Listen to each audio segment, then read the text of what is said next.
Hi everybody! Welcome to our live crochet event. I'm Brenda KB Anderson. I'm the managing editor of the Creative Crochet Corner. And today I get to show you guys how to make the honey bunnies. This is what they look like. Aren't they super cute? They're pretty smallish amigurumi, and they are very, very approachable for those who are newer to amigurumi, and they're just kind of a fun thing to make, even if you've made lots of amigurumi. So I'm going to be walking you through all the steps with you, so you'll be able to make this at your house too. So you can go ahead and download the pattern that is in the chat box or also in the description. So you'll see it'll look like this, honey bunny, and it has all the information you need. It has yarn specifics, it has all the directions, and there's even some pictures on there for you too. So you can download that now, or you can download that later if you just want to watch for right now. All right, so of course this is a live event, so if you want to let me know where you're watching from, you can let me know if you've ever made amigurumi before, or if you're like, amigurumi, what is that word? What's she talking about? That's just basically like a crocheted or knitted toy. So let me know if you've ever done that before, or if this is your first time to try it out. Also let me know what else you're interested in making. I love that when people put comments in the chat box about that, because that gives me lots of ideas for future events. All right, so let's get started. First of all, let's talk about the materials that you're going to be needing. Really, this is kind of a great project for using up scraps, because you can make a very tiny bunny with fingering weight yarn, really thin sock weight yarn, or you can make a slightly larger bunny. This one was made with a worsted weight yarn. These guys are made with a DK weight yarn. So really just grab some yarn in your stash. An acrylic or a wool or a blend between the two works really well, but you can also use cotton. Although if you have like hand cramping issues when you're crocheting, if your hands get sore really easily, I would recommend starting with an acrylic or a wool, because the cotton can be kind of unforgiving. It's not very elastic, and you do have to crochet pretty tightly in these projects in order for the stuffing not to pop out through the holes, or you don't want to see a bunch of white stuff coming in through the crochet stitches. So you have to crochet pretty tightly. All right, so you're going to need some yarn in two colors, about 60 yards if you're doing a worsted weight for the main body. This is definitely more than enough. Like probably you'd just need maybe a little bit bigger than your fist, or about your fist size. And then just a very small amount, maybe about 10 yards or less than that, probably even of a lighter color, and that's what we're going to be using to make the pom-pom for the tail. All right, and then you're going to need a hook. Now, I have some suggestions in the pattern what hooks I would use for different weights of yarn. Today I'm going to be stitching with, this is actually a worsted weight yarn. I know it looks exactly the same as this DK yarn. It's the same brand and everything. It's just a slightly thicker version of it. But I'm going to be using a worsted weight yarn, and I'm going to be using a G hook, which is a 4mm hook. But having said that, everybody crochets differently, so whatever hook yarn combo you need in order to crochet up a pretty dense fabric, it doesn't need to be like rock hard fabric or anything like that. It just needs to not stretch a lot, so that way when you stuff it, that we don't see that stuffing. It doesn't get all misshapen either. All right, so you'll need your hook. You're just going to need a small amount of embroidery floss for the nose and the little mouth. So we've got this tiny little pink nose here, and some little lines for the mouth below. And then you're also going to need safety eyes. So I listed in the pattern what sizes I used, but of course, you're making this for you or for your friend or your loved ones or whatever. So you can certainly make smaller or use smaller or bigger eyes than I suggest. It just gives it a different look. So I'm going to be using, let's see, I think they're 8mm. Let me just check my pattern.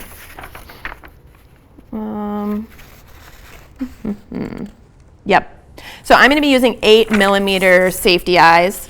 And this is what mine look like. They're just little black, it's kind of like a mushroom shape. It's got like a little stem, and that's what you pop through your fabric, and then the top is just a rounded black half of a ball there.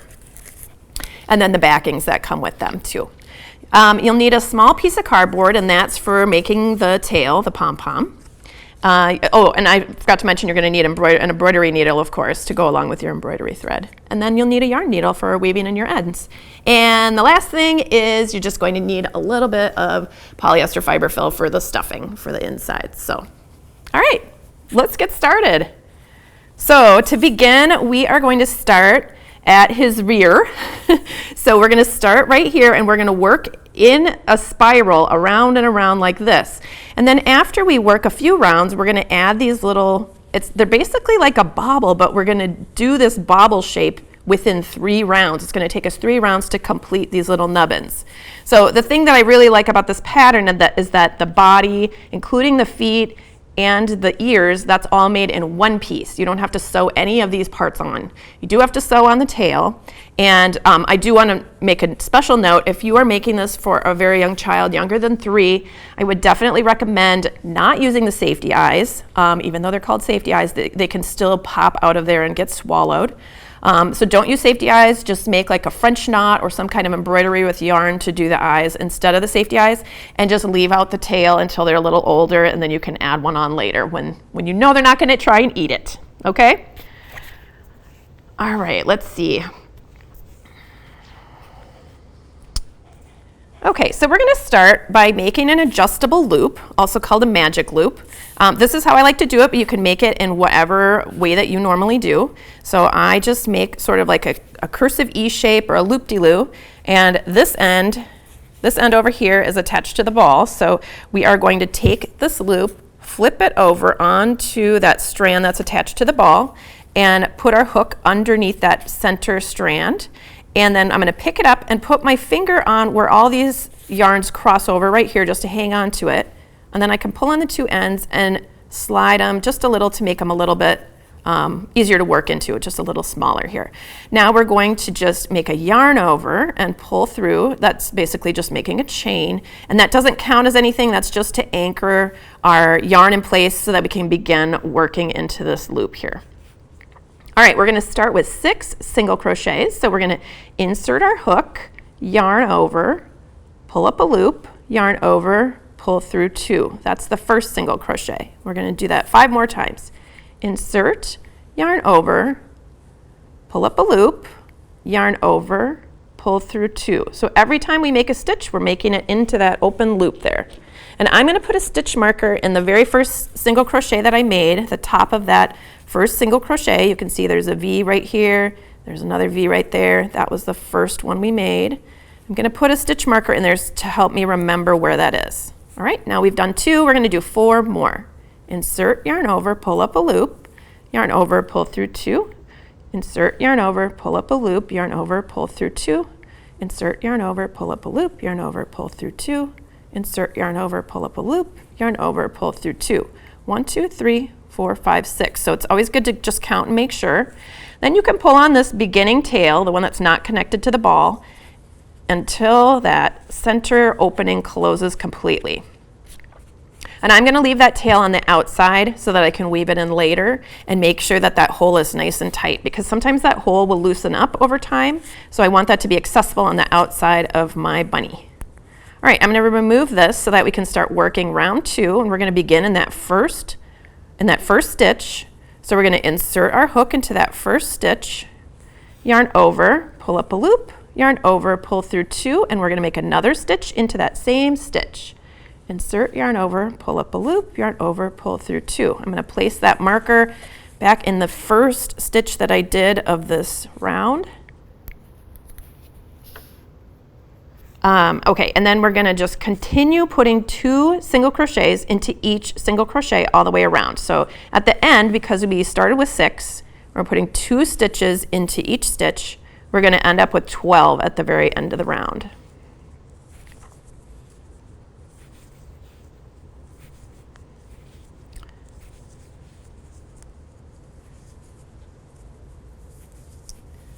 Okay, now we have made it to round 3. So I'm going to remove that temporarily. And I'm going to just check round 3. We're also making 6 increases per round. Let me see how they're spread out.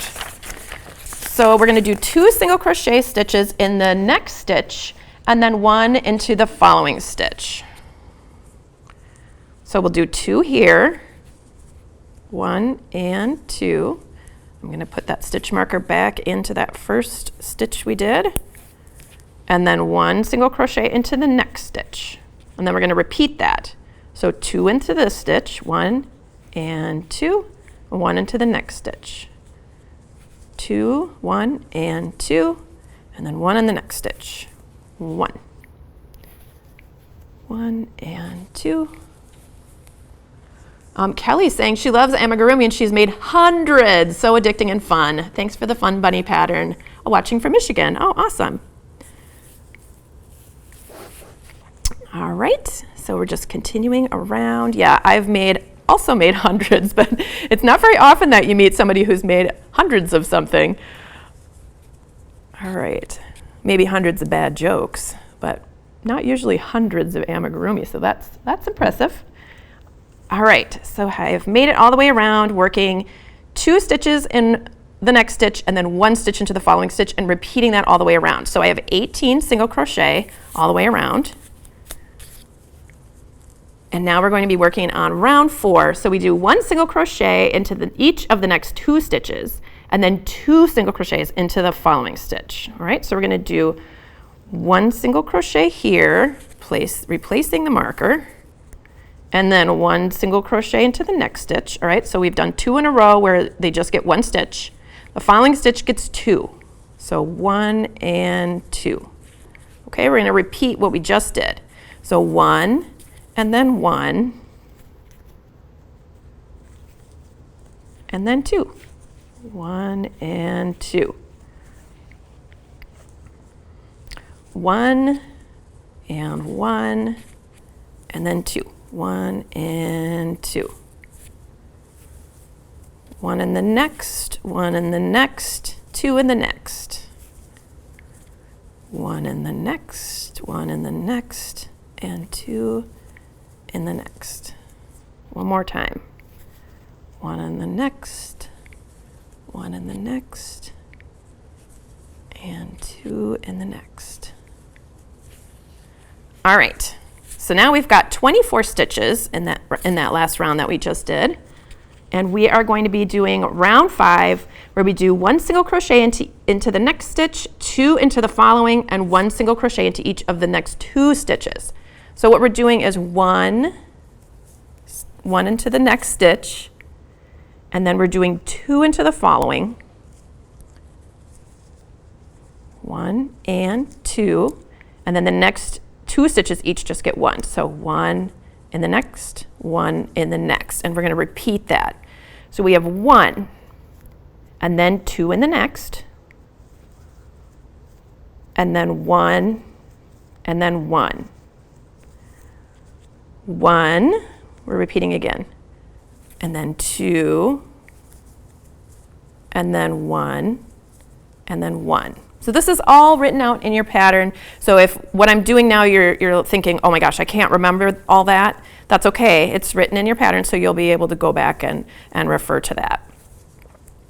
Okay, and here's our next repeat. 1 in the next, 2 in the next, 1 in the next, and 1 in the next. Here's our last repeat. 1 in the next, 2 in the following, 1 in the next, and 1 in the next. All right, so now we've got 30 stitches around, and we are at round number 6. Round number 6 is just single crochet in each stitch around. So we're just putting 1 stitch into each stitch all the way around. We're going to make sure we place our marker back in.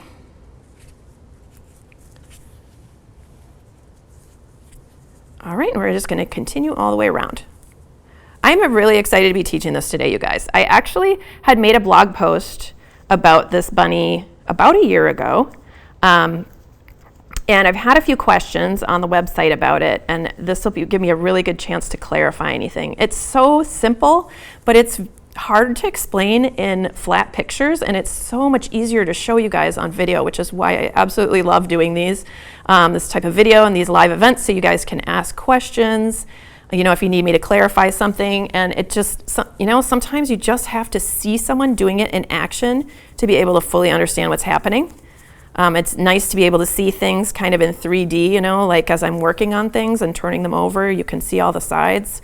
So this will be really good to be able to refer people to this too, if they have any trouble with just the written directions. All right, so we've made it all the way around. That was round number 6. And here's where it starts to get exciting, you guys. So round number 7, this is where we're going to start making those little weird bobbly feet things. All right, so we're going to start out by making 10 single crochet stitches, so just 1 in each of the next 10 stitches. So there's the first one. 1, 2, 3, 4, 5, 6, 7, 8, 9, and 10. And now our next stitch, we're going to be working 6 double crochets into 1 stitch. Okay, so a double crochet starts with a yarn over. We're going to yarn over, insert into the next stitch, yarn over, pull up a loop. Now we have 3 loops on our hook. Then we're going to yarn over, pull through 2, and yarn over and pull through 2, completing that first double crochet. Now we're going to do 5 more double crochets. And if you've made baubles before, you might be thinking, why is she making all these double crochets and completing them? Because that's not normally what you do to make a bauble. You don't complete them right away, you complete them all at the same time. But that's because we're using 3 rounds to complete these little nubbins, okay? So this is what they look like, just a reminder. So we're increasing, this is where we are down here. We're putting 6 double crochets here. The next round we're going to single crochet across, and then the next round is when we gather them up to make them really pop, okay? If that didn't make any sense to you, that's totally fine. Don't worry about it. We'll get there. So now we did 1 double crochet into that stitch, and now we're going to do 5 more. So we start with a yarn over, insert, yarn over, pull up, yarn over, pull through 2, yarn over, pull through 2. So that's 2. We're going to repeat that 4 more times. 3, 4, 5, and 6 total double crochets into that single crochet. All right, so after you do that many stitches, make sure you're not accidentally skipping the next stitch, because this double crochet kind of leans over and hides its little friend there. So just make sure you pull it back and look and see where that next stitch is, because you're going to put a single crochet right in that next stitch. And we're going to do 8 single crochets, 1 in each stitch. 1, 2, 3, 4, 5, 6, 7, and 8. All right, so the next stitch we're going to do the same thing. We're going to add 6 double crochets into the following stitch. Okay, so we yarn over, insert, yarn over, pull up, yarn over, pull through 2, yarn over, pull through 2. That's the first one. Now we're going to do 5 more. 1, 2, 3, 4,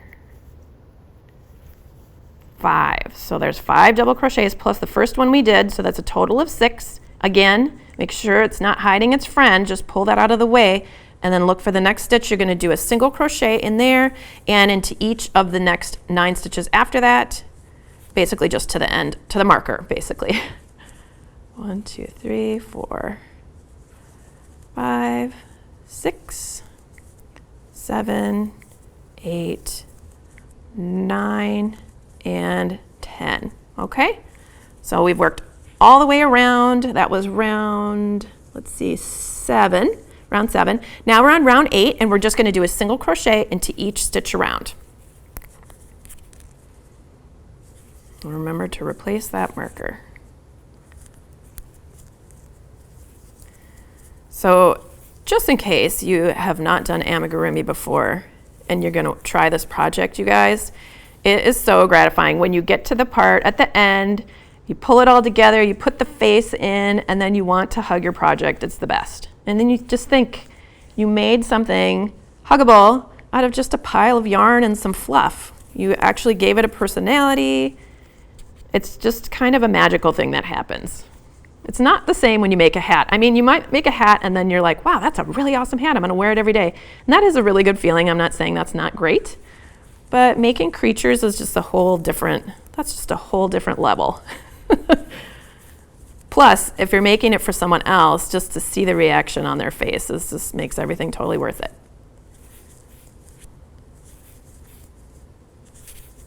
And sometimes it's fun to make something that isn't necessarily practical. Most of the time I make things, I'm very practical about stuff. I want it to be, beautiful, but also serving some sort of purpose. But you know what? Every once in a while, it's fun just to make something to make yourself laugh and just make other people smile. And Crystal says, good morning all. Yesterday was my birthday. Happy birthday, Crystal. I hope you celebrated. Hope you're still celebrating, actually. All right, so we've made it all the way around with our single crochets. That was round 8, and now we're moving on to round 9. We're going to do a single crochet into each of the next 10 stitches. We're going to replace that marker. So that was the first stitch. 2, 3, 4, 5, 6, 7, 8, 9, and 10. And now we're going to do a double crochet 6 together. So we're going to yarn over, insert, yarn over, pull up, yarn over, pull through 2 and stop. And we're going to repeat that into the next 5 stitches. We've already worked 1, so we're going to do 5 more. Yarn over, insert, yarn over, pull up, yarn over, pull through 2 and stop.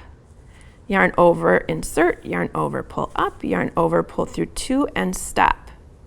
Yarn over, insert, yarn over, pull up, yarn over, pull through 2 and stop. Yarn over, insert, yarn over, pull up, yarn over, pull through 2 and stop. So now we have 6 loops on our hook. We got to do it one more time. Yarn over, insert, yarn over, pull up, yarn over, pull through 2 and stop. Now we have 7 loops on our hook, and that's how we know we've worked those 6 stitches, because you always have that first loop no matter what starting out on your hook. So when you work halfway into all those stitches, you add 6 more because you work into 6 stitches. So you have a total of 7 loops on your hook. Then we're going to yarn over and we're going to pull through everything like that to bring it all together and make a little bump. Now we're going to look for our next stitch that we haven't worked into, which is right here. And we're going to do a single crochet into that stitch and then a single crochet into each of the next 7 stitches. 1, 2, 3, 4, 5, 6, and 7. Now we're going to do that same decrease we just did. So we're going to do a double crochet 6 together. So yarn over, insert, yarn over, pull up, yarn over, pull through 2, stop. We're going to do that 5 more times. 1, 2, 3, 4, 5, and we'll check, make sure we have 1, 2, 3, 4, 5, 6, 7. We've got 7 loops on our hook. Yarn over and pull through everything.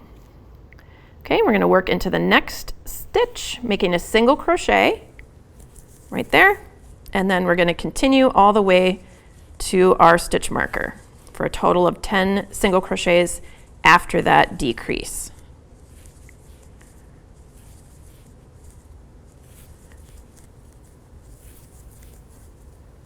All right, so we've made it around to our marker. See what we did? How cute is that? So cute.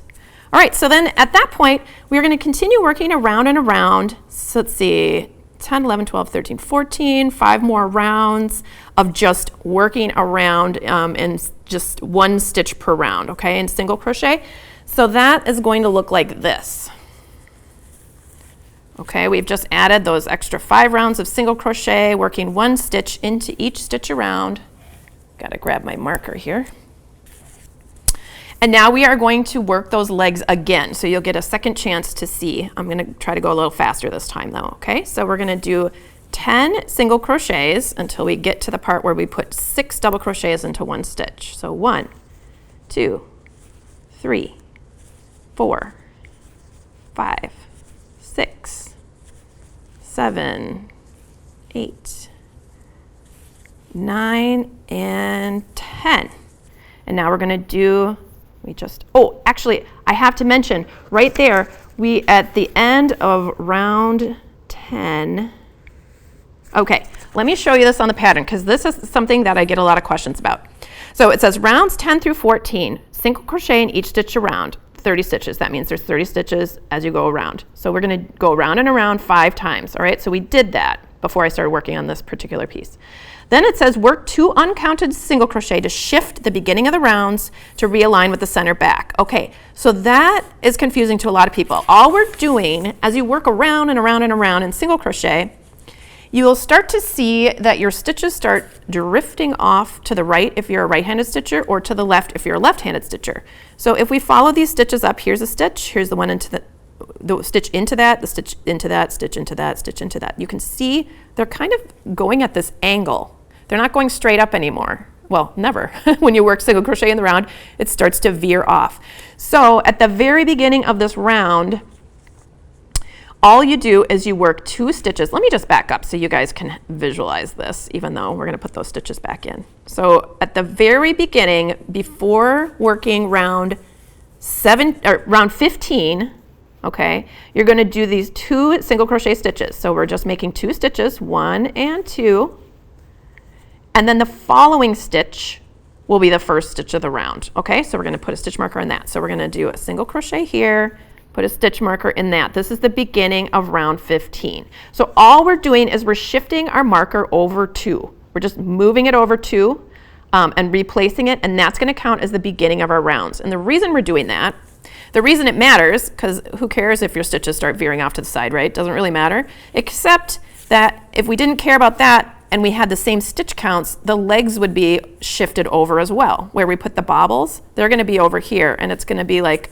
a bunny doing some kind of, I don't know, aerobic twist situation there. And I just wanted it to be a bunny with his legs in line with each other, okay, not shifted off to the side. All right, so back on track. We're going to be doing 10 single crochets. We already did 1, so we'll do 9 more. 1, 2, 3, 4, 5, 6, 7, 8, 9. So I think that's a total of 10. Let's count. 1, 2, 3, 4, 5, 6, 7, 8, 9, 10. We've worked 10.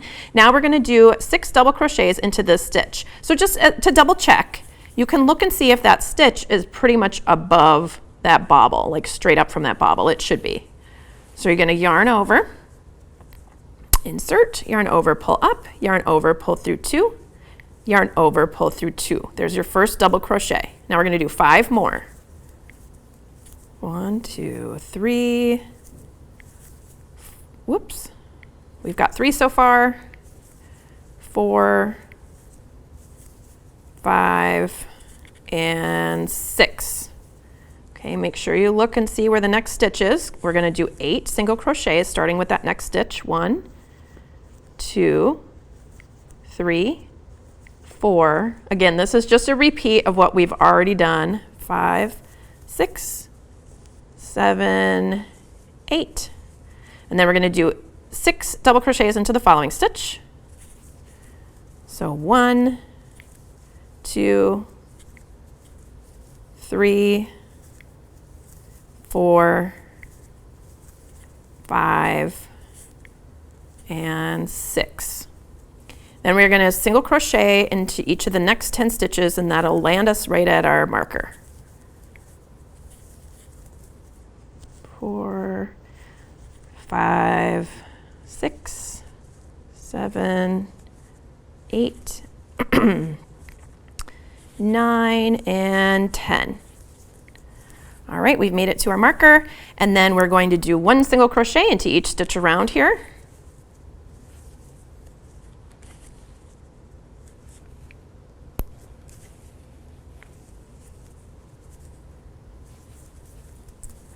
Okay, oh, and Debbie is thanking me for explaining about moving that starting stitch. She's heard me talk about it before, but didn't really completely understand it. Yes, it's funny, there are things like that that are just so simple to do, but it's hard to explain it, and people wonder why. Like, why are we moving this stitch? And then they think, oh, it must be more complicated. Like, maybe she's not just moving the stitch. It seems weird that she'd just be moving the marker.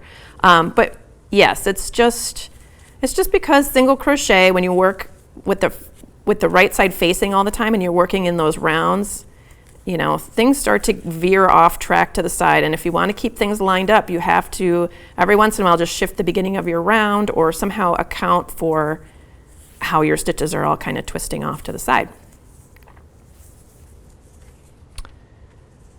Let's see, Christine says, so does that make 32 stitches in the previous row? No. You are not, okay, I see what you're asking. You're not actually adding a stitch to the round. You still have the same number of stitches as you count them up. There's still 30 stitches, but it's kind of like you're just at the end of round, let's see, 14.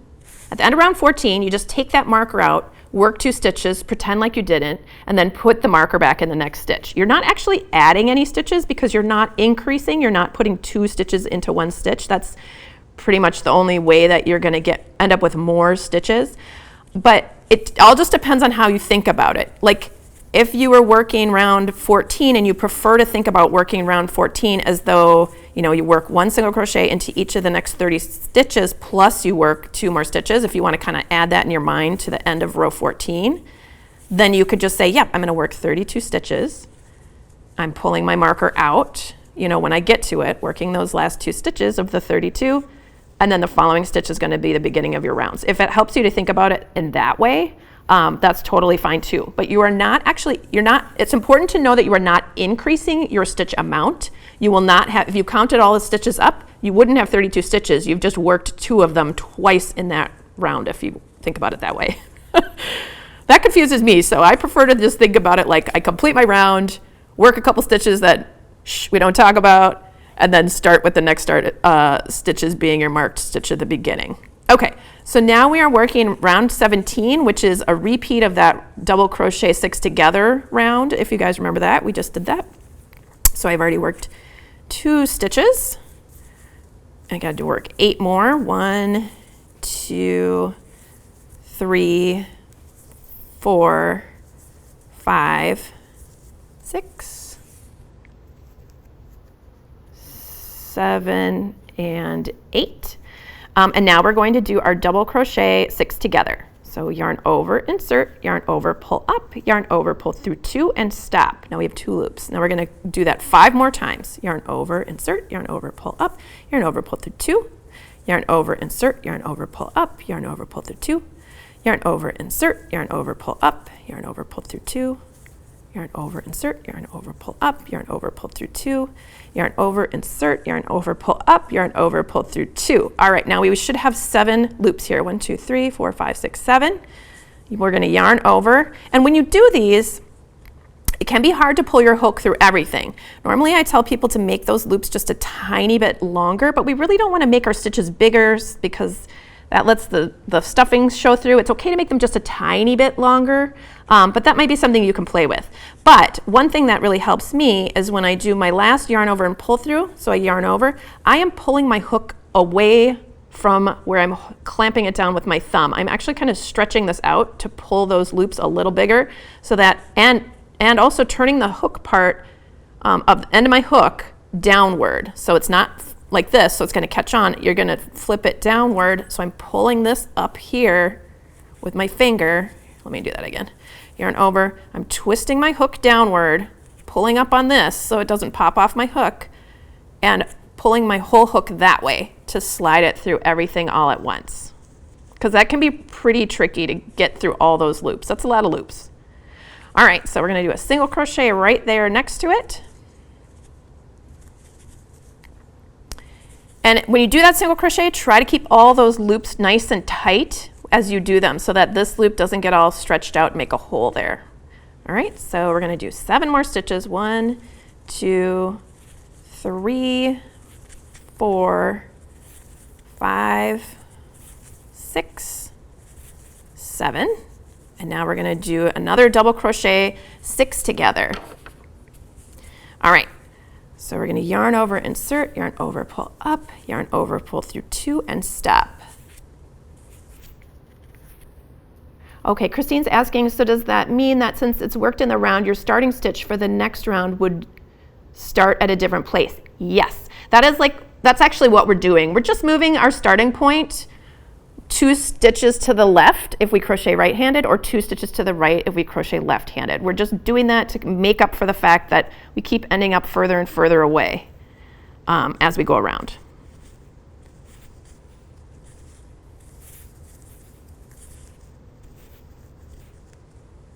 All right, so we've got 6 and 7 loops. wait, 1, 2, 3, 4, 5, 6, 7. Okay, we're gonna yarn over, pull through all 7, and then we're gonna do a single crochet in each stitch to the end here.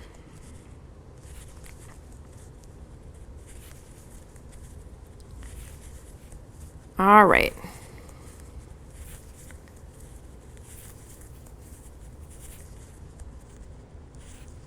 All right, here's our little bunny body so far. Now we've got those little feet. And this is the point where we start working back and forth in turned rows. So the whole beginning of the body is worked in a spiral, like that, how we've been doing. And now we're gonna stop and work in turned rows. So, oh, and I'm gonna mention this again. Right here, we're gonna work 1 uncounted single crochet to shift the beginning of rounds to realign with the center back, okay? And this is exactly what's been happening. This is what we've been talking about this whole time. Our stitching keeps veering off over here, so we're just gonna remove this stitch marker, and we're gonna make 1 stitch into that. That was the first stitch of our round. We're just making a stitch into that. And now at this point, that's uncounted because we're not making a whole round and we're not adding any stitches. We're just gonna work that stitch and then pretend like we didn't. All right, so now we're gonna make a chain and we're gonna turn our work so that we look at the wrong side of our work, and we're gonna work back and forth and turn rows, okay? So we're gonna make a turning chain here, and then we're gonna turn our work. I know this seems weird because we've only been looking at the outside, especially if you're an amigurumi maker, you almost never work on the inside like this. It's very strange. So now we're going to be working across here in turned rows. So we're skipping that turning chain. We're not gonna work into that. And then we're gonna put a single crochet into that last stitch that we made, the one right before we made our turning chain. So we're working a single crochet there, and then in each of the next 29 stitches. Okay, 29, meaning you're just gonna work 1 single crochet into each stitch across until you run out of stitches. And the reason that all of a sudden we're doing this is because we're basically making a slit, and this is gonna help us when we construct those ears, when the ear magic happens later in the process. So you can see I'm not gonna flip, I don't flip this inside out or anything like that to work on it. I'm just looking at the wrong side of it. I'm working on the side of the bunny that's further away from me instead of the one that was closer as before when we worked in the round.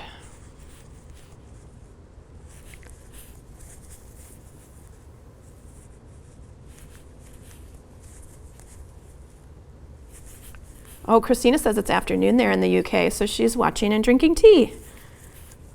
That sounds nice. All right, we have almost made it. We've got 2 more stitches, 1 and 2, and you can see that very last stitch right there has already been worked into. That's how you know we don't need to work there. So we have 30 stitches, and we're gonna chain 1 and turn our work again. And from this point on, we're just gonna keep chaining and turning and chaining and turning, okay? So we're gonna work all the way across. We're just gonna work back and forth and back and forth, okay? Every time we get to this little slit, we're just chaining and turning and working in the opposite direction. So what we're gonna end up with is a piece that looks like this. Okay, so let me make this look a little better here. So we've worked, everything in the round, and then this is where we started working back and forth in those turned rows, and that's to make this slit here.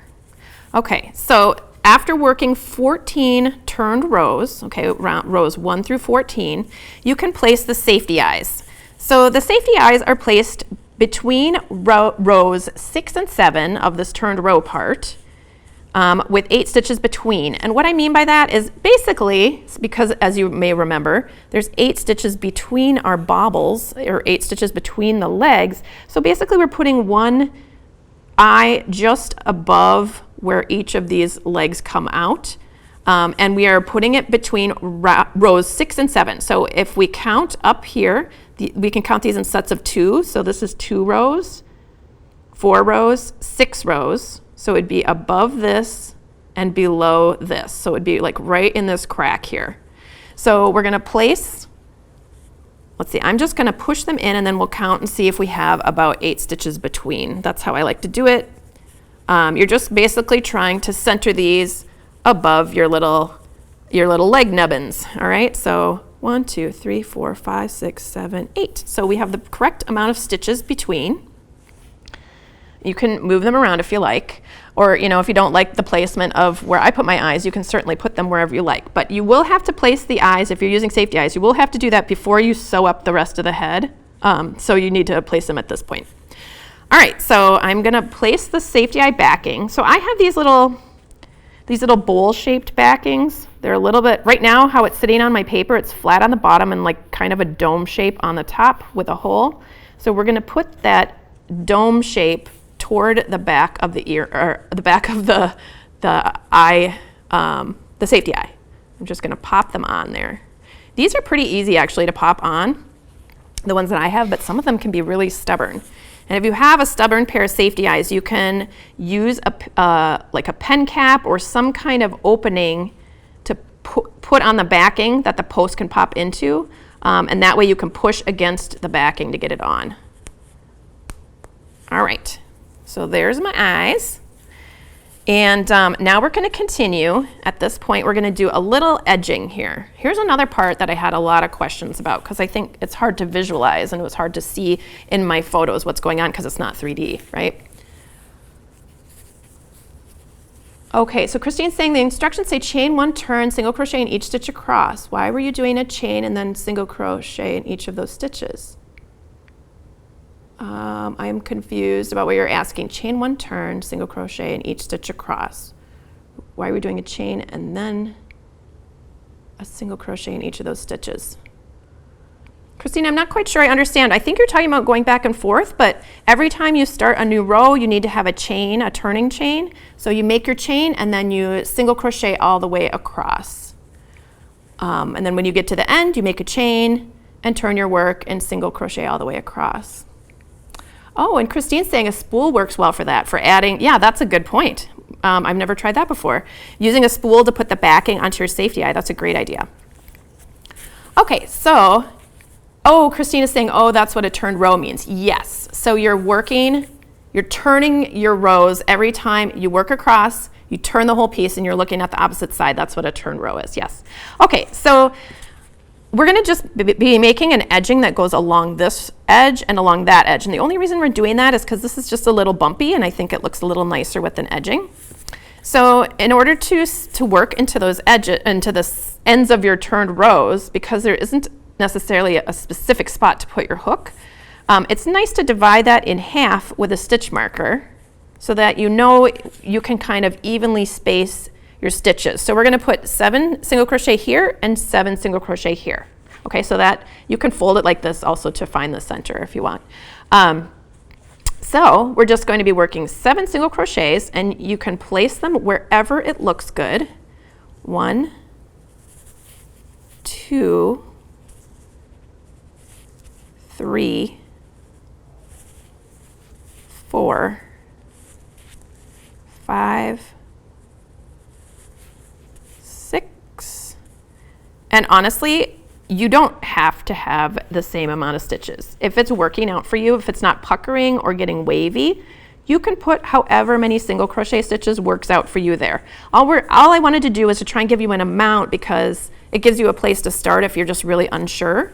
But it should be about 7 stitches, somewhere around there, because that would be about the same, your stitches would be about the same width as these stitches when you were just working back and forth in turned rows. But it doesn't matter if you have exactly the same amount of stitches here. Basically, the point is, the takeaway is that we just want to work along this edge and not have it be rippling or pulling it tight, okay? So now we're going to do another 7 stitches. 1, 2,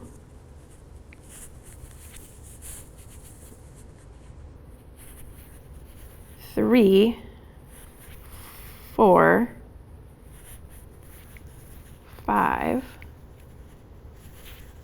6, and 7. Okay, that's what that should look like. And then we're going to turn our work over this way so we can just work straight up the other side, okay, the other side of that divide there. And we're just going to do the same thing. So we're going to divide it in half with our stitch marker and work 7 single crochets before we get there and 7 up to that corner. And Rosaline is thanking me and saying, this is great. I'm glad you're here. This is fun for me too. 1, 2, 3, 4, 5, 6, 7. Oh, and Christine is chiming back in saying that she's just relearning the terminology and thanking me for my patience. Of course, that is what we're all here for, learning how to do this stuff. I really don't mind, answering whatever questions you guys may have. Okay, we've got 2, 3, 4, 5, 6, and 7. Ending at that corner, and we're just going to cut our yarn. You just need enough so that you can weave in your ends and get rid of them. So I'm going to weave in this end to get it out of the way.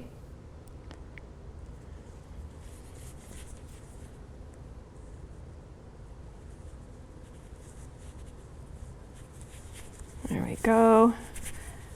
I'm just using this needle, and it's good if you actually split through your yarns and kind of, it gives it a little more friction, less likely that the yarn is going to pop out later. So go in a couple of directions and then you can trim it off. All right, so this part is another part that people had a lot of questions on. So what we're going to be doing is we are going to be shaping the top of the head and the ears just by doing a seam, basically one seam, and then pulling it tight. So let me show you what that looks like. We're going to be using our yarn doubled because although this is a pretty strong yarn, I did that because not everybody's going to be using exactly the same kind of yarn I am, and you need this to be very strong. If you have stitched this up with something that will break if you pull hard on it, maybe you should find some kind of matching yarn or embroidery floss or something that is very sturdy, because this part is going to get a lot of stress on it pulling on this yarn here. Okay, so I'm going to show you where the path that we're stitching here. And actually, this is in your packet. There's some pictures. I put pins in to show you the stitching path, and you can just use pins as well. But basically, if you find that corner where it's split open, you're going to be stitching from there up to this corner here where the fold is. Okay, I'm going to just draw that in. This is one of those fading markers that you don't even have to wash it out. It's just going to disappear over time. And then we are going to do exactly the same thing on the other side. Let me put it this way. Here's our opening. We're connecting from the bottom of that opening to this fold here. Okay? So we're just going to make a running stitch through there.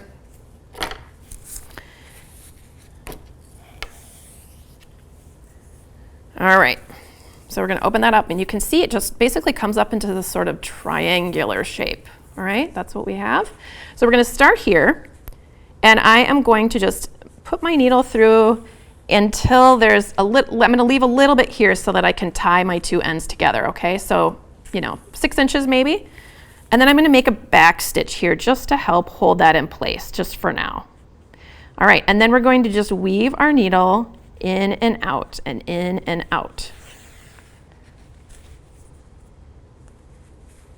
Just like this, we're just going in and out along that purple line that I drew. And if you've made, if you understand where this goes, this is something you could eyeball. Like if you were making a bunch of these, you don't have to draw that line on there. You could also base it with thread if you don't have that disappearing marker. You could also just use pins or stitch markers or some other way to mark that place. All right, so now we're going back down the other side, still along that purple line that we drew. Look, it's already fading away. It's like a race. Some markers stay for a long time, and then you actually have to, even though they're supposed to fade away, you have to wash it out. But these ones that I bought, this is new to me, these ones fade really fast. All right, so I've made it all the way to the end. And you're just gonna cinch it in a little bit, and that's what's gonna form the face of the bunny, okay? Before we get it too small though, we're gonna start stuffing him. So stuffing is one of those things where first of all, if you want to put a little stuffing in those feet, they'll hold up much better. You can take like a small amount and put one of those little blobs into each little foot first before you try to stuff the rest of it. That way you know they're in there and they're not going to get, they're not going to collapse later, get squished. But stuffing is one of those things that, a lot of times it doesn't get very much attention because, you're just putting stuffing in there and that's what you're doing. But really, you have to think about stuffing as being kind of like sculpting it. You do actually have to kind of shape things a little bit with the stuffing and be looking at what you're doing. That's basically the difference between somebody who just shoves it in there and doesn't look at it. It might end up kind of lumpy, or there might be areas that didn't get filled out very well. And then, if you're being a little bit more careful and really, kind of mixing the stuffing in with the last blob of stuffing that you put in there, then there isn't a big, there isn't a difference. There's not going to be lumps between those handfuls of stuffing that you put in. Oh, Christine's wondering what brand these are. Let's see. Well, maybe you can see what this is. It's like ZZZADGCR Choco Ace Pen. They're from Amazon. I just bought them off of Amazon the other day because I needed them quickly. I didn't have a chance to get to the fabric store where I usually buy mine. Okay, so he's looking so cute. So you have to kind of shape his face a little bit. You got to put that stuffing in there with your thumbs, and then we're going to kind of pull this tight as we're remembering to stuff it. So don't pull it all the way until you know that you don't need any more stuffing in there. This is looking pretty good, actually. I think we might have enough. See how I'm kind of just, shaping his body and checking it out, making sure that I don't need extra stuffing in there before I close this up. All right, so there we go. So all I'm doing to make these ears happen is just pulling on that, just gathering it in, and then they happen all by themselves. The magic of Amigurumi. All right, that's pretty tight. So I like to knot these two pieces together in a nice tight knot here before I weave in my ends and kind of tack the top of the ears. So I'm just going to be tying these two together. This was the beginning tail and the ending tail.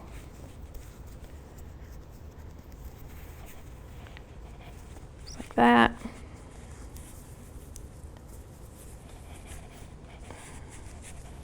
And then you can use your yarn tail here if you need to, because since there's still a little bitty hole here, I can still see the stuffing there.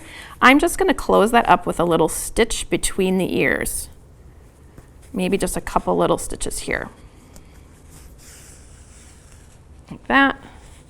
That's pretty good, actually. I'm just going to do one more for good measure, just going between the ears there.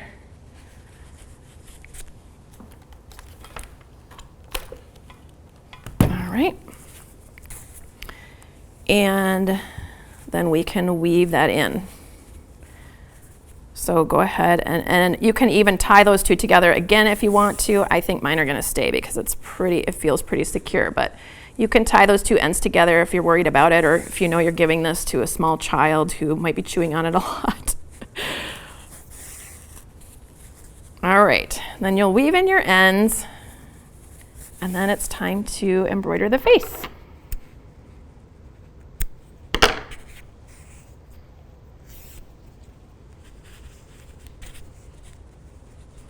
Okay, and one thing that I do like to do, I'm just gonna squish him into the shape I want him in here. One thing that I do like to do with these guys is I like to give him a little bit of steam shaping. So Maybe you guys, if you've been crocheting for a while, you've heard about blocking. So blocking is a way of treating your project, usually when you're finished or when you're, right before you sew your pieces together. It's a way of kind of getting your pieces to be in the right shape you want them to be in, to be neat and tidy. And for acrylics, usually wet blocking with water doesn't do a whole lot of good, but steam blocking really does. So if you look at him now, he's kind of a little lumpy in the forehead ear area, and we might be able to fix that a little. I mean, part of that is just due to the construction, but we might be able to fix that a little bit with a little bit of steam. So you just have to make sure your hand is not in the way. Let's see. Oh, I don't think my steam is quite ready. We'll do that after I stitch the nose and the mouth then. It's heating up right now. Yeah. All right, so I make a little upside down Y here. I am going to put my nose right here, kind of basically right between my two eyes. That's where the top of my nose, where the peachy part is going to be. So I'm going to start there and make a little upside down Y shape. So I'm going to bring my yarn in, or bring my embroidery floss to about where I'm going to put the top of that peach little rectangle. And I didn't knot it because there wouldn't be much to knot it to. So instead, I'm just making a couple of little tiny stitches going through my embroidery floss in this little spot here to anchor it.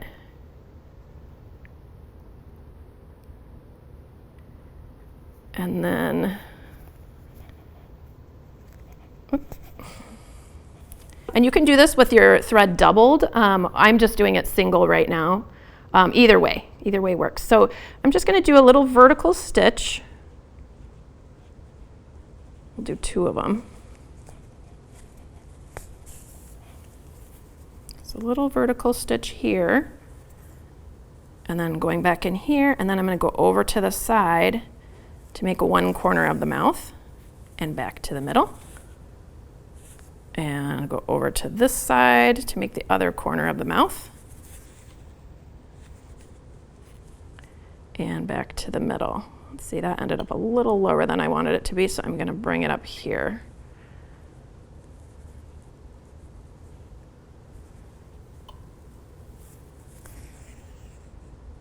There we go.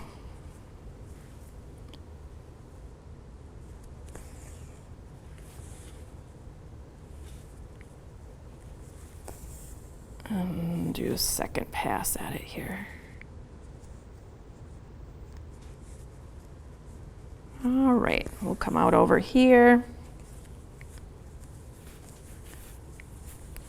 And then I'm going to go really close to the eye and do a little stitch there to hopefully, instead of doing a knot, I'm just going to do a couple little stitches kind of underneath the eye so that my thread doesn't start to undo itself. And that way, hopefully it won't be very noticeable. I can feel that I really caught my thread. When I pull on this, it doesn't pull over here at all. It's just getting stuck over here. So now I'm going to cut that off. And then we'll add a little pink part at the top.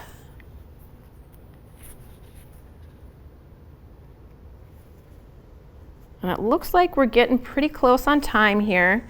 So I'm not going to be able to show you guys how to make the pom-pom for the tail, but the directions are in the pattern, and there is a video that I made all about making pom-poms on the Creative Crochet Corner website. So you guys can check that out. And there's lots of different versions of making pom-poms there. But all the directions that you'll need are in the pattern, so you should be able to complete the tail. I just wanted to show you, we'll finish up the embroidery and then show you the blocking part that I was talking about earlier. And I think my iron's almost ready.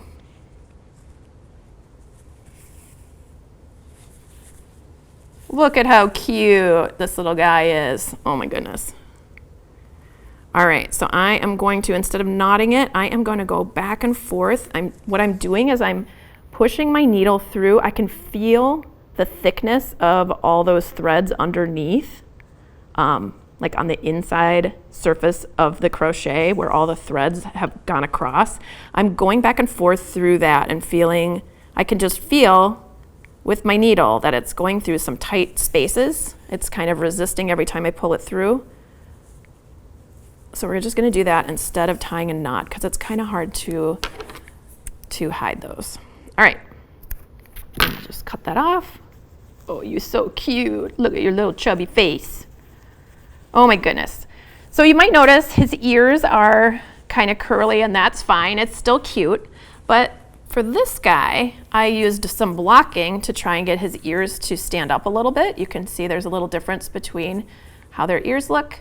And his face is pretty wrinkly up here. I blocked his face to make it a little smoother. So I'm gonna show you how to do that with your iron. So you never wanna touch your iron to your yarn because that can melt it. And it also does not make it look very good. Even if it doesn't melt it. It can make it shiny, or it can just make it, I don't know. It just doesn't have a nice look to it anymore. The little stitches don't have the roundness that they did before. It looks weird. So don't actually touch your, there we go. Don't actually touch the iron to your bunny's face. Leave it a little bit away. So we're gonna give him some, and you gotta make sure your hand is far enough from the steam. First time you do it, just don't even put your hand by him so you can see where your steam comes out. I've used this iron quite a few times before, so I know it's okay for me to hold it here. But it's much better to just be cautious. So you need to steam it until you're basically warming this yarn up. Think about it like using a curling iron. Once you use that hot curling iron in your hair, it'll make your hair change shape, but then you have to kind of cool it off in the new shape, and then it kind of holds that shape as it cools. So I'm just kind of pushing on his face and shaping it a little so those bumps go away a little bit.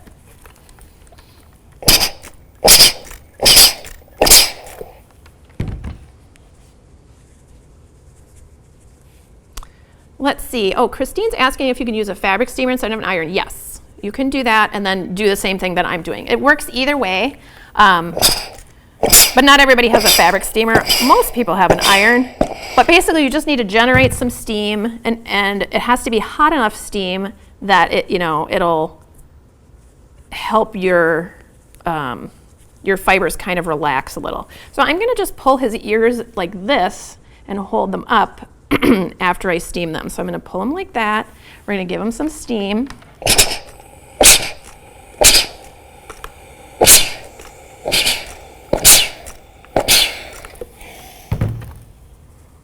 And hold them up like this to shape them.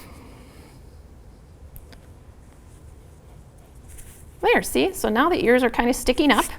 His face is a little bit, we got rid of some of those little lumps. I mean, you will have a little bit of gathering there. It's just the nature of how this pattern is put together. That's just how it is.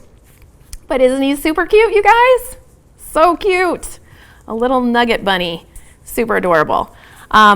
All right, well that concludes it. And like I said before, if you need a little help with putting the pom-pom on or making the pom-pom, learning how to make a pom-pom, there is information on the Creative Crochet Corner website. There's a whole video about my love for pom-poms, so you guys can check that out for a little bit extra help.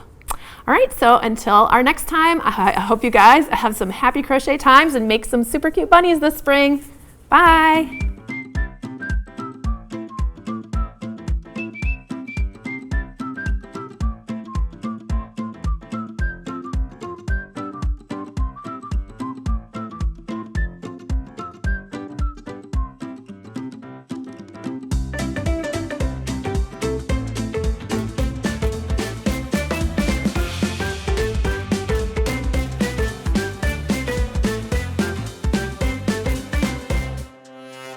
Today we're making a zipper pouch, and it is in the shape of a carrot.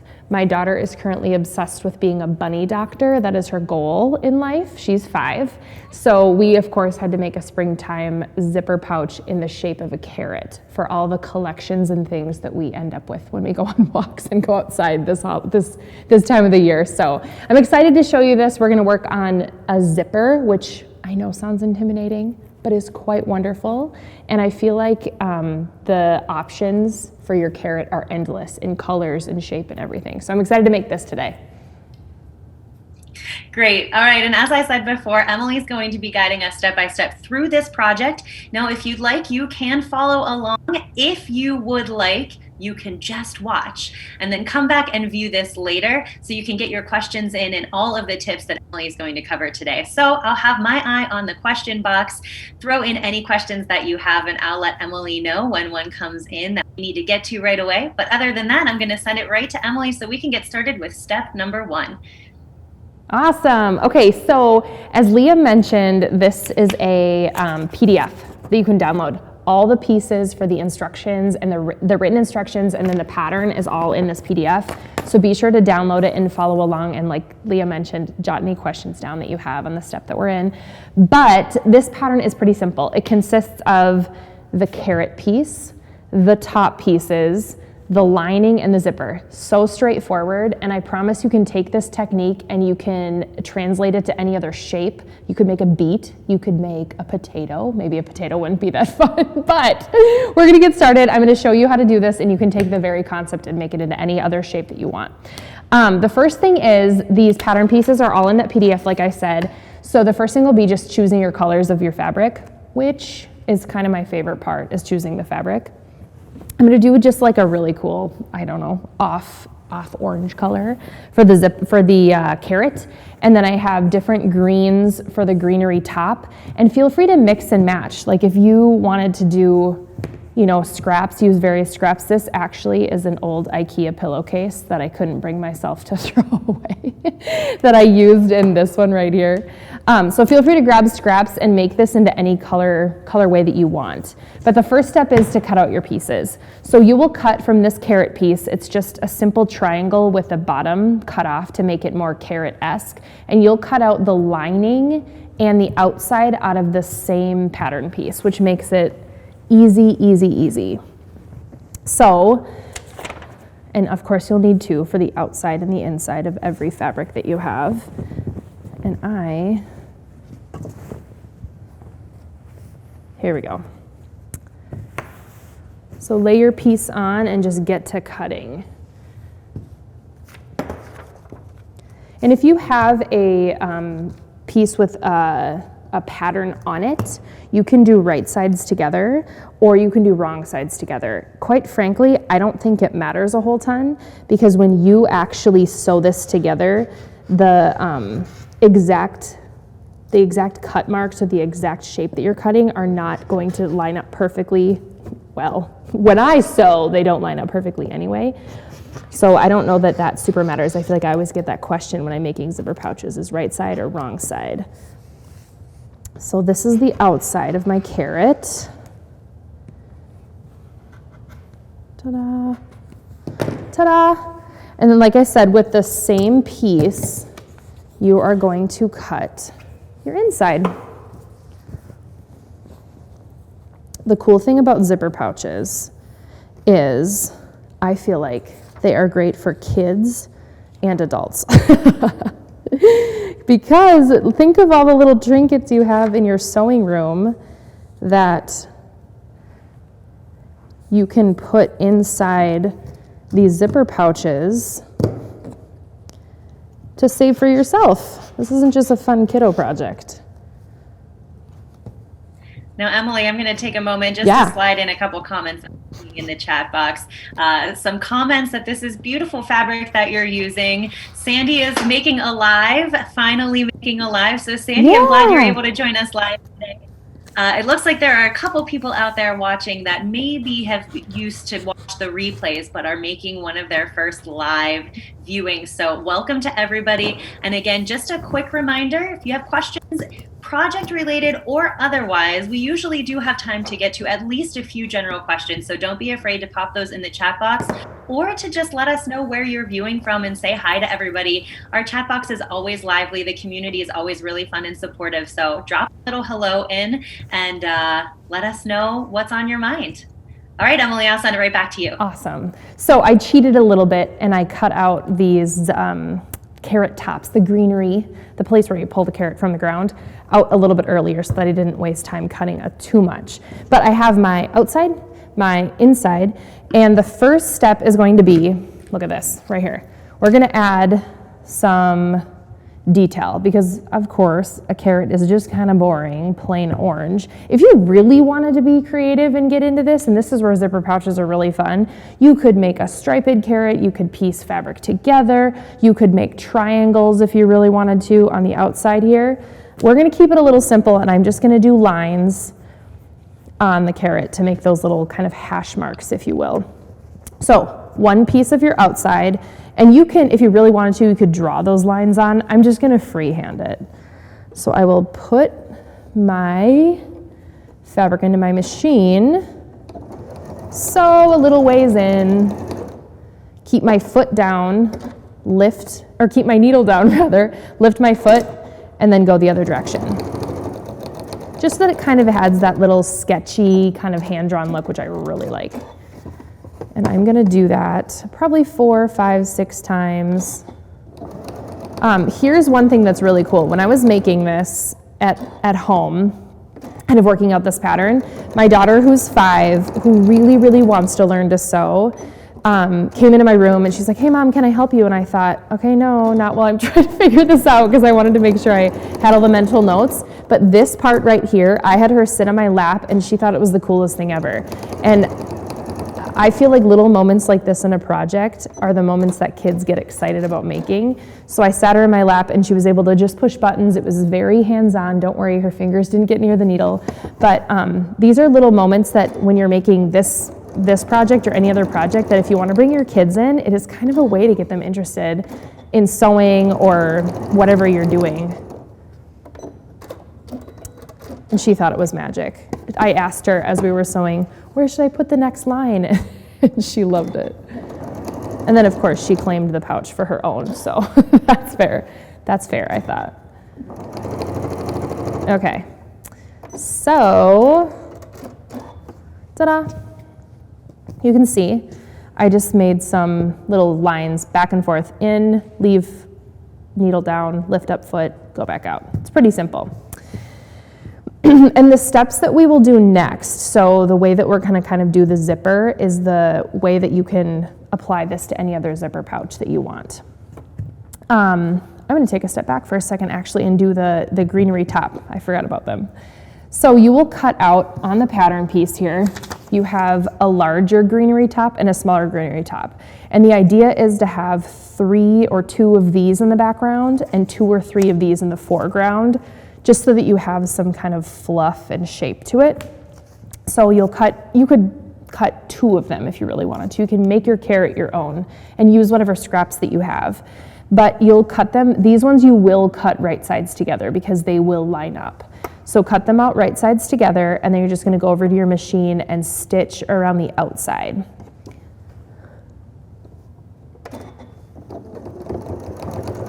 I think I mentioned Emily, this every for people time. that are wondering a little bit more about specifically what you're doing with the sewing machine, if you can narrate a little bit. I know that our angle isn't as close as the overhead is, so just let us know what's going on there. Yeah, so I'm just using a straight stitch on the machine, and I know a lot of people maybe will have like a 1/4 inch foot, which is pretty common with quilters because that 1/4 inch seam is kind of a rule or a guide.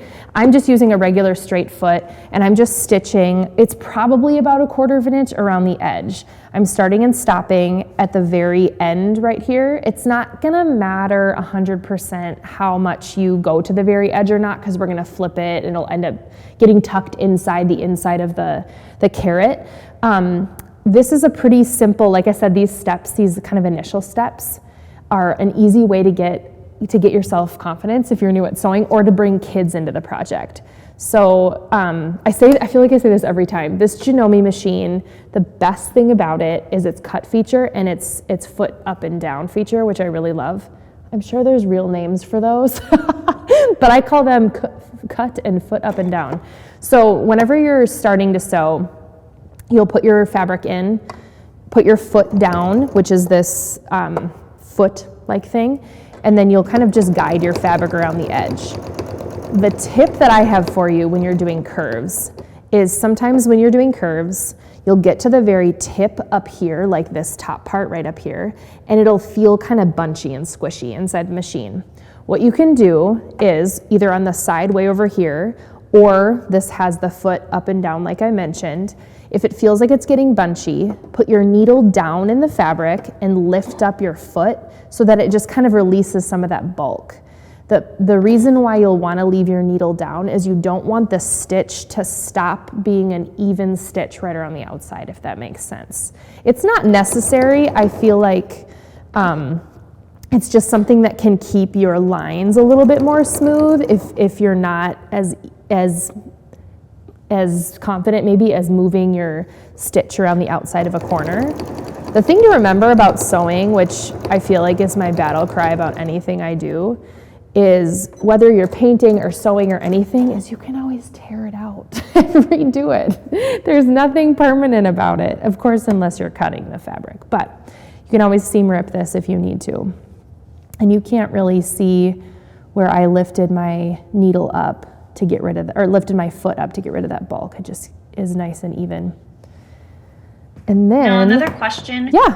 Donna asks, which kind of stitch did you use for the carrot markings? And I'll add, if you'll elaborate, if that's any different at all from the stitch that you're showing here with the greens. That's a great question. No, it's not. All I did was a straight stitch in, leave your needle down, and then straight stitch back right out. And I feel like you 100%, if you have a machine that has lots of different stitch options on it, like zigzag or these kind of flourishy things, that could be really cool to play with. With this, you could even add in a different color thread, like gold or something more glitzy, or maybe hot pink, to add these details. And that's what's gonna make your carrot really fun and exciting. But I guess I'm a minimalist with my sewing, that I just really honestly use a straight stitch in its factory settings or predefined settings. I'm not playing with the stitch length or anything too much. But if you're brave and you want to play with that and make it more decorative, please do that. That's the cool thing about communities like this, is we can all see what our preferences are as we're making patterns like this. So what I'm doing here is I'm doing what's called edge clipping, or snipping the edges, or I think there's another term for it, but I call it edge clipping. And I'm bringing my the tip of my scissors in and clipping right up to the very tip. I'm not clipping the stitch that I just made. And what that's going to allow me to do is flip this right sides out, and you're going to kind of get rid of some of the bulk around the edges. And people do this a lot in garment sewing. People do this a lot in like making plushies and things like that. I don't know that it's as common in quilting, but see, there we go. It lays a lot flatter. I'm gonna just turn this one so you can see the difference, because it gets pretty bulky right at the tip up here. So anytime you have a curved piece or an angled piece, this is important. This is maybe not the best demonstration, but it's pretty bulky right up here. And you see I can't get this all the way turned out, as opposed to this kind of nice, even curve. That's what edge clipping will do. I'm just gonna flip this out. That was my little before and after demo, I guess, huh? Now, while you're flipping those out as well, Anna Jean has a question about the fabric that you're using. I know one of them you said was an IKEA pillowcase, but she says it looks lightweight. So you want to talk a little bit more about that fabric? Yeah, this is just a cotton fabric. It's nothing fancy. This is just a solid cotton. I believe this is a Kona, which is a brand of, they have a lot of solids. It's a little bit thicker of a solid. I think a lot of quilters use it, to be honest. And this, I have no idea where I got it, but it's pretty, and it's just a cotton fabric. I actually don't sew with cotton a whole ton. If you've tuned into any other lives, you know that I sew with wool and felt a lot. So this is a little bit newish to me. I would say not newish, I would say outside of the box. That isn't normal for me. But I love the cotton comes in the most amazing colors, which I absolutely love.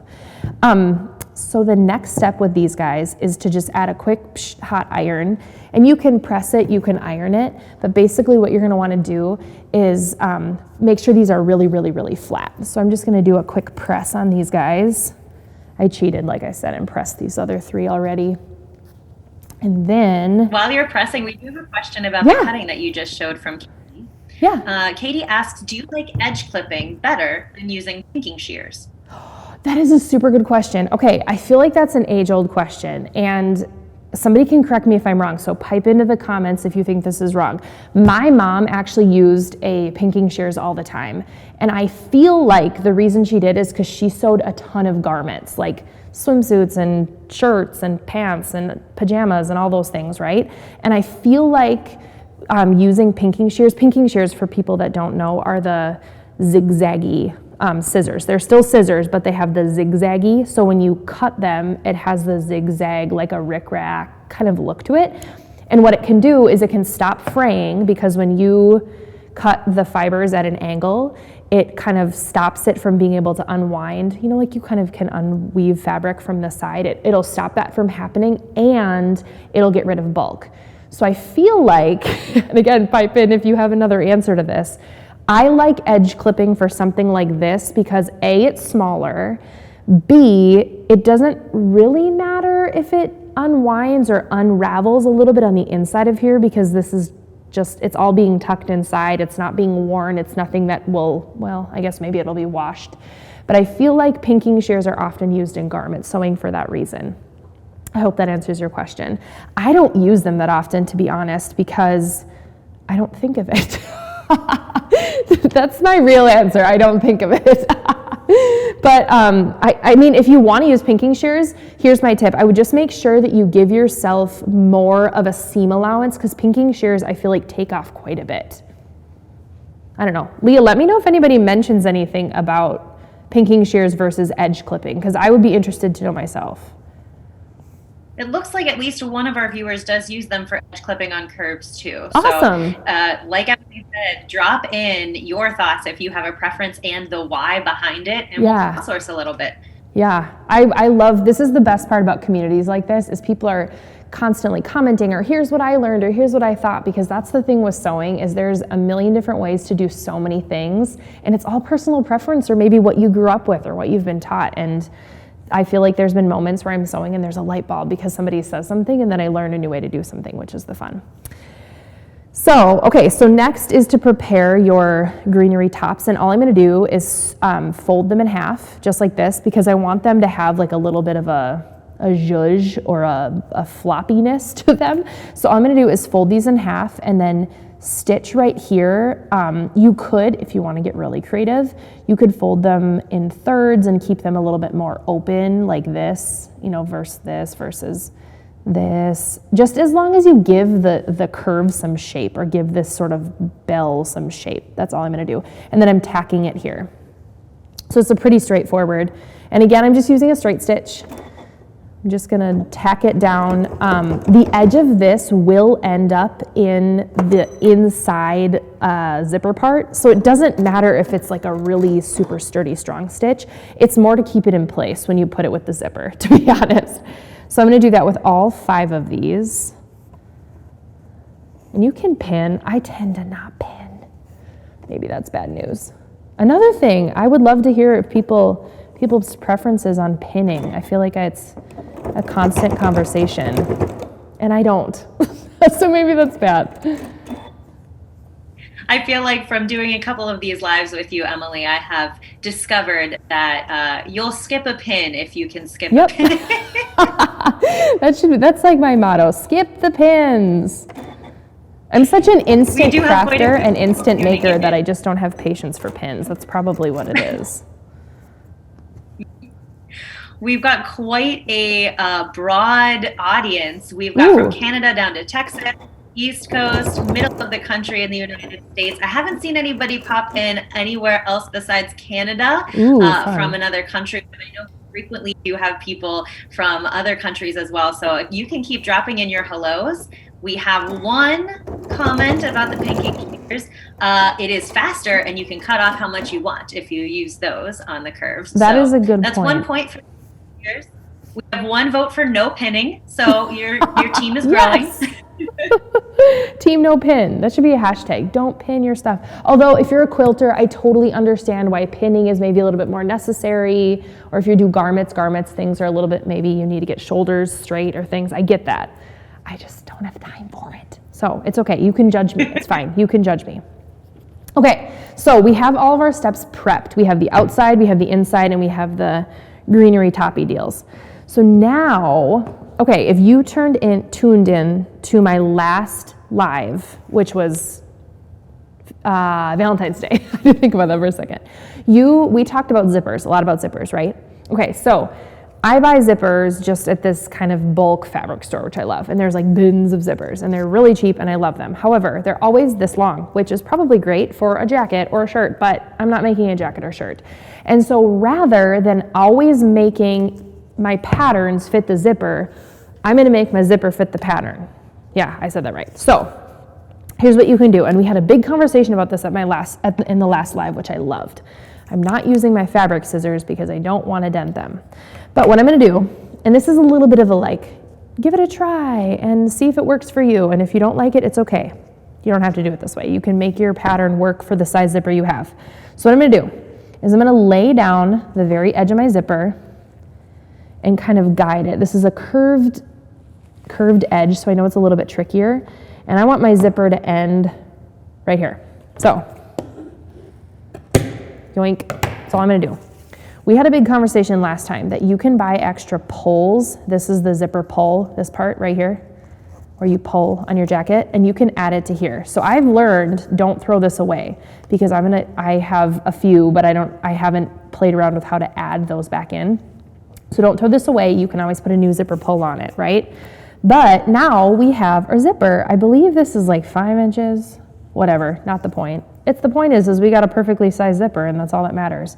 So you can line it back up to make sure it's exactly how you want it before you put your ending in here. Because remember, on this zipper or on any zipper, on a jacket, on a shirt, you have the stopper dealie, like this plastic or metal piece, right? Which is the stopper. So I'm just gonna stitch back and forth right at the very edge, not like super duper close, but kind of close at the very edge to make our own stopper. The thing I should mention is this is a plastic zipper. I don't know that I'd recommend this with metal because you're probably gonna break some scissors, you're probably gonna break a needle or 5 if you try and do this on your sewing machine with a metal zipper. So all I'm doing is going forwards and then I'm holding my reverse back button, the little arrowy back button dealie, to go back and forth. And I'm cutting it and voila, you can see all that did was add a little bit of a stop. So now look, I can't even pull that out. That's all you need. You don't need anything super fancy, and these stitches are going to be covered up in the sewing of the zipper top anyway. So, fun fact of the day, you can make your own zipper length. I hope that just changed somebody's life because what I learned, it changed my life. It's awesome. Okay, so then this is the easiest part of zippers, and if you're new to zippers, I don't want them to intimidate you. All you have to do is make a zipper sandwich 2 times. One for the back, one for the front, and then you sew the whole thing together. So it'll be back, right sides up, or I'm sorry, I'm gonna say outside because we don't really have a back. I guess we have a front. I guess this is technically the front. So you're gonna do back, right sides up, zipper, lining. Did I do that right? Now I'm second guessing myself. No, you do lining, right sides up. This is why we need the pattern. Lining, right sides up, zipper, and then your outside, right sides down. I'm gonna say that one more time. Lining, right sides up, zipper, outside, right sides down. And all I'm gonna do, these little dealies, these wonder clips, I believe is what they're called. This is about the only time I pin, so maybe I'm not negative anti-pinning. And you are going to do your very darndest to line this up. Because like I said, you're gonna stitch, you're gonna sandwich twice and then stitch it all together. So this is our first sandwich. And I'm clearly having issues with this today. Here we go. It is a little bit tricky because this is like ever so slightly curved. If you want to make your life so much easier and just like, if this is your first zipper you've ever done in your entire life, you can just make this straight at top if this curve is feeling a little bit intimidating. Whatever shape you make the outside, you just need to make the inside the same. So I'm just working my way around. Zoop. Just takes a little bit of finagling. And look, your zipper ends right at the very edge here. So, ta-da! So again, lining right side up, zipper, outside, right sides down. And here's a little tip. I'm going to show you this right here too. So this pull, right? This pull. When you use your zipper foot, I'm going to show this right here. When you use your zipper foot, it looks like this. It's the E foot if you're using a Janome. Really easy, comes with your machine. Almost any machine comes with a zipper foot. But you'll see that there's not the bulk or the side by side. Like look how much bulkier this normal foot is, right? And this is the side by side foot, or the zipper foot when they're side by side. It's missing the like bulk on either side. You see that? And the reason is because your needle is going to go right there on the inside, and there's going to be not much of a gap between what you're sewing and the edge of your needle. And what that does is it allows you to go take your foot and go right along the edge and get as close to the zipper little teeth thing right here in that little canal, if you can kind of see where my fingers are. This is probably far too much zipper information, but I'm giving it to you anyway. So my tip for you today is when you're sewing a zipper, this right here, this little pull, is going to screw up how close you can get your foot to the edge because it's a bulky little zipper dealie there, right? So what I do is I'll open my zipper a little bit. I'm going to sew to right about here. I'll show you to. Sew to right about here, put my needle down, move the pull back up here, and then continue sewing. And that's what's going to give me the straightest line that I can to make the zipper like as even as possible. Let me know if this doesn't make sense because I'm happy to try and explain in any way possible. I feel like I'm probably making it sound more complicated than it actually is. Right after I sold how easy zippers were. Okay, so again, put in, I'm just using a straight stitch, nothing fancy, and put your foot down. Then I'm just gonna start sewing. And I'm gonna backstitch just a little bit at the very beginning because I wanna make sure that my zipper is in there really sturdy. And then I'm removing my Wonder Clips as I go. And I'm feeling that my zipper pull, I'm coming up on my zipper pull. So needle down, foot up. So I can't really move this whole thing a whole ton. But then I'm gonna zip my zipper over there. Whoops, so it's out of the way. Foot back down, and I'm on my merry way. And let me just show you how straight this stitch is. It's pretty good. Whoop.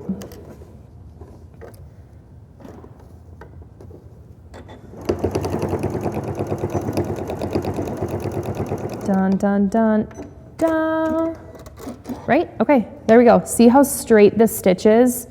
It's pretty perfectly about 1/4 of an inch away from the edge. There was no like, as I had to go around the zipper. That's the tip that I feel like is really helpful. Okay, open this guy up. We have a question. Actually, we have a couple questions. Yes, please ask. Here. So Kay and somebody else a little bit further up in the chat box are both curious about if the zipper is facing up or facing down. So, when I'm making the layering, is that the question maybe? Yes. I believe that's probably the question. So you're obviously gonna want your zipper pull to be on the outside. So you always want your zipper to be facing your outer fabric. Does that make sense? So that's why you lay your lining right side up. Like that's why when you make your zipper sandwich, you lay your lining right side up. I'll show you. Lining right side up, zipper,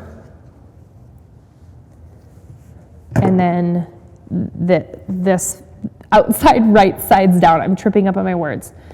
And the reason is when you're laying it out, you can see it. Your zipper is going to be facing your outside fabric, because what you don't want to happen is this pull to end up on the inside, right? So you want your zipper to be facing your outside fabric. So it's lining right side up, zipper right side up, I guess, right? Because you want it to be facing your outside, which you're putting right sides down.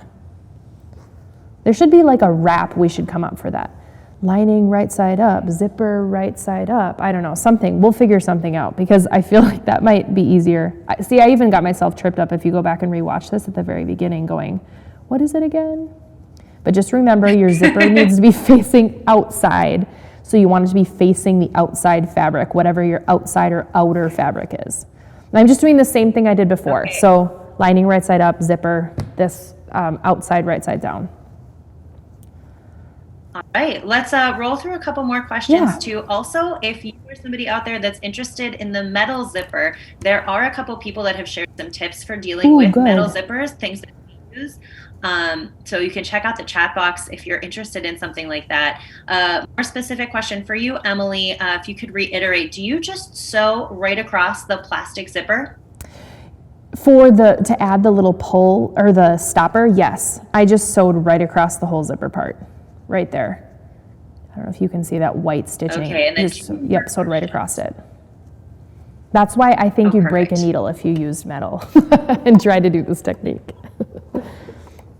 All right, let me search for this one question. Okay, this is a more general question, but I'm going to slide it in while we're talking about zippers here from Ginger. Is it possible for you to change the pattern slightly and put the zipper on the side to get a really straight edge instead of the top? You absolutely could. So literally it will be the exact same thing.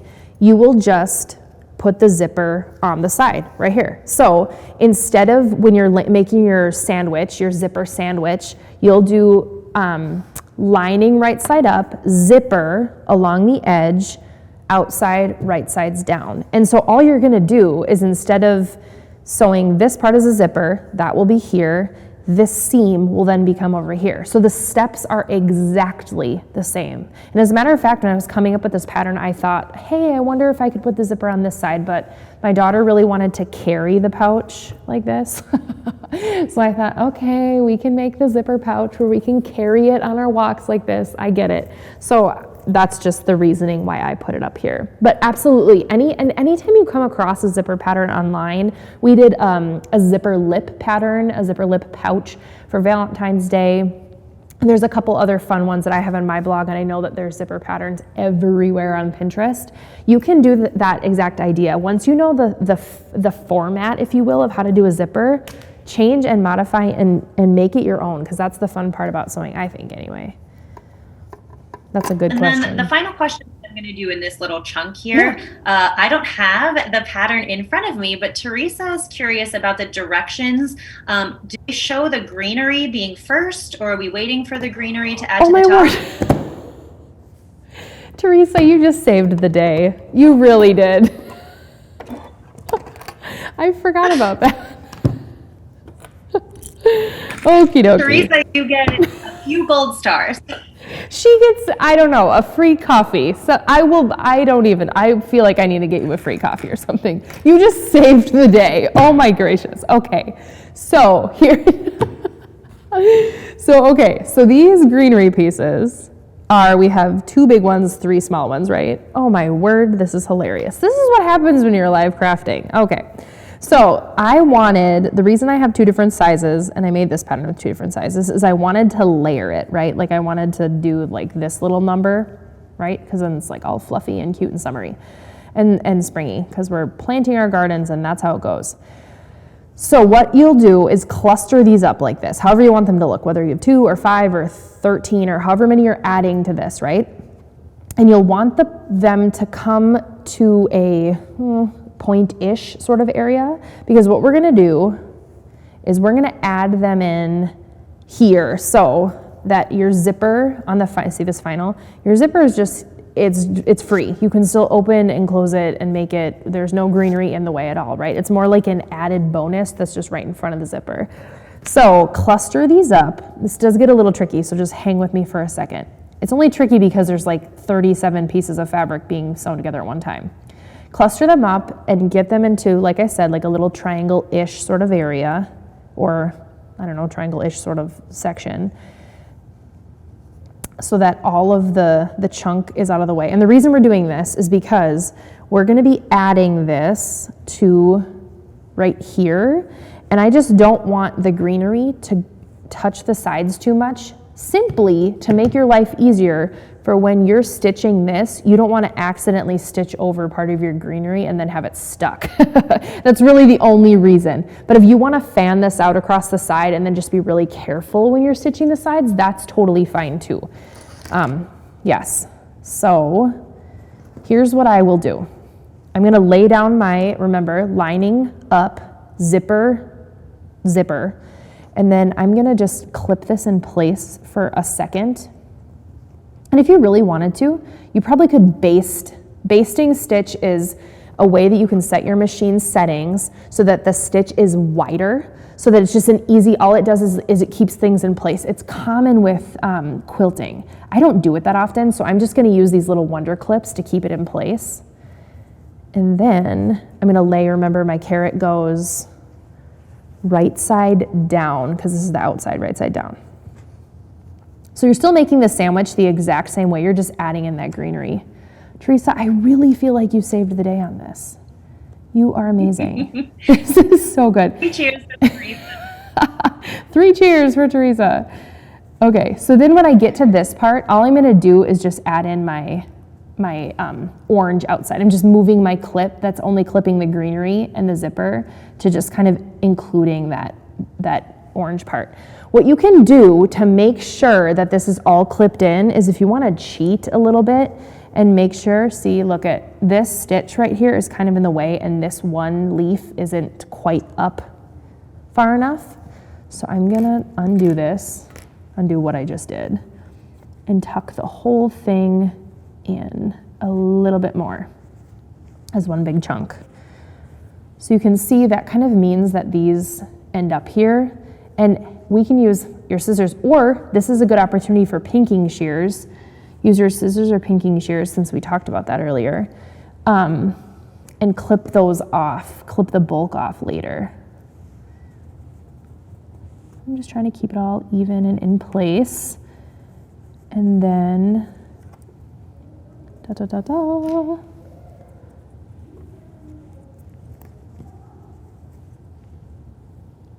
Okay, so my my zipper pull is way over here. So again, I'm gonna stitch, put my needle down, lift my foot up, move my zipper pull to over here, and then keep stitching to, remember, get that straight, super straight, clean edge. So back in to your zipper foot we go. So foot down, whoops, foot down, if I can get it right. I'm gonna back stitch just a little bit, just to make sure it's nice and solid.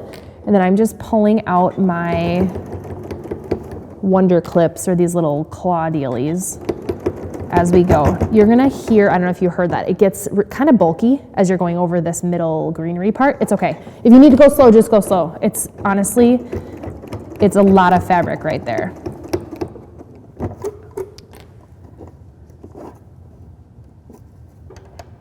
I'm gonna go a little bit farther. Again, needle down, foot up, and then I'm opening this up and moving, moving all of this out of the way, and then just moving my pull out of the way, because I don't want that weird around the edge. Foot back down, and then just finish up the stitch. I back stitch at the end again, because I want to make sure my zippers stay in there nice and tight. This is the fun part. Ta-da! Look at. Da-da-da-da. This is always like, oh my word, I'm almost done. This is amazing moment. And look how springy these colors look with the pink. Oh, that's the only color zipper I had. It works out really good. So again, here, see, we have our layering of our leavies, and there we go, it's right there. So, okay, the most important thing to do in this next step is open your zipper, because what we're gonna do next is sew the outside and the inside together. And if you forget to open your zipper, it's gonna be really hard to open your pouch. So open your zipper a little bit, even halfway. And we're gonna line this up and line this up and do one last stitch all the way around the outside, and we're gonna be done ski. Now, Katie has a question about the foot that you just finished using. So Emily, when you were using, just sewing all the way through that bulk, were you using a walking foot or a zipper foot for that? No, I was still using my zipper foot. So I just went a little bit slow because it wasn't a walking foot. I know a lot of quilters use walking feet, and walking feet, if you don't know the term or know what it is, oftentimes it will look more like this bulkier foot, not the zipper foot, and it will have like two separate pieces, and it literally walks across your fabric. And the benefit of that is that you can go through thicker fabric, multiple layers of fabric. You can make sure that you get, like, if you're doing wool or doing like a coat or doing some like really thick thing, it walks rather than uses these foot feeds to pull. It just is like a little bit extra, I don't know, ease maybe when you're sewing is maybe the right word. But no, I just used my zipper foot and just went slow and knew that it would be like a little a bump to go through that extra layer. But it didn't have trouble because this cotton is not thick fabric at all. So 4 or 5 layers of it isn't gonna really trip up the machine too much. But if you're feeling like, oh shoot, I don't know that that can happen or that that's gonna work well with my machine, what you always can do is you can pause right there and do your very best. You can change feet and you can try and get your new foot on there and then do your very best to keep it still squished all the way over to that zipper. Because remember, the zipper foot just gets you nice and close so that you have a nice finished zipper edge. That's the only benefit, is that it gets it close so you have this nice zipper edge. I don't know if that answers your question, but I don't tend to change my feet a whole ton, to be honest. Okay, so now I'm going to sew my lining and my front together. And when I do this, I want to make sure that my zipper, right here's my edge of my zipper where it met all those, it meets the 2 lining pieces and the 2 outside pieces. I'm going to kind of smush it and line it up because I want it to lay flat. The most important part about this is laying flat on either side and then doing your best to make sure your outside is lined up. Your inside, your lining, yeah, it's important, but you want to make sure you have the nice carrot shape on the outside. Whereas the lining, if you need to fudge a little bit, you can fudge in how this lining looks on the inside. Again, the fun of sewing, it doesn't have to be perfect. So I'm just going to use these clips again. And remember, you opened your zipper before you did this. I've made many a project where I don't open my ding-dang zipper and then I get stuck. And I end up having to finagle my way. So, okay, so when we're sewing this together, remember, you don't want to sew your greenery into the side right here. So I'm just going to kind of tuck it into the middle and kind of see if that works. And you'll feel and then a quick like, review while you're doing this too, yeah, go ahead. Emily. Yeah. Just a little review question coming in from Teresa. I missed the last outside piece part. Are they sewed in the same as the first? So outside, lining, and greenery? Yes, it is lining piece right side up, zipper with the greenery in there, and then outside piece right side down. Perfect, thank you. Yes. And another thing I just thought of that I did not think of until right now, if you wanted to decorate or do these decorative lines on both your back and your front, by all means, why not? I just didn't because the back is the back and the front is the front. But if you wanted to get creative and have fun, and like I said, include your kids and have them decorate that, I say go for it. So the next step is to sew this all together. So you're gonna take your sewing machine and we are gonna put our foot here and we're gonna start stitching right here because I wanna leave, I'm gonna go all the way around. And then I'm gonna stop here and I'm gonna leave an opening because you need to be able to turn the whole thing. So I'm gonna leave a good size opening. And when I do this, I always try and pick like a straight side. I don't wanna leave the bottom open because I don't wanna deal with this whole situation when I'm done. I wanna leave like this piece, just a straight, simple, no hooligan sort of piece open to flip. So, ooh, I need to change my zipper foot to, and I'm just going, what is this, A? This is a Janome A foot. It probably stands for awesome, because I don't know. Maybe it's just the only foot that, it's like the simple foot. But I think it stands for awesome. So needle down. I'm just using a straight stitch, and I'm trying to stay 1/8 to 1/4 of an inch away from the edge. And I will back stitch at the very beginning, just to give it some strength. And then I'm taking my clips out as I go. And then here's the part when you get to the edges, these little edgy pieces where like the zipper meets everything.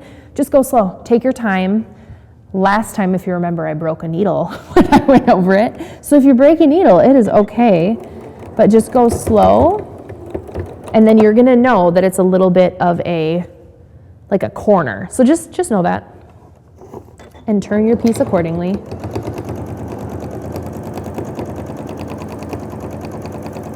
This is the fun part because you are literally 1 step away from being done. Okay, like 1.5 steps away from being done. Okay, so I'm gonna get to the bottom. And if you're doing corners, this is just a refresher for anybody doing corners. It's the same as when we were doing the front, decorating that front piece with those lines. Needle down, foot up so that you can pivot, right? So you can pivot like basketball. I was trying to explain pivoting to my son as he was sewing the other day. And he's 8, so he likes sports. I was like, like on the basketball, the March Madness thing, how they pivot and I felt like a cool mom for a moment. So pivot, so leave your needle down, lift your foot up, and then keep going. Because it'll make a nice corner. And if you don't want a corner, then just make it a curve.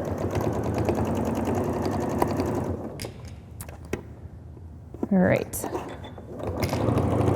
So again, I'm getting to the zipper part and I'm just gonna go slow. There's a little bit of a bulk, so I'm lifting my foot up, but keeping my needle down just to get rid of that so it can tuck under there nicely.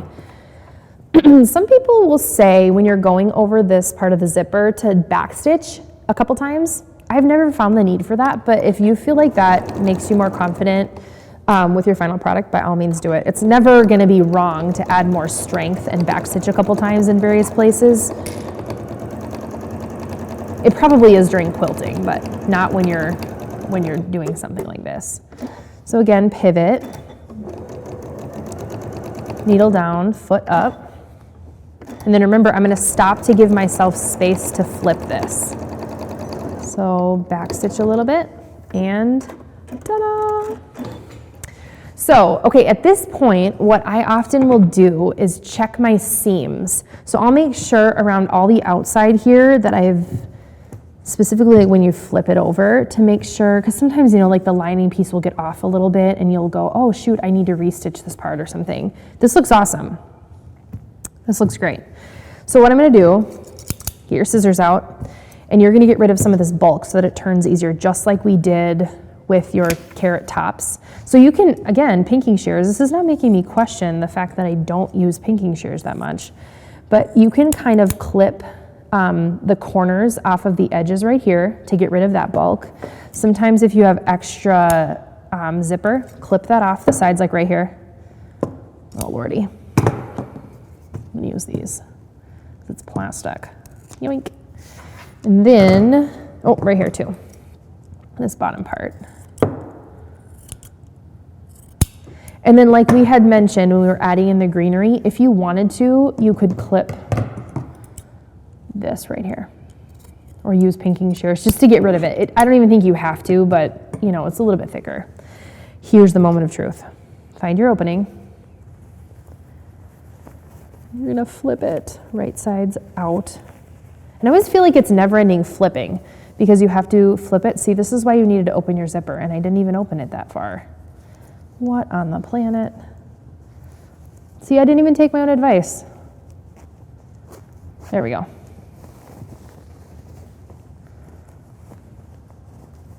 So you just work your way to working the whole thing out. If you wanted to, once it's all the way out, you can press it flat. You don't have to. Now, this is a great time for this next question. Yeah. It looked to me like maybe visually you just answered it, but Eileen is curious about why you needed to leave an opening on the seam to turn it. You also have the zipper open. Couldn't you just stuff the lining into the bag where the zipper is? You could. I think that's another way to actually make zippers. Okay, so if you wanted to do that, you would completely erase the last 2 steps that we did. And what you would do is sew your lining completely separate, turn it, and then you would like add it. So the reason you could, and I think that's a way probably it's an alternate way I would say, but the reason we do this is because the reason you add your lining in with your zipper and in theory make it one kind of big piece is because you're gonna end up with your lining connected to your zipper. So you have zero raw edges, like nothing, 0 raw edges. I have some threads I have to clip, but this seam is inside and this seam is inside, if that makes sense. So you have nothing that you have to finish now. If you wanted to, you could sew your carrot outside and then sew your inside separately and then try and like top stitch it together. I mean, that's an option. It's an option, yeah, absolutely. I feel like it might be a little trickier, to be honest. Look at. And then Teresa, don't worry, I'm going to get to your question about all the lining and stuff, but I want to let Emily finish before we do a little review. Okay, so then the very, very, very last thing you have to do, besides stuffing it full of jelly beans and putting candy in it, is, oh boy, this is stuck in here. Here we go. Finish this seam right here. So you have this little bit of an opening. What you can do is kind of work your fingers in here to kind of line it up, tuck in your edges, and essentially you're just gonna stitch right there. The reason, like I said, I wanted to leave this side opening as opposed to this is I don't wanna deal with trying to stitch this angle closed. I just wanna tuck this in and stitch a quick closing stitch right here. So I'm gonna press this because it's just gonna make my life easier. To be honest, just press it super fast. You could finger press it too. I know finger pressing is just a way to work the heat of your fingers. There we go, see? And now I'm just gonna bring it over to my machine.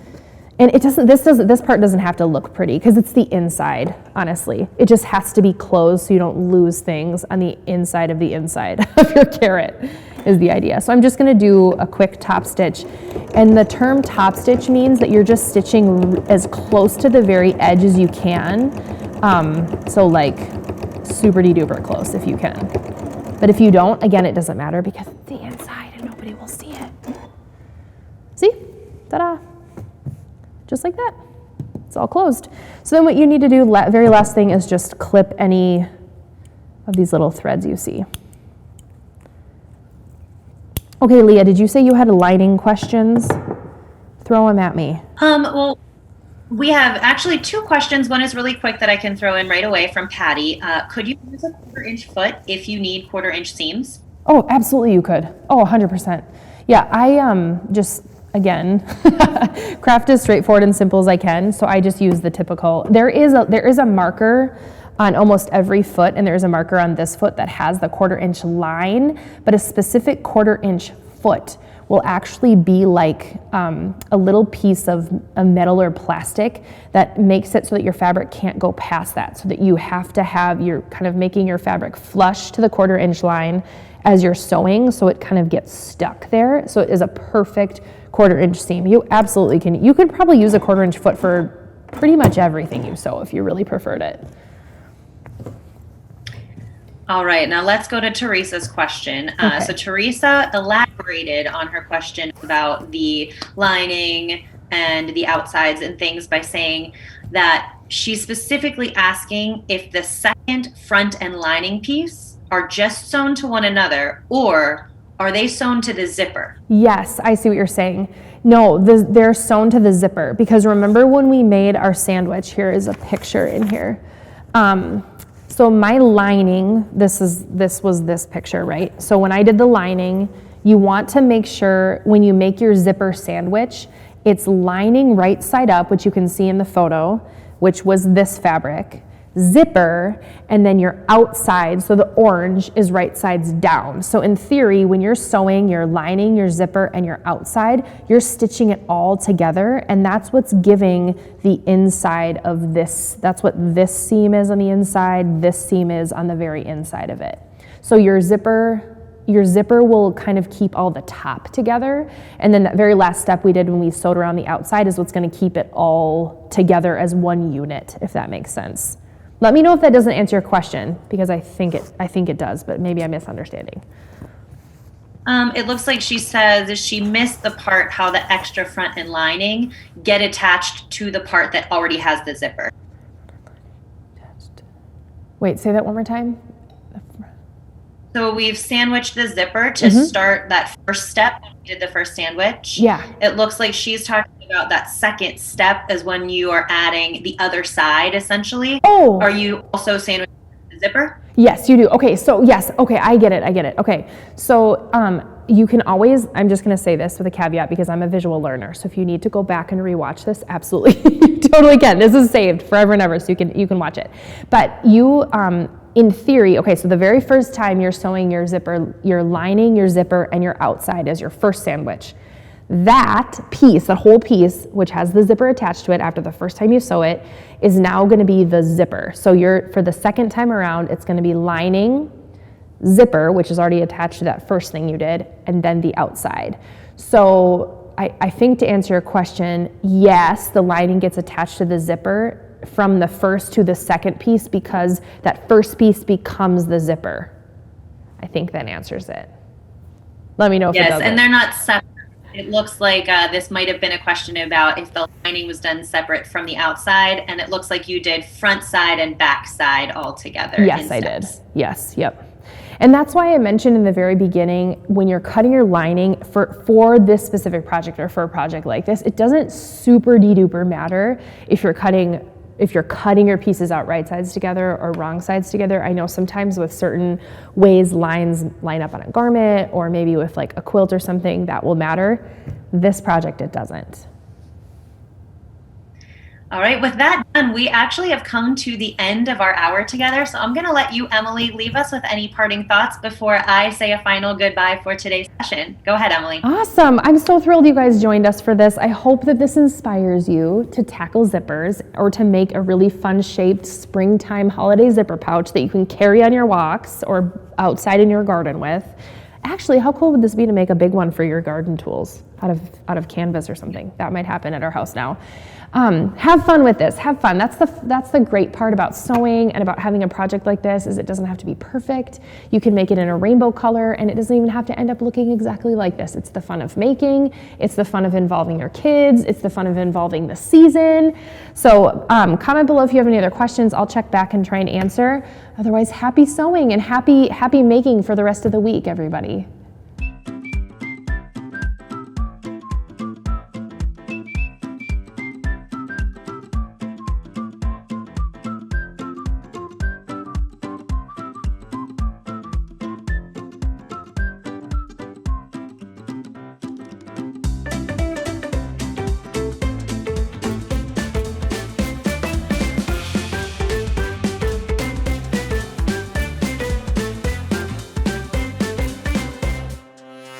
Hey guys, I'm Ann Yorks from the Flower Box, and I'm so excited to be teaming up with Craftsy today to bring you a really cute bunny cookie tutorial. I am coming live from Pennsylvania, and so it's right around lunchtime here, just after lunchtime. We're at 1 o'clock, and we have a pretty nice weather day. So we just went through several weeks of snow and ice, and I have to tell you, I totally have spring cookies on the brain. And so today, let me show you what I'm going to be demonstrating for you, and then we'll just start jumping in, talking about the cookies. So today I'm going to be showing you how to make these really cute bunny cookies. We're gonna do this bunny girl, and then I'll also show you how to do this bunny boy. It's the same cookie cutter, just a little bit different piped outlines. So just to tell you a little bit about how this is going to work today, I'm going to take you step by step through both of those projects. I can see your questions, so if you have questions, feel free to pop those in the chat, and I'd love to help you out. I'm happy to answer questions about today's project. Today I'm going to be using royal icing. Royal icing, the ingredient that makes royal icing really special is meringue powder, and that's what makes royal icing dry nice and smooth to get that nice flat surface to pipe our details on. So I'm actually using the royal icing in 2 icing consistencies. I have it in the piping consistency in bags with a tip number 2 on all of my piping bags. And then I also have my royal icing in the flooding consistency, and I just have my icing in these tipless bags. No tip needed on these bags. This is what I'm going to use to flood onto the surface of the cookie. You'll see in just a minute. And so we don't need quite as much control, so no tips needed on there. Now, if you have not worked with royal icing just quite yet, I'll do a quick demo to show you what those 2 consistencies look like in my little dish. But I have 3 classes on Craftsy. If you haven't watched them yet, Celebrate with Cookies was my first class. It's great for beginners. Then I did Smart Cookies, which talks about the cookie process and how to plan your cookies. We'll talk about that a little bit today, but that's probably my favorite class.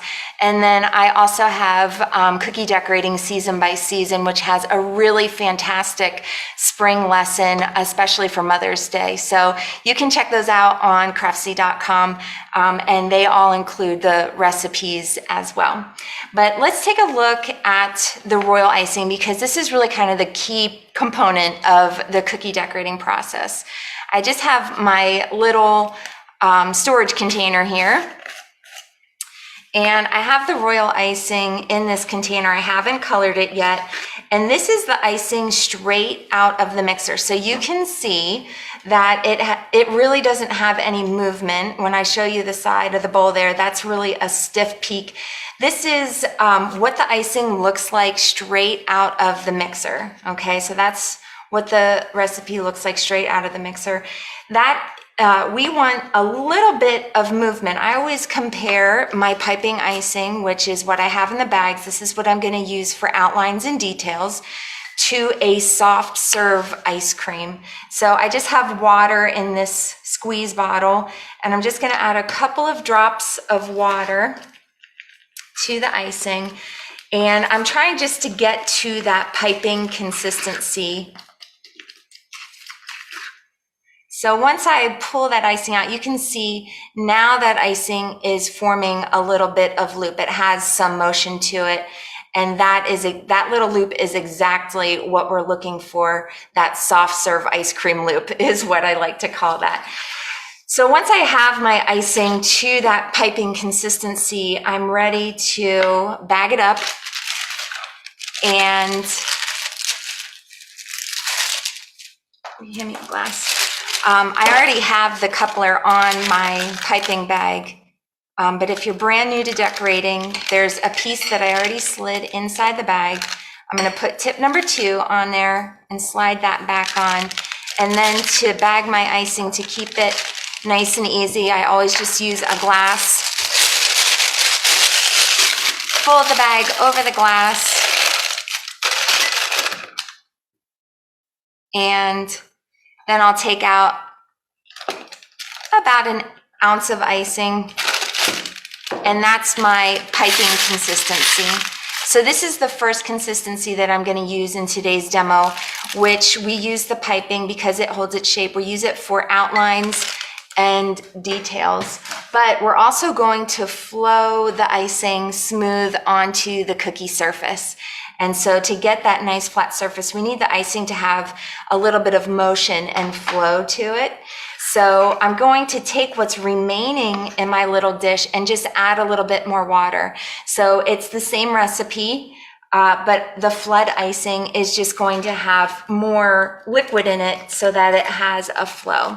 So really what I'm looking for to get to that nice flood icing consistency is for that icing to flow off of my spatula.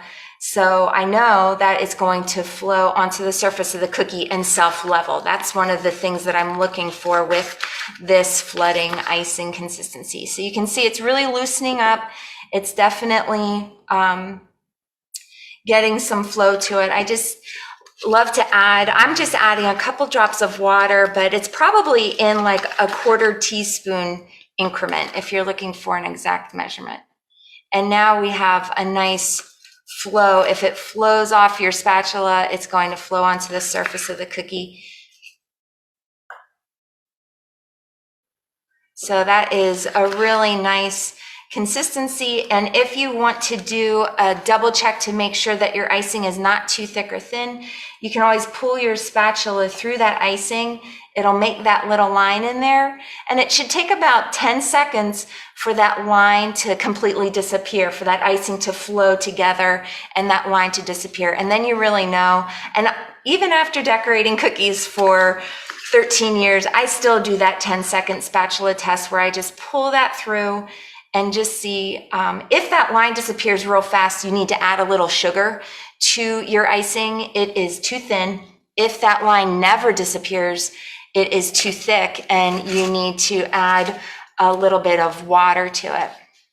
So I see a couple of questions and let me just jump into those before I start decorating these cute bunnies. Melissa asks, what can I practice with in order to steady my hands before I decorate? So I am not a super steady decorator, and I'll show you how I get around that when I start piping. But one of the ways that I really did sort of steady myself is using a piping practice sheet. We do have one on flowerbox.com, and it's a series of lines and curves, and you can use up your leftover icing after you do a cookie project. When I first started decorating cookies, I did so many practice sheets just using up my icing. And I know for certain, there's also a great piping practice sheet that's also included with my first Craftsy class, Celebrate with Cookies. So just use up that leftover icing, piping lines, piping circles, and that will really help your muscle memory start to smooth out. Lauren asks, I'm taking your Easter chick class in March. Do you always make the icing the day before decorating? Lauren, that is such a good question. I do not like to be overwhelmed before I decorate cookies. And so I do prep my icing the day before. Because I'm using meringue powder, it is counter safe. So I'll just store it on the counter overnight and then I'm ready to decorate the next day. I store the icing in the piping consistency, and right before I'm ready to decorate, I'll mix down to that flood icing so that I make my consistencies before I decorate. But I do make the icing and all of the colors the day before I decorate. As a busy businesswoman, it just helps me to break up the process, make the process more fun. And I actually have tons of tips on that same topic in the Smart Cookies class as well. So now let's jump into looking at these cookies, and we're going to take a look at the bunny girl first.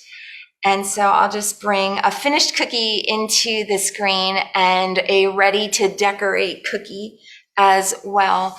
I had a lot of fun planning this cookie because I really love the icing colors for this project, very springy. And I was inspired actually by some Easter eggs that I found at Michael's. And so I just loved this peach, sort of a pastel red and turquoise. And today's cookies are using those colors. So I'm not a natural color theory person.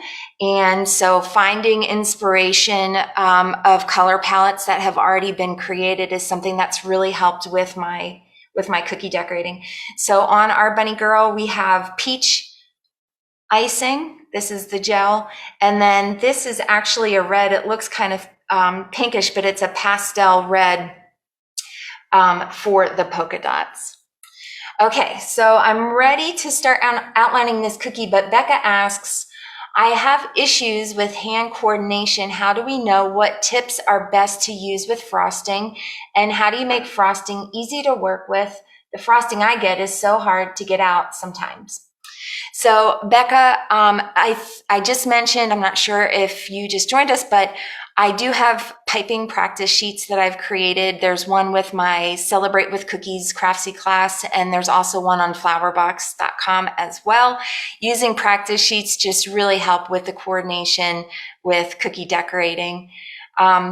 How to know what tips are best to use. Oftentimes, if you're following a tutorial or learning from a Craftsy class, the tip number is provided for you. But generally, I use tip number 2 for my outlines and for my details, and occasionally use number 1 for details as well.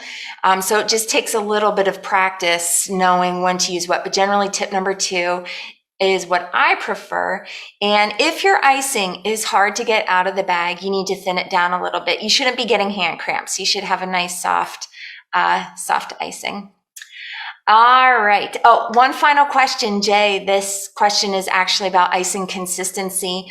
And on the Craftsy YouTube page, I have a video on there about icing consistencies that really does a little bit more of a deep dive. So if you Google Flowerbox Craftsy icing consistencies, you should be able to find that. Jay asks, when do you start counting? After drawing the line? As you do it? After you are done drawing it? Generally, I'll draw the line and start counting, but I always tell my students we count differently. So somebody might count 1, 2, 3, real deliberate, and somebody else might count 1, 2, 3, 4, 5, 6, 7, 8, 9, 10. So, that 10-second is really just kind of a guardrail. It's not a hard and fast number. And I find typically if my icing is kind of within 5 to 10 seconds, it'll work just fine. So don't get too caught up on when to start counting. It's really just meant to be sort of a simple guide, and it's not exact science. All right, let's start some decorating. So I already have my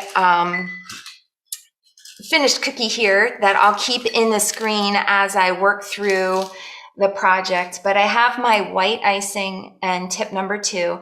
And to keep my hand nice and steady as I'm piping, I'm going to keep my pointer finger on the coupler. And this kind of just balances me out as I am piping the cookie. I like to touch down on the surface of the cookie and drop an icing anchor.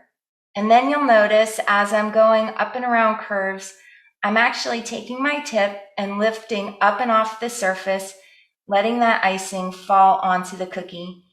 This keeps that barrier or that outline nice and high and round, and I'm not flattening my outline. If you flatten your outline, you might see a little bit of overflows when you are flooding in your cookie. Okay, so nice tall barrier. It's like a wall and that's gonna hold back that flood. Now my peach, the tip is a little bit dry, so I have this tool. This one's a fancy one. This one's a scribe tool. They don't have to be this fancy. You can use a toothpick to do all of the same stuff this tool will use, but I'm just gonna poke my scribe tool in there to loosen up that icing. And now I am ready to outline the bunny's dress. So I just have, again, tip number 2 on my icing bag, and I'm just gonna work my way around almost a triangle shape for that bunny for the dress. Now, when I made a whole batch of these, I worked directly on the cookie sheet. Oh, did you see that? I had a little icing pop, little air bubble in there. Never panic. You can always just scrape off. The icing is super forgiving. Just scrape off a mistake and repipe. But when I'm working on a batch of these, I will work across the tray in an assembly line style. So I'll outline all the heads, then I'll do all the skirts, and then I'll come back and do the arms and the feet. Now the inspiration for this really cute bunny, I had more of a stuffed animal in mind. So when I created this design, I have her toes pointing inward. And this takes just a little bit of freehand here. And so whenever I have to deviate from just following the edge of the cookie, I'll use little guidelines like, I know I want to come in about 1/2 inch from the edge and then bring that toe around about 1/2 inch from the bottom. You can also use a food marker to trace onto your cookie if that helps keep your designs consistent from cookie to cookie. If you have a template, or you can create your own template. But I find decorating goes a lot faster when you're able to just generally freehand and outline those areas. So now my cookie is outlined, and I love when I get to this point because it's almost like a coloring book, and you can now start to flood in this cookie because you see clearly where all the different icing areas are going to be. So let's start with the bunny's face. And the bunny's face has this cute little pink section to it, and I'll show you how to do that little pink accent. So now I have my white icing, and it's in my tipless bag. I just took a small pair of craft scissors and cut off the very tip. I like to keep my openings nice and small. And when I'm flooding in my cookies, the first thing I like to do is bump that icing up against the outline. It just gives me a nice clean finish or edge to the cookie and conceals that outline just a little bit. So now I have started my flood, and I'm just bumping up against that outline to flood in the bunny's face. I am usually pretty generous with my icing. And so notice I'm not leaving a lot of cookies showing. This gives my cookies a nice full look when the cookie is dry and it has a more puffed up look to it. If you see any air bubbles, you can go in with your scribe tool and pop any of your air bubbles. If you need to tap your icing into place, you can always use that scribe tool to just kind of tap around. Okay, so now we have our head flooded in, but I want to create this little pink accent in her ear. This is a wet on wet technique, and what that means is I'm going to use the flood icing. So I have pink icing in this flood bag, and I'm going to add this flood icing while the white is still wet. So that's where this gets its name, wet on wet. So I'm just going to create that teardrop shape with my pink icing, and I'm just going to fill that in. Now, because I'm using a flood icing on top of a flood icing, that pink just melts into the white background. They're the same icing consistencies, and that creates a really nice, cute, flat surface. So that detail is just kind of part of that bunny design. So it's already melted in to the white base. So now we have our bunny's head flooded in, and the next sections that I'm going to flood in is the arms and the legs. And royal icing is really cool because when you flood in neighboring areas, it creates these natural definition lines on the cookies. And so we are going to flood alternating areas on the cookies for two reasons. Number one, we want the arms to be a separate icing section from the dress. So we'll flood those in first and let those dry, and then flood the dress in. And the second reason is we don't want to see our icing colors bleeding together. So if you flood in icing colors that are next to each other, the chances of them flowing and touching each other and bleeding, especially with highly contrasting colors like on our boy bunny, you could see some blurring of the colors at those where those colors meet. So let's flood in these arms.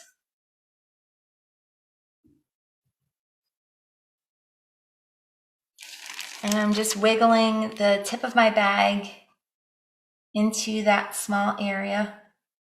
And I'm also going to flood in the little feet area.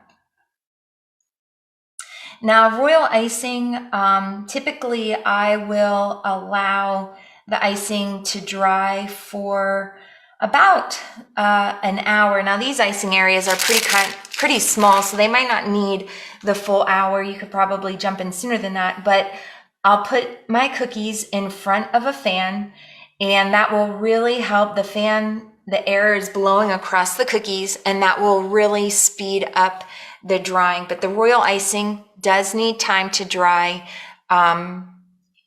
in between these icing areas. So I have a bunny that I flooded this morning, and this is already dry, so we can flood in that little dress area. One of the questions that is in the chat is, Anne asks, how do you get a shiny finish versus a matte finish? Okay, so the shininess to the icing comes also from putting your cookies in front of a fan. And so you can see a noticeable difference. It's not wrong to let your cookies dry on your countertop. I did that that way for years, but when I started using a fan, that quick moving air going over the surface of the icing, it really speeds up the drying. It reduces any cracks in small icing areas, and then it also adds the shine. So there's definitely benefits. I have a floor fan from Walmart, and I just put it in front of my bakery rack, and I just always keep that fan nice and clean and dust free. But that's what I use to dry the icing, and it really speeds things up and adds that shine. So that's a great question. So now let's jump into our dress. And again, this is a new favorite color combination of mine. The dress is the Chef Master Georgia Peach, and the polka dots are actually a pastel of the Chef Master Red. So again, notice the generosity on the icing. I don't leave a ton of cookie showing when I'm flooding in. That just gives me a nice full look to my cookie. If there's any areas like right here where there's a little gap between the edge and where I've flooded in, that's where that scribe tool comes in real handy, and you can just tap that icing where it needs to go.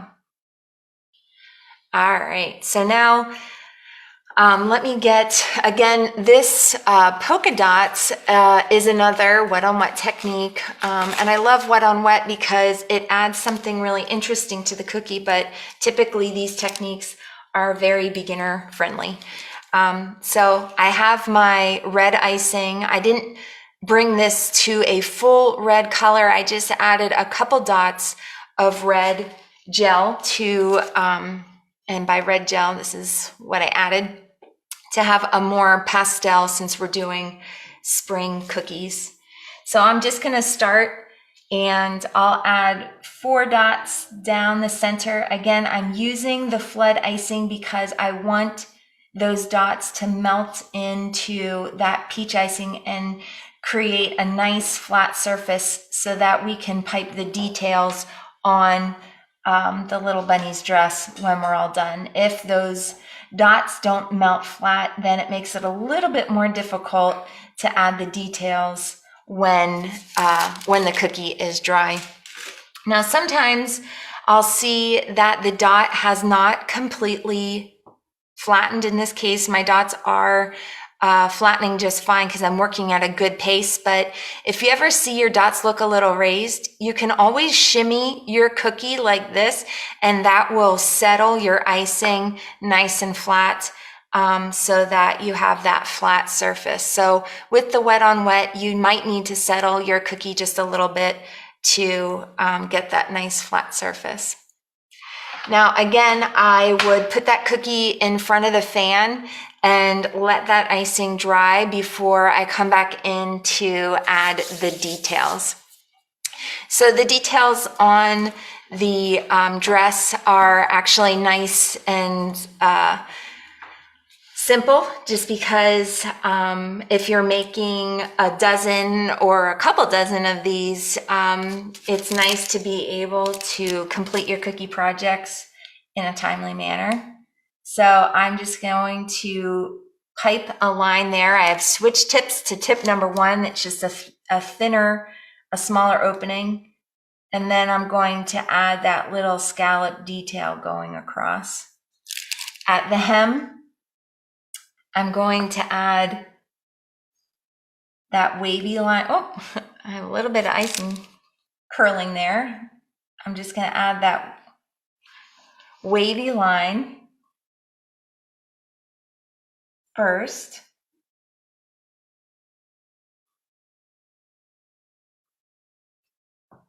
And then I'll add the piped line going across. Again, a good hand squeeze just to get that icing up and off the surface and get that nice round stream of icing falling onto the cookie. So now she has her little details. Now it's time to tackle her face. And I have a couple of fun tools just to add some personality to this cookie. So I have some carnation pink. This is an FDA approved dust that you can use to blush the cheeks on the bunny. And then I have a food marker this is food color, and we can actually draw onto the surface of the cookie to create those nice thin lines on the bunny. So I'm going to add her eyes and nose first. And again, 2 simple little dots. And you can really experiment with faces when you're creating your bunnies, depending on how wide you space out your eyes, can really create a different look for your bunny. So on my black icing bag, to keep those dots nice and small, I do have tip number 1 on there. So you can see when you size down the tip, it just gives you more control over the flow of that icing. All right. So now I'm ready to blush the cheeks, and I see a couple more questions. Ada asks, will refrigerating help settle flooding in between cookie sections? Ada, I don't recommend that, just because if you put your cookies in the refrigerator, you're going to close off the air inside of there. And so refrigerating is not something that I recommend when you're trying to dry your icing. However, if you're working on an icing project, and I have all my icings just in this old to-go container, nothing fancy there. If I get to a point where I need to stop decorating, but I still have more cookies to decorate, I will put my icing in the refrigerator. That will help prevent the icing from separating. So I do use the refrigerator to store this flood icing so that it doesn't separate, but I don't put the cookies in there. Monique asks, if you are going to use the wet on wet technique, should you be a little stingy on the main color? Yes. Yeah. If you add a lot of that base icing and then come back and add even more icing with that second color, you can certainly see some overflow. So definitely be aware of that so that you don't go over that little edge where you've piped your barrier. All right. So those are great questions. If you have more questions, pop those in the chat. I'd be happy to help you. Actually, I see one more I'm going to answer real quick. Are couplers and tips necessary, or can this all be accomplished with tipless bags? There are many ways to decorate cookies, and I do prefer to use tips on my piping icing because I like the consistency and the predictability that the tip offers. So I do use a coupler and tip. Plus, like for today's project, I used a 2 to outline my bunny, and then I wanted to size down to a number 1 to add those fine details. And so when you have a coupler and tip on there, you can really change the opening on your icing bag a lot easier than if you just have a bag of icing. But it is personal preference. Many people do decorate 100% without tips, and that works for them. It's just not my preferred way of decorating. So if you haven't tried going tipless, maybe that's something that could work for you. I always encourage people to try decorating in multiple ways and just see what works best for you. But I've tried a lot of ways, and using tips is certainly my preferred way. So, all right, let's take a look at blushing this really cute bunny cheeks. I have a round Wilton brush, and I always just dot my brush into this carnation pink, and then I dab the brush into the lid. I just have it here flipped upside down. I don't want too much color on the brush as I just work that brush in a circle and get those cheeks nice and rosy. And then I find just a couple of swirls with that brush and that bunny has those rosy cheeks. Now, if you do not have this pink dust and you're just getting started, that's not an investment that you want to make, you could certainly add a dot of color from the pink from the beginning. You could rosy your cheeks using a wet on wet dot as well.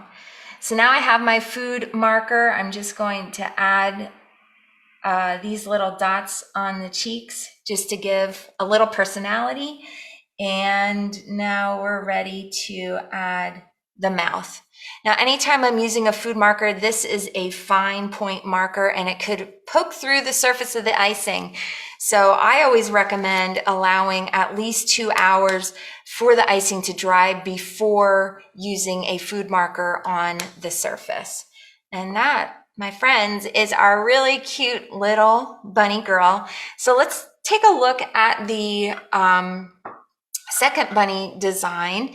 And this design is using the same bunny cookie cutter. So when you're planning your projects at home, I suggest taking your cutters and you can trace them. So here's just a little look at my sketchbook. I'll make little notes about what I'm doing and I'll just trace the cutter. And this really helps with planning icing colors, figuring out what tips I'm going to use. So I love to sketch my cookies. Sometimes I don't have time to color it in, but even a pencil sketch can be just really helpful in having a plan going into the decorating. All right, so let's take a look at how we're going to use this same cutter to do a second design. Now remember, I had that tip number 1 on here. I'm going to just take that off because I'm ready to do some more outlining, and I'm going to slide my tip number 2 back on. If your icing dries in the tip, you can just get your scribe tool or your little toothpick, wiggle that in there, and that will remove any little dry icing from inside. So now again, I'm going to outline the cookie. And since I showed you the outline once before, I'll move just a little bit faster. But again, notice that I am picking that tip up and off the cookie surface just to let that outline fall onto the cookie and stay up and off nice and round. So now let's outline this bunny shirt. This is similar to our dress. I'm going to bring that triangle down again, but I'm going to stop halfway where the shirt will meet the shorts. And I'll add some sleeves as well. Now we're ready for some shorts. And I'll bring that outline down. And instead of going all the way across, I'll add a little triangle halfway to change up the design to have shorts. And now we're ready for some arms and legs. Now again, if I'm making 12 of these bunnies, I'm going to work in an assembly line. So I'll have all the bunnies lined up on the tray and I'll pipe the head, then I'll do the shirt, then I'll do the shorts, and I'll do that across the tray for all the bunnies so that I'm not picking up and putting down my icing bag as much. It saves a little time when you work in an assembly line process. Okay, so Mary asks, how do you know what area to fill first? Generally, I try to select alternating areas. So this is the next step. So you can see that from the outline, I'm just going to slide this over. I'm not flooding any neighboring areas. And then when I think through the design, flooding alternating areas, I also think about what's in the foreground and what is in the background. So really the clothes on the bunny would be on top of the bunny's arms or legs. So if I'm deciding what order to flood in those different areas, I'm going to choose what's in the background first, which is going to be the arms and legs, and then the clothes are technically in the foreground, and I will flood those last. That way, if icing creeps up over the seam, it's on top and it just looks like it's in the right order there. So that's how I decide how to flood an area first. And sometimes I'll even make a note on my sketch, and I'll just put 1 where I'm flooding first, 2, and then 3, so I can see and think that through a little bit before jumping onto into the flooding. All right, so again, I'm going to flood in the bunny's head, and I'm going to add those wet on wet ears using the pink icing. So a nice good flood on the bunny. Now, it is important that icing consistencies match when you do your wet on wet. If the icing is too thin, you'll notice that it will sink into that base icing and almost look like a little bit of a valley. It won't be nice and flat. If your icing that you're adding is a little bit thicker, if these icings don't match, it might not melt down into that surface. It might stay more raised up on that cookie. So I do try to stick to that 10-second icing that I demonstrated in the beginning, just to know that wet on wet icings will match. All right, so now we can flood in our arms and legs. Now, sometimes these little icing areas on cookies with royal icing, they can crack or have a little crater or look like it has a little bit of a depression. So let me show you one tip on something that you can do. It's a little bit of an extra step, but it really prevents those cracks and craters from happening. So I will just add, I'm using my piping icing here, and I will just add a piped line, and that will keep the flood icing raised up and not crack once it's dry. Now the fan will also help that as well. But if you're ever decorating cookies and you notice little cracks in your small icing areas, try to prevent those by adding that little piped line. That'll just keep those areas looking nice and puffed up. And I just flood right over that little piped line. So it's just kind of adding a little bit of structure and stability under that flood icing. All right, so now we will let those sections dry. Again, I like to let mine dry in front of a fan, but there are lots of ways to dry cookies, and using a food dehydrator is also a popular way. I personally like the fan because it's super affordable and easy, but if you're interested in extra shine, that food dehydrator could be a great option for you. All right, so now we're going to again flood in those alternating areas. And back to Mary's question, I'm gonna flood that t-shirt last. And so I'm gonna do just the sleeves to start, and I'll do the shorts. And just flood those in right over that little pipeline. Again, that little pipeline will help reduce cracks and craters in small icing areas. And now I'm ready for my purple shorts.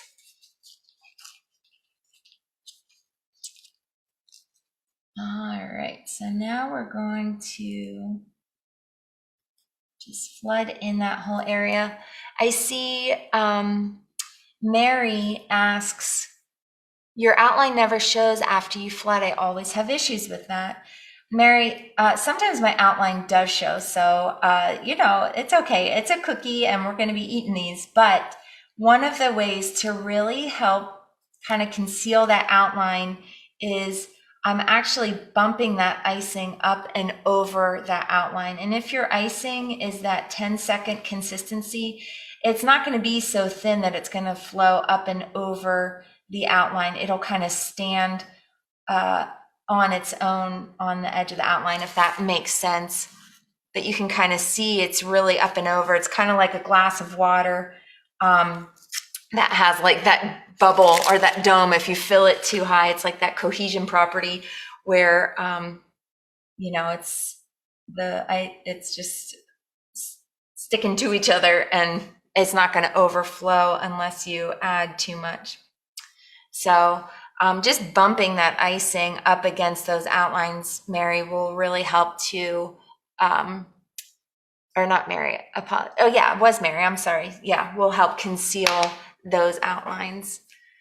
All right, so now, again, this one has an extra dry because of the sleeves. So we're just going to, and those little sleeves are such a small icing area, really 15 minutes in front of a fan, and you are ready to flood in the rest of that t-shirt. And that just adds some nice dimension, really gives the bunny those sleeves and makes it look like it's a distinct icing area. So this is our last flood on the bunny. Becca asks, what if you make the icing too runny by accident? How would you fix that? So Becca, I have done that, so many times. And actually in my first Craftsy class, Celebrate with Cookies, I do actually on camera make that icing just a little bit too thin. And the way that you fix it is you actually add more powdered sugar to that bowl of icing and just thicken it up a little bit. So you can start with a tablespoon of powdered sugar. It's going to depend a little bit on how much icing is in your bowl, but definitely add more sugar. It's more important to get the right icing consistency than it is to stick to the recipe exactly. So I find that I'm always making little tweaks with adding water or adding sugar to try to get to that right icing consistency. And I never have problems with the recipe. It's definitely more of a guide. It's kind of flexible, and you can make those tweaks to get to that right icing consistency. So that's a great question. Yeah, how can you fix those mistakes? We all make them. All right, so now I have a dry bunny, and we're gonna do our final details on this guy. So I'm going to bring my carnation pink back in. And again, I'm using a round brush from Wilton. And I just dabble that brush into some of that dust. This doesn't take much to make those rosy cheeks. And so I'm just gonna add the rosy cheeks on there. And that looks nice and bright and cute. Now we're ready for some eyes and a nose. And I have that number 1 tip just to keep these eyes nice and small.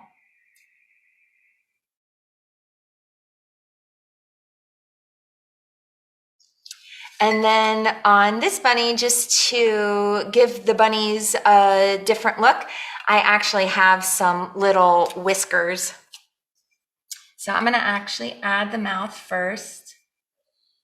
Just make a little J shape and then add the second hook there. And then when I add the whiskers, I'm just going to add one thin line in the middle and then two shorter lines.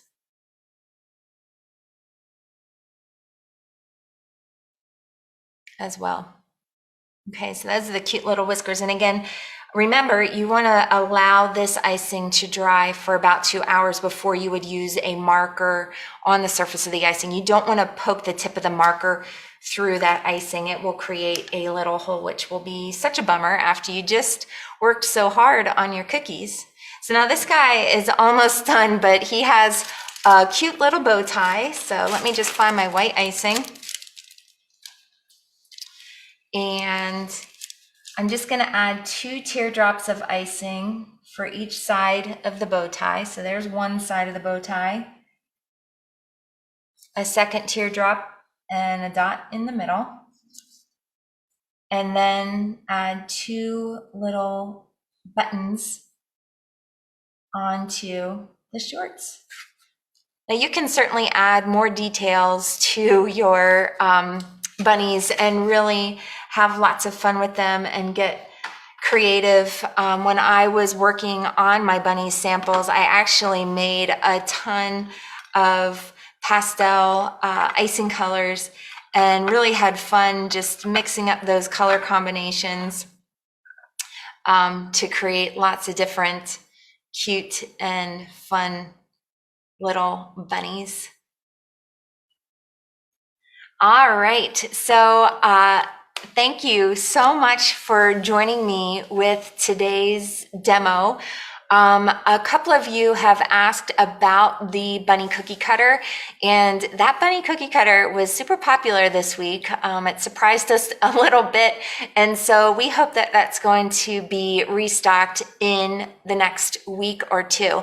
So if you are interested in trying these exact bunny cookies and you really want that bunny cookie cutter, there is a pink button on the cutter page, on the cutter webpage, and you can ask to get an email to be notified when that is back in stock. So that is for this exact cookie cutter. But what I showed you today is definitely something that you can use to decorate a bunny cookie cutter that you might have at home, especially that face. I know we carry a bunch of bunny face cookie cutters, and so just using those blush cheeks and those whiskers, you can create really cute bunny cookies that way as well. If you are on that webpage where you find this this cookie cutter, there is a link in the product description, and there is a cookie decorating guide there for you. So if you enjoyed today's demo, you can print that guide. It has details on how much icing to make the cookies that we made today.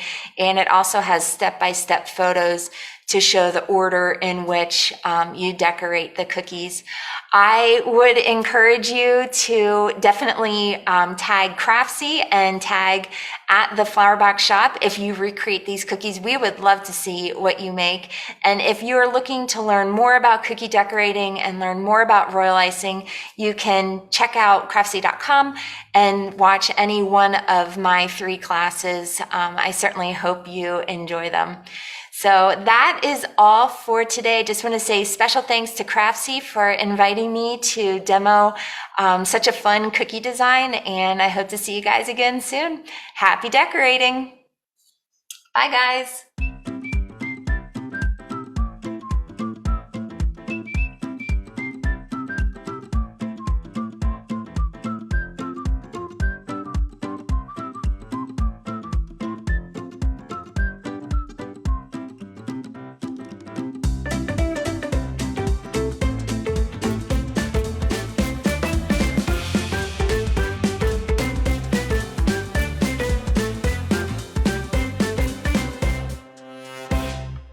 Hello, everyone. Welcome to our live event. We are working on a fun little project that allows us to make something useful, do a bit of quilting, have some fun with color, and maybe if you'd like to work with a little bit of bias binding, here's a good project.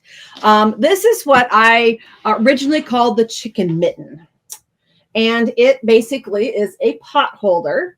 But in my family, my kids were always chicken to put their hands into the oven with a regular pot holder. So in light of the chickens come from eggs, and my kids were afraid to put their hand in there, for they were so afraid of burning their fingers, that this is the chicken mitten. It protects all of your fingers from hot surfaces, allows you to move things from A to B in the kitchen, but has a little fun flavor of the Easter kind of spring season going on. So if you have collected some of those fun prints, those springy looking things out there, and I know in the Midwest, we're maybe getting snow this weekend, I'm still thinking spring. So let's work on the chicken mitten today. Our pattern, of course, will be available in the chat. And I'm sure there goes the QR code, so you can just use your phone, go across it with your camera, and it will take you the link right to the page to download the pattern. If you haven't had time to download, you can always do it after the show also. Remember, all of our patterns are archived, and videos are archived forever. You can always find us on the different platforms out there. So the chicken mitten. Oh, and by the way, remember, let us know where you're watching from in the comment or chat section below. We love to hear where you're watching from. I think the last video I did, I might have counted 6 or 7 different countries. That's wonderful. We really enjoy bringing our community of quilters and crafters together. So let us know where you're watching from. We love to give everyone a heads up if we have time. And we have Kelly from Arizona. Good morning, Kelly. Melinda says good morning from oh, new to the channel. We are welcome you to our wonderful live events in the quilt community. And Judy is watching from the UK. Hi, Judy. You've been watching for a long time. We appreciate you out there. Donna says good morning from Northern Illinois. Another Midwesterner. Yay. Okay, so the pattern they're going to download, yours is going to look a little different. It's going to have branding on it from our platform, but it will give you all of the materials needed. So it's basically fat quarters, okay? You need enough, or maybe even, I think you can maybe get by, on a 1/4 yard, I believe, because of the width of this project. Should give you, yep, it's less than 9 inches, so a 1/4 yard would work. But a lot of us buy fat quarters when we're out shop hopping, so that would be the thing to look for. So something for the outside, something for the inside. I kind of like to have a contrast so that looks like there's a stripe across the egg. And then I like to have something else for the outer edge. And a fat 1/4 is enough fabric for you to get that bias binding cut off of. 1/4 yard is going to be a little tight. You might have to actually link pieces together across to get bias binding that way. So that's why I kind of lean towards the fat 1/4, the 18 by 22 inch piece of fabric that are pre-cuts in most of your local quilt shops. Then you're going to need some batting and another product. So here, regular cotton batting or cotton poly that you use for cotton's probably the best because it's the most heat safe or heat happy fiber. Polyester tends to melt, so we want to stay away from that really heavy polyester kind of batting. So 100% cotton is probably your best, or at least an 80-20 blend. And you can use up those scraps. You only need pieces, big enough to actually layer between your fat quarters. That's the easiest way to go about it because of the process we're going to do. The other thing that you may want to use, because I like to use a layer of the cotton batting and a layer of what we call Insulbrite. Now, if I put this by my mic, I think you can hear the crinkly sound. It has a metallic layer in it that helps to reflect heat. And I have a package of it here. So Insulbrite, this is what it looks like. It's from the Warm Company. If you're making a lot of hot pads, if you're going to make, maybe you're going to make one for everybody who's coming to Easter dinner.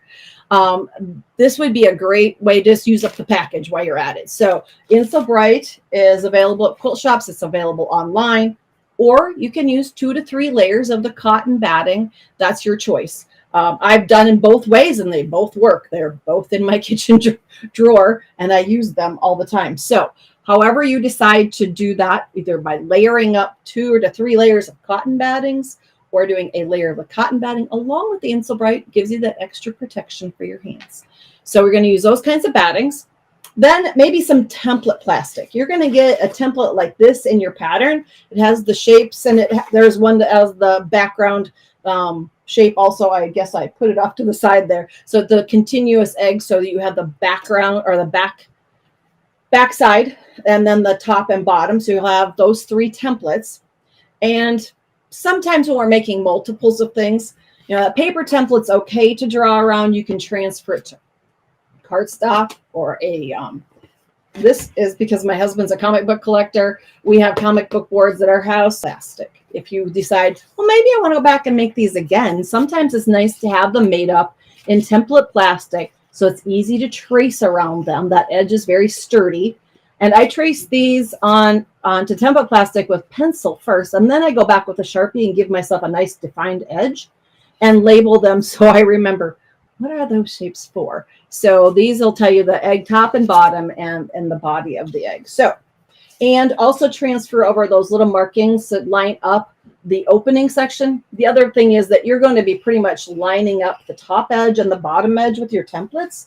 So those areas will be very logical when it comes to, once these are bound edges, that's going to be where the opening is going to be at. So if you'd like to transfer those to plastic or to cardboard, do so. It will help you out in the long run of doing the tracing portion of this.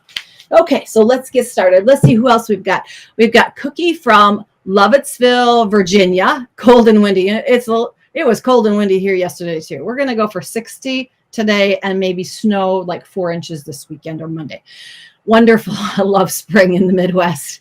Judy says, greetings from sunny Saskatoon, Saskatchewan, Canada. Marion says, hello from Wisconsin. Susan says, good morning from Kansas. And Julie says, good morning, watching from Ontario, Canada. So we've got our Canadian watchers out there in force. Wonderful. We are so glad that you're here because it's fun to share projects with quilters. I think that's why quilters love to go to retreats and classes, because they love to share ideas.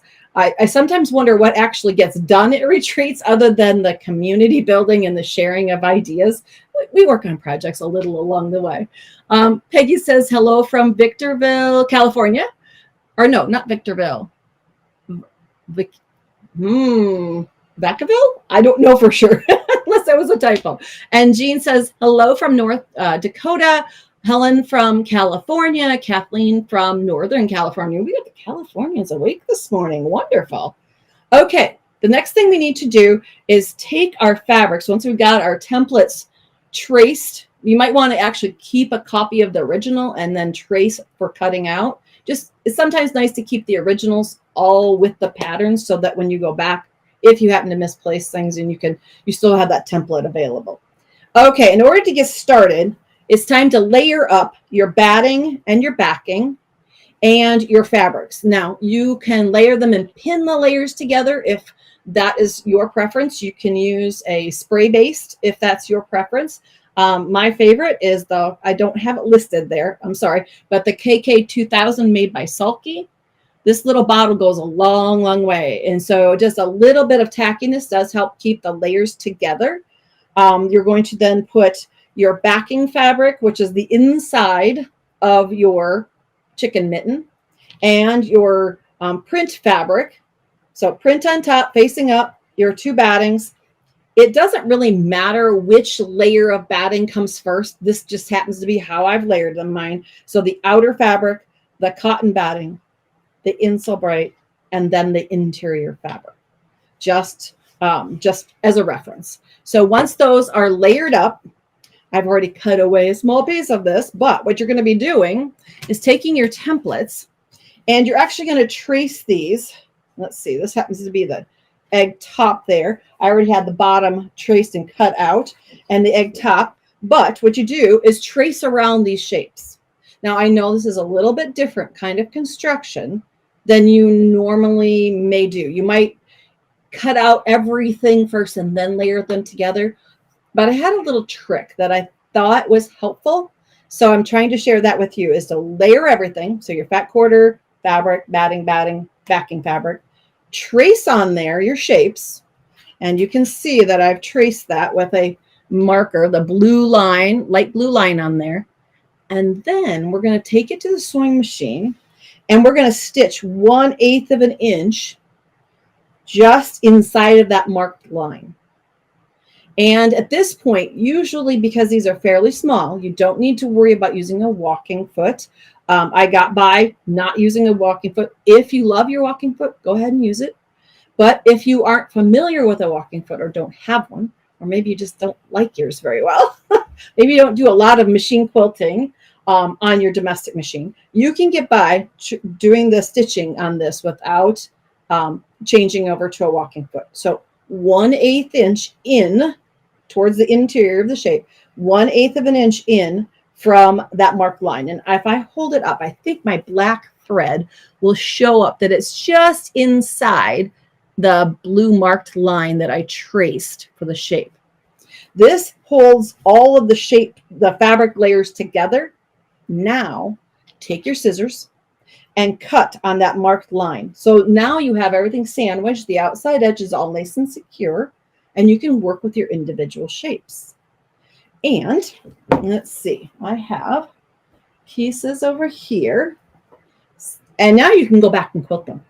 There's really no reason to quilt the whole fat quarter because you're going to trim away a bunch of pieces and you're going to waste all that. So I thought it was a lot easier just to quilt the individual shape. And then you don't need that walking foot now, so that you can see.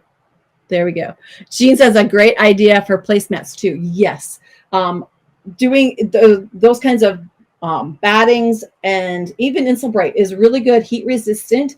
If you're worried about your table, if you have a really nice dining room table and you don't want heat to be transferred to that because that leaves those wonderful white marks on our dining room tables. And I know because I think I have a few of them when mistakes were done by kids or even by me, by bad choices.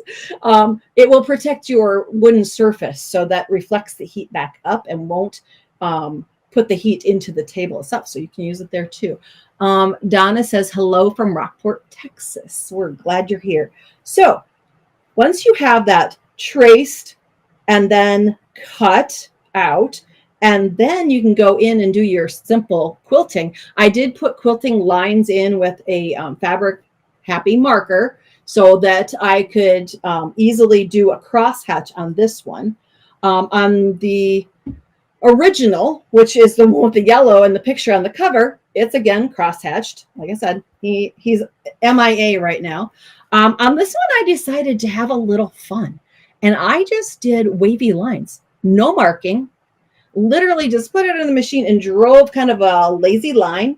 And then I went back and I set my foot so that I knew exactly how far away. It's not done with a double needle. I just did a double line wavy to do the quilting on this one. And it was really fun and doesn't have to be super precise because it's a chicken mitten.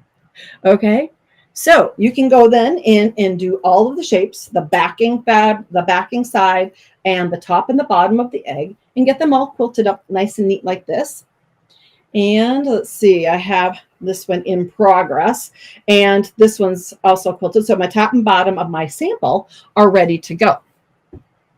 If you do have any questions, always remember, put it in the comments, slow me down. So that Denise says, hi from Victorville, California, the high desert. Yes, I even know where that's at on the map because I have a friend who lives really close to that.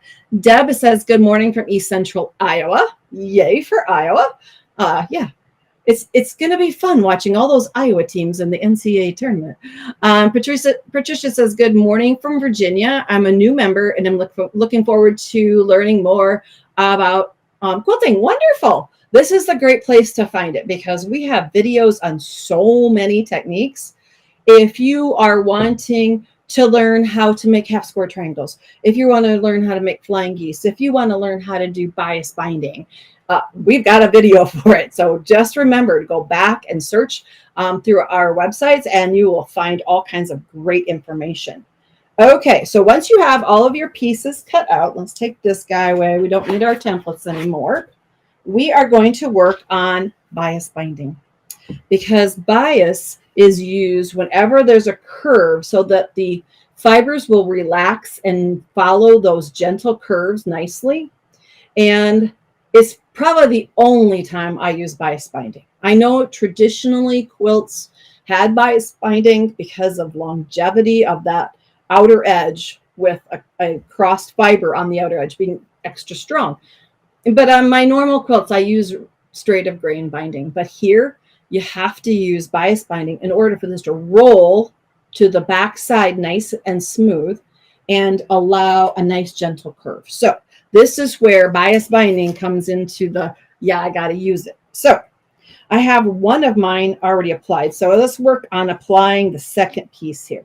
Now, if you've never cut bias binding before, we do have a video for that. And I bet if I give Max a heads up in the background here that we can find a link maybe to the bias binding video.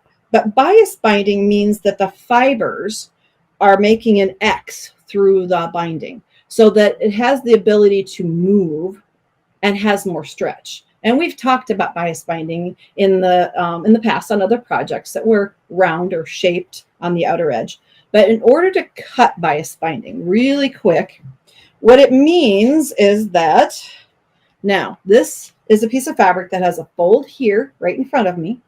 The selvage edge is up away from me. Normally straight of grain or cross grain, we cut binding this direction or possibly lengthwise parallel to the selvage edge. But in this case, we would take the fabric and I would just take it down to one layer at a time when I'm cutting bias binding, just so that, you know how if you make a miscut on double layer fabric, you make a double mistake.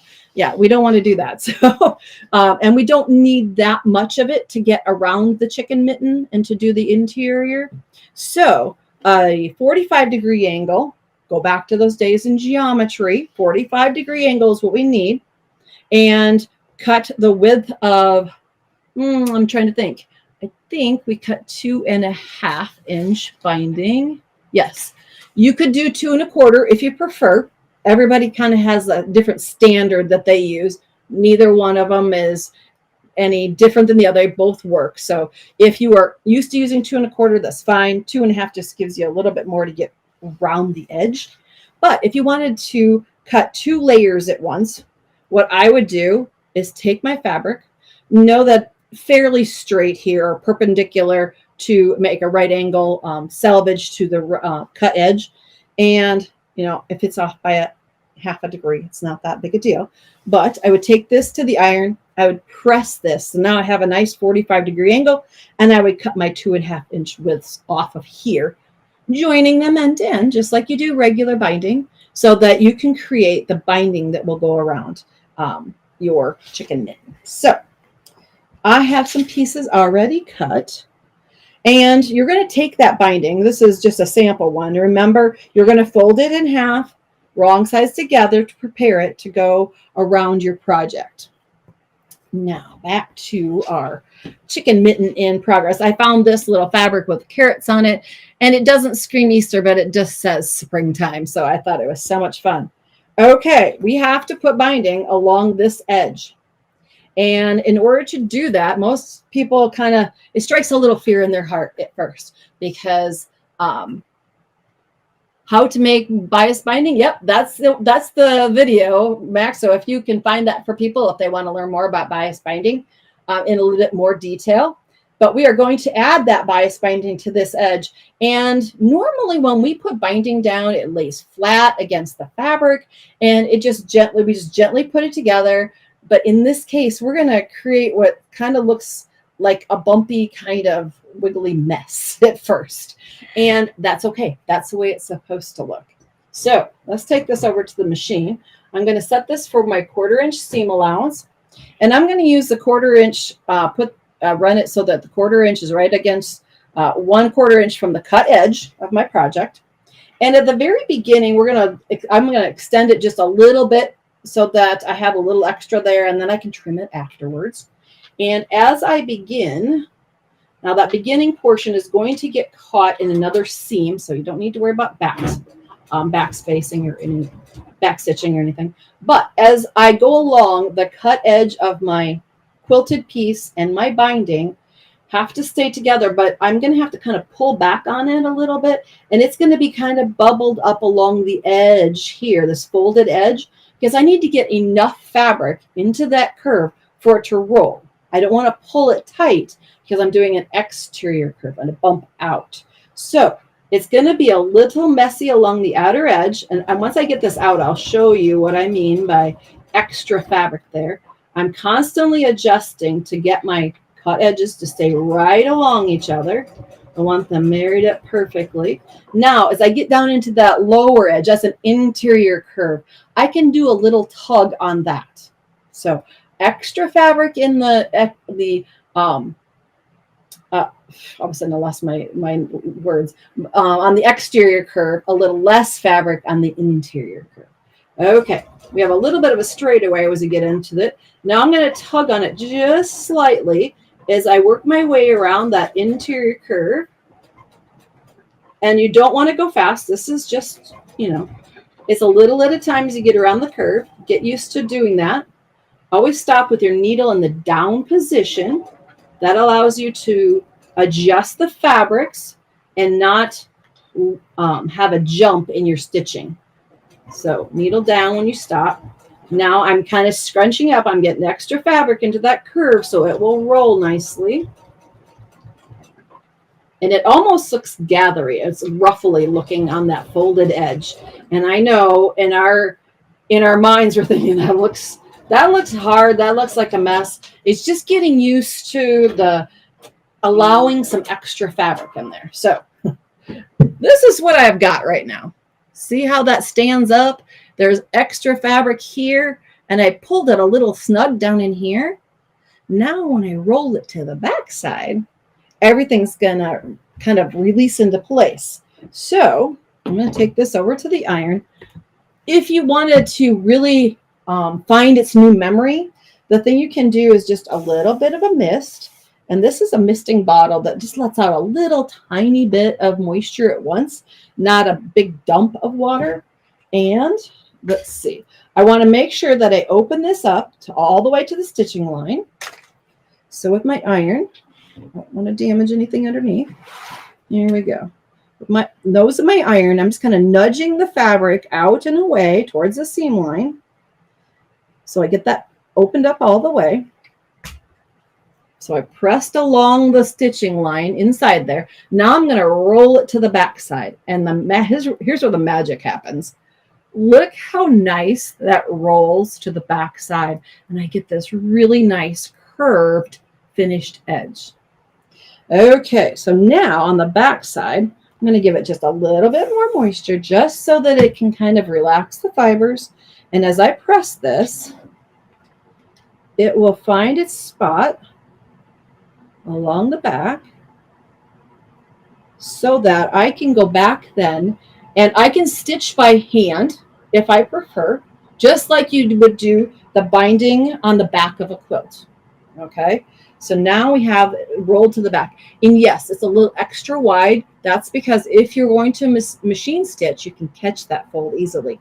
If you're hand finishing, same as with a quilt, just do your little stitches along the fold there to secure the fabric. If you want to machine stitch, this is where, and you're in a hurry and you want to get done, this is what I found worked really nice. You can put this under the machine, put your needle in the center position so you can really see where the quilted piece and the binding come together. That's called a ditch. And you can stitch in the ditch and kind of hide your stitches. Now, I'm going to stitch with red, so you're going to see my stitching no matter what. But if I were doing this as a finished project, I would use a white probably because my quilted portion is mostly white. You could top stitch in the orange with a matching orange thread if you like. It's just your choice how you want to stitch this to secure it. But here we go.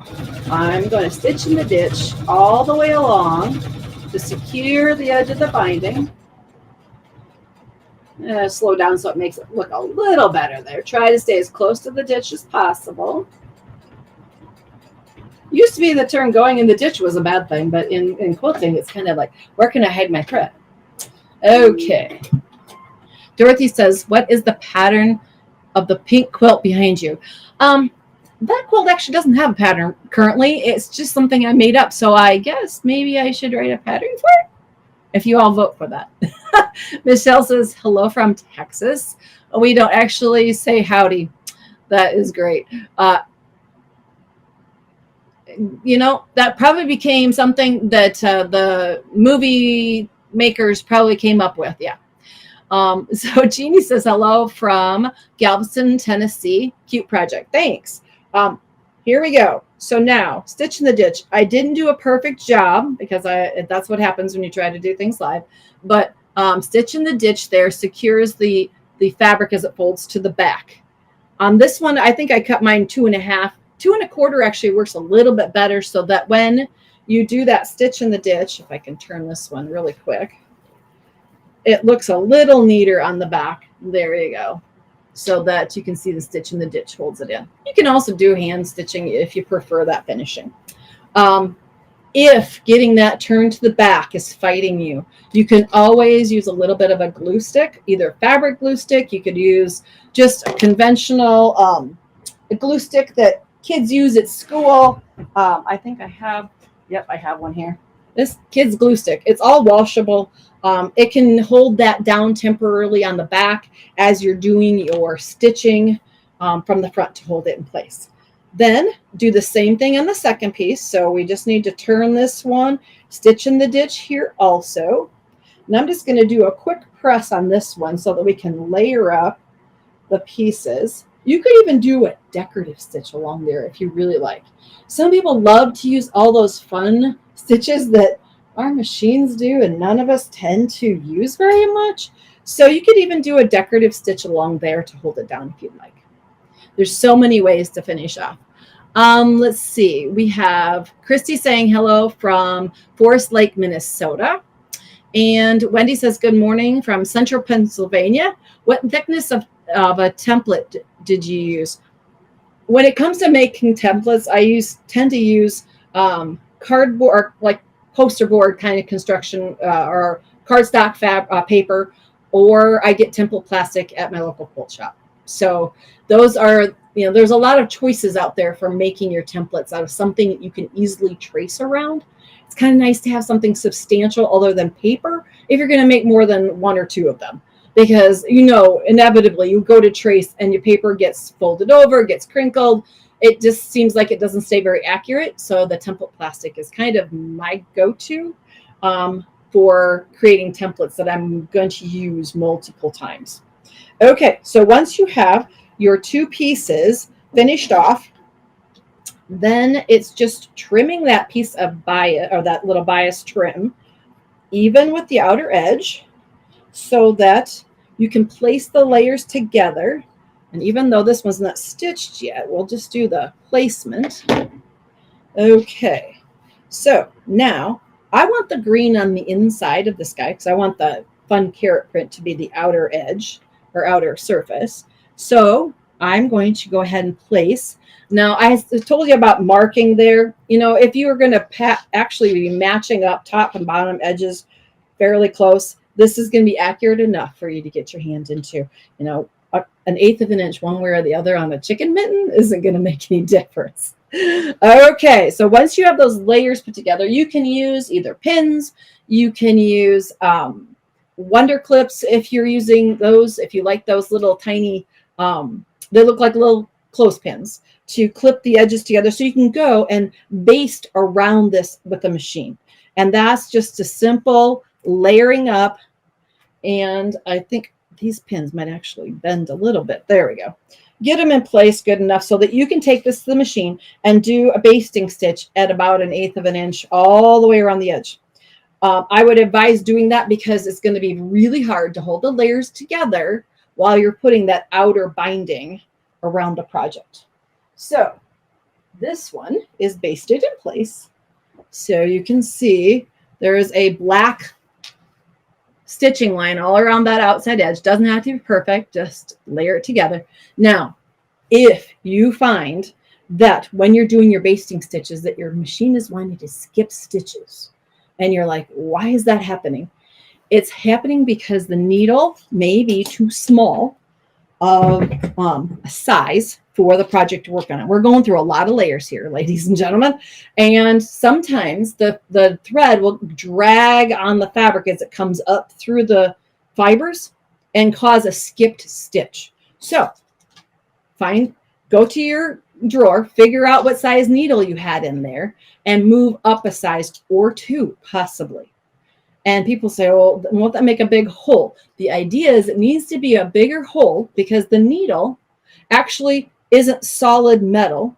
It's actually cupped. On the front portion of your needle, if you put your fingernail along there, you'll find a little groove. And that groove allows the thread to float in that section so that it's protected as it goes down through the fibers and back up to make a stitch. And if that needle's too small and the thread's riding out here, it gets a lot of drag on the thread and it causes a skip stitch. So move up, even possibly to a size 16 needle. Everybody's machine is a little bit different.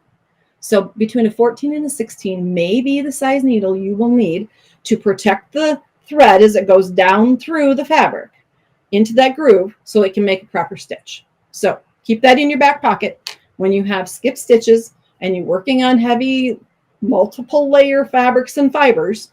Move up 1 to 2 needle sizes in order to get protection for your thread to make a perfect stitch. Okay? And you can usually see that starting to happen on the basting portion here so that you can switch it out before you get to working on your binding portion. Just a little side note, because it would happen to me every once in a while when I'm working on something heavy and I'm thinking, I wonder if other quilters know that. Do they know to move up a size? So that's your extra tip for the day for watching here at our events. Okay, then you've got your next piece of binding that's going to go around the outer edge. And it's just like putting the binding on that curved edge. You don't have any inside curves this time. We have all outside curves. So I usually, my binding is all prepared and I have it linked. There's a seam in here. It's really hard to see the seams because sometimes people go, well, I want one continuous piece. Well, there's a seam here and there's another seam in here somewhere. I had to look for it earlier and I couldn't. Here. There's a seam here, and this is where it connected at the end. But this seam is perfectly smooth. It does not, it's not really something that's visible. So it's not a problem to link pieces together, especially with a fabric that is so busy, you're never going to see that seam later. I tend to prepare the beginning portion of my binding by folding 1/4 inch, and this is cut at a 45-degree angle. And I am going to do a quick press on that. It kind of lost its press waiting for video. Okay. And then give it back a quick press. This is the way I learned from another great quilter on a show.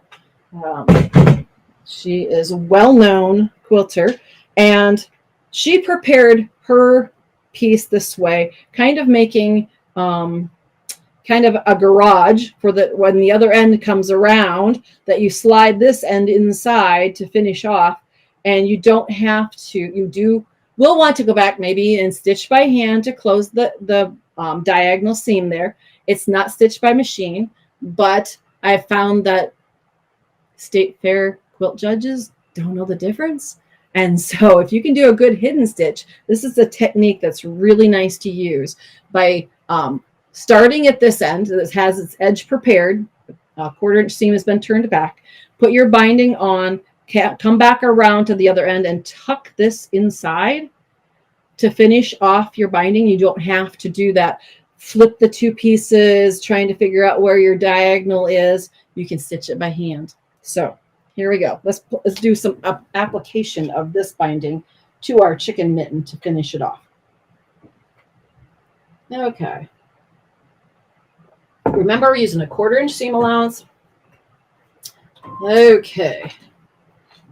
I'm going to start, and I'm opening it up and just securing that beginning portion with just one layer at the beginning. Cut thread.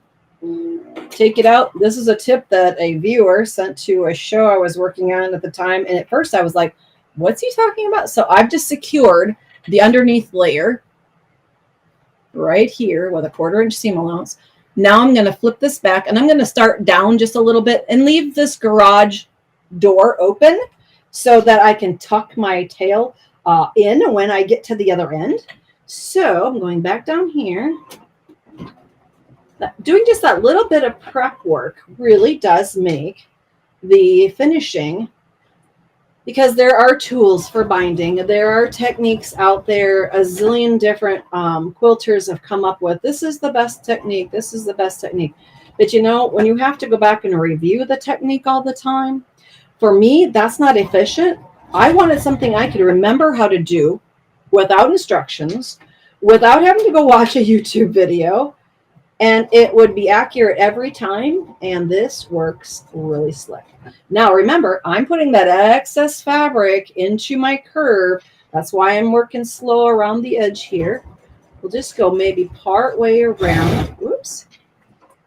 I would love to race around this and be finished really quick, but it would not look very good when I got finished then. So let's get at least part way. Here we go. Now, the binding is almost like standing straight up at this point, so that it will have enough flex to move to the back side. So if when you're doing your binding, it looks like you're putting a ruffle on your chicken mitten, you've done it right. Isn't that, it's a nice to know that when it looks wrong, it's right for once, okay? And then when you get around to the finish on this portion where we've made that little garage door, you're going to just tuck your piece as you're stitching around. You're going to tuck it in there. You can trim at an angle if you'd like. You're going to tuck it in and finish off that section so that it will be ready for you to turn to the back side. Now, let's do a little turn on this, because with that binding standing straight up like that, it just looks like there's no way that's going to work, correct? Okay, I'm going to use just the nose of my iron to open up that seam all the way where I stitched it on it. And then we're going to roll it to the back side. I love how this turns out. There's something satisfying when things just go well. And when you turn that to the back side and it just pops right into place like that, it's just so nice and satisfying that you had that curve. And it's kind of coming to the back. I might use a little bit of that glue stick in order to put it just under that lip of the binding there to help hold it in place, or the Wonder Clips, either one will work. And then go back from the front and stitch in the ditch, or you can stitch by hand on the back side to finish off your chicken mitten. This one I stitched by machine. It's not perfect, but by heavens, I think it will make it. So that's the back side after I stitched in the ditch on the front, so that you can finish off that chicken mitten just in time for some spring baking. So if we don't have any other questions, oh, let's see. We have Karen saying, she says, great tips. I love it. Because, you know, that's what quilters are all about, sharing ideas and things that work. Jan says it's her favorite way to do binding. Yes. And we have Dorothy saying, good morning from Indian Lake, Ohio. Oh, that's where the tornadoes went through. Our hearts are out, sent, and prayers are with you as you guys rebuild, because tornadoes are not fun. I grew up in Iowa. I have seen the destruction of tornadoes more than once. I grew up in what kind of north central Iowa, where Tornado Alley was a really big thing, and spent many a time in the basement wondering if our house was going to be standing when we got out. So I understand. Also kind of from the generation of, there's a tornado warning. Well, let's go stand in the driveway and watch the clouds for a while. And then let's get some shoes and go to the basement with a flashlight and a phone that's well charged. So I totally understand that. Let's see. Judy says, I use the same binding method on necklines. That's exactly the kind of edge trimming you would need, because on a neckline, you need a nice smooth curve. And this is how you would do it. Perfect. Jesse says, that's a great tip with the binding. It'll save me the many resos I have to do when I've gotten the join right. Yes, you know, getting that join together and smooth, it works. It's a little harder maybe on a curve, I will admit, but it does work. And it works great on straight of grain binding on your quilts, that little tuck method. And Alex Anderson, hats off to you, lady. I saw you teach that technique years ago. I adopted it as my own. I have taught quilters, I don't even know how many quilters over the years, how to do that little tuck method. And it works every time. Don't need a tool, don't need a reference. Maybe because I make so many quilts, but most people come back and say, love that technique. So chicken mitten, maybe it's on your afternoon to-do list. Thanks for joining me today.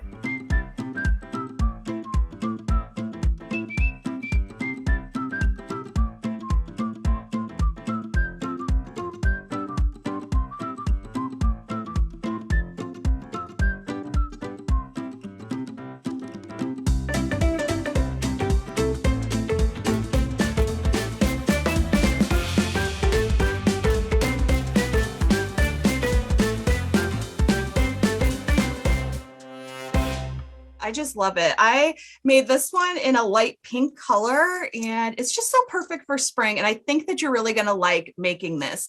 So this particular pattern, I would rate it at an intermediate level.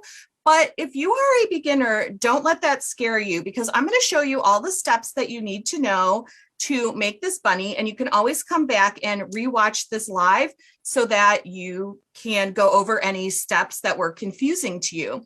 The other thing that you're going to want to do is make sure that you download the pattern, and you're going to find that in the comment section or in the description wherever you're watching this. So make sure that you're downloading your pattern so that you can save it for later so you can knit one for yourself.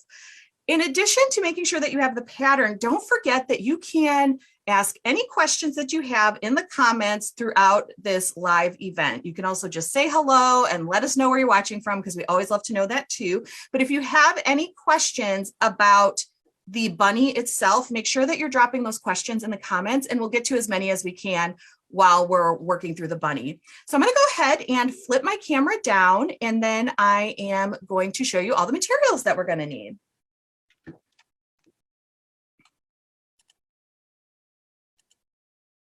Okay, so here we have our cute little bunny again. Isn't it just so cute? Okay, let's talk materials. So for materials, we are going to need 80 yards of a worsted weight yarn. And this project's really great for leftovers. This particular ball of yarn that I had about 200 yards in it. So, you know, I've used it for some other projects, but it's going to be really great for making a bunny too. So you're going to need 80 yards of the worsted weight yarn. In addition to that, you're going to need your knitting needles. So the pattern calls for US size 4, which is a 3.5 millimeter set of 5 double pointed needles. And that is for knitting in the round. Now, you can use whatever type of small circumference knitting method you like. And so what I mean by that is you can use the double pointed needles, you could use 2 circulars, or you can use magic loop method, which is actually what I'm going to do here today, just so that my double pointed needles aren't banging on my table. And also it is my preferred method for small circumference knitting. Something just to keep in mind is, you know, in this particular video, we're focusing on the steps to make the bunny. If you're curious about different ways that you can knit in the round, we do have some videos on the Knitting Circle website that will tell you exactly how to work in the round in different ways. So we have videos on double pointed needles, magic loop, 2 circulars. So you can go and check out those videos on our website to get a little bit more into the technique of doing those different knitting in the round techniques. So you're going to need the US size 4 needle. And you might be thinking that seems awfully small for a knitting needle when you're using the worsted weight yarn. And the answer is yes, it is. Normally with the worsted weight yarn, you're going to use usually a size 7, maybe a size 8, depending on your pattern. And here we're going all the way down to a size 4. The reason for that is we really want our stitches on our bunny to be pretty tight. So you want to make sure that you're using that smaller needle so that you're getting a tighter gauge. So it's a US size 4 needle to get the gauge that was listed in the pattern. But the main thing is that you want your gauge to be pretty tight so that you don't get any of that stuffing or anything like that coming back out. So in addition to our yarn and needles, there's a few other things that we need. We have most of them here on a tray. So we're going to have some safety eyes, and these are the same ones that I had on the bunny. So these particular ones have brown around the edges, and the pupil in the middle is black. And then I also have the backing washers. These are 12 millimeter safety eyes. Here I have some black ones. These ones are a little bit bigger, I think. These might be 14 millimeter maybe, but you can also use the plain black ones, and I have the backing washers for those too. One thing I want to note about the safety eyes is that the safety eyes are meant to be used on projects that are going to be given to children ages 3 and up. So if you are wanting to make this for a very little kid under the age of 3, I think it would be so adorable, but then you're going to want to skip the safety eyes because these are a choking hazard. While they are pretty hard, I mean, they're hard to get off, but a determined little kid could yank one out and choke on it. So if you're going to make this for a kid under the age of 3, you're going to just want to skip the safety eyes and then just embroider some eyes on your particular bunny. So then in addition to that, we do need some thread in order to do our little nose, which I did embroider on.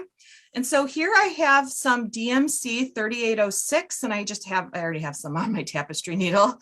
And so you're going to need the DMC floss and the needle for that. And really any color you want for the nose is going to work. I did list that I use specifically 3806, but I love to do counted cross stitch. So I just went to my stash of DMC and found one that I thought looked like it would be cute for the nose on a bunny. So DMC, those very inexpensive, usually like 50 cents a skein at, the craft store. So we have that ready to go. In addition to that, we're going to just need some locking stitch markers just to help us keep our place. Got then sort of the usual suspects after that. We have our tapestry needle, and then over here I have my scissors, and that's of course to weave in our ends and sew on any of the parts, because we are going to sew on, tack down the ears and stuff at the end. So okay, let's go ahead and actually start on this cute little bunny. So to begin, we're going to cast on, and we're going to actually start here at the bottom and then work our way out. And actually, before I do that, I forgot about one more material, and that's our polyfill stuffing. So that's very important. You need something to stuff your bunny with. So this is some just polyfill stuffing. Again, you can get that at the craft store. But this particular bunny, I don't know if you've been able to hear it. I actually ended up putting some little rocks in the bottom. Let me show you here. So here I have these rocks, and these are just the kind that you would use if you were doing floral arrangements or something. You can usually find these in the floral section of the craft store. And I actually put some into the bottom of my bunny before stuffing it with the polyfill. And the reason for that is, even though you're making this flat bottom, when you stuff it, the stuffing does kind of want to round out the bottom a little bit. And so I like, sometimes, especially because I obviously just made this one for me. I'm not giving it to any kid that I know. I'm keeping this one on my bookshelf. So I just put some of those little rocks in there just to give it a little weight, and then you have no problem with it standing up on its own. So that's an optional supply as far as those little rocks go. But it is nice if you do just want to have it standing up, if you're using it for your spring decor or anything like that in your house. So, okay, now let's go ahead and cast on. So to start, we are going to cast on 6 stitches, and you can really use whatever cast on method you like. We are going to want to leave ourselves in extra long tails because we are going to have to sew up the little start of this at the end. There are other ways that you can cast on where you can close up the hole, but I wanted to just keep this simple. Just leave a long tail and you can just seam it up at the end. I mean, it's going to be the bottom of your bunny, so nobody's going to really see it anyway. So I'm just going to give myself a little extra room here, make a slip knot. And then we are going to cast on 6 stitches, and I'm just going to do that with the long tail cast on.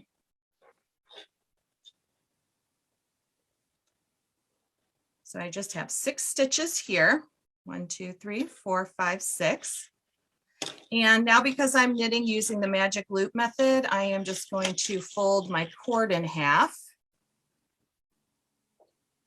so that I have 3 stitches on the back and 3 on the front. And again, if you want to know more about magic loop, definitely take a look at our magic loop video. And I also did a class on how to knit socks using magic loop. So you definitely could see a lot of the technique in that class that's on our website as well. So now we are going to join in the round. And so I'm going to, because I'm doing magic loop, I'm going to pull the back needle up to the front here. And our first round, we're going to knit into the front and back of each stitch. So to do that, I have inserted my needle as if to knit. I'm going to knit that stitch like I normally would, leave it on the left-hand needle, and then come around to the back and knit into the back of it. So where I had 1 stitch, I have 2. So again, knit into the front and knit into the back. And we're going to do that all the way around. And so we're taking our 6 stitches and we're turning them into 12 because each stitch is 1 stitch that we're turning into 2. So now I'm coming over to the second half of my magic loop. And we're going to knit into the front, knit into the back of each stitch.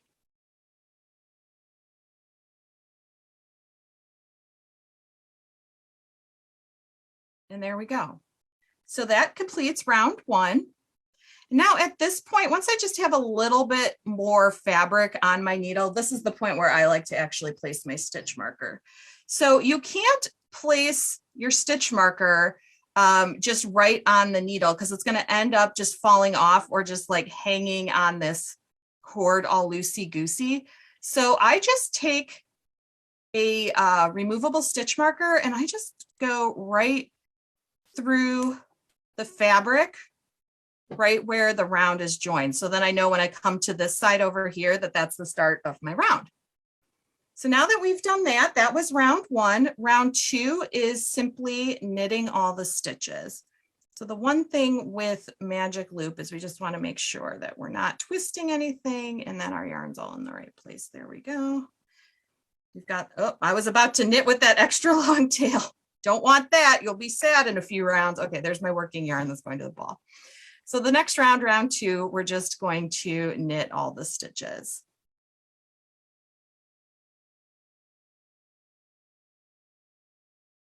Got a little split there. That's all right.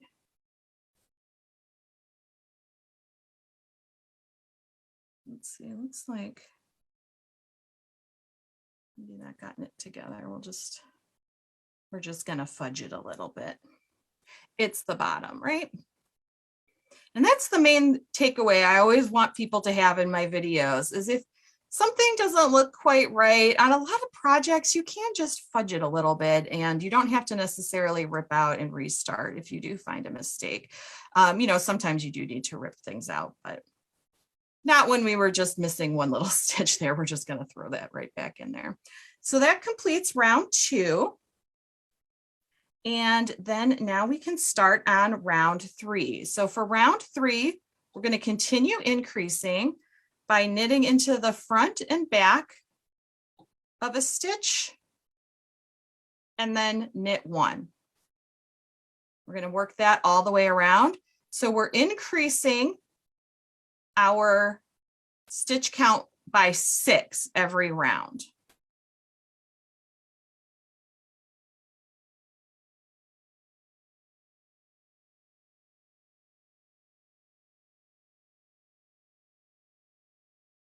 Guess my stitch count was right. Okay, we're fudging again. There we go. And then on the other side, we're going to do the same thing because again, I'm working in that magic loop. So we've got half the stitches on the front and half the stitches on the back. Let me show you that knit front and back one more time. Knit into the front and then knit into the back. Just like that. It's a great little increase. I love using it on all kinds of projects, especially ones like this. Just a nice, easy increase is all you need. So at this point, you would just continue working the base as written. All you're going to be doing is knitting around and then working around that has these knit front and backs in them so that you can continue increasing. And so what we're doing here is that we're forming the bottom of this. So you can see how these increases kind of are stacking up in this. It's actually a little bit decorative in this decorative way. It's very nice. So once you've done those increases, the pattern will tell you to knit a couple of rounds and then purl around. So let's go ahead and take a look at how to do that.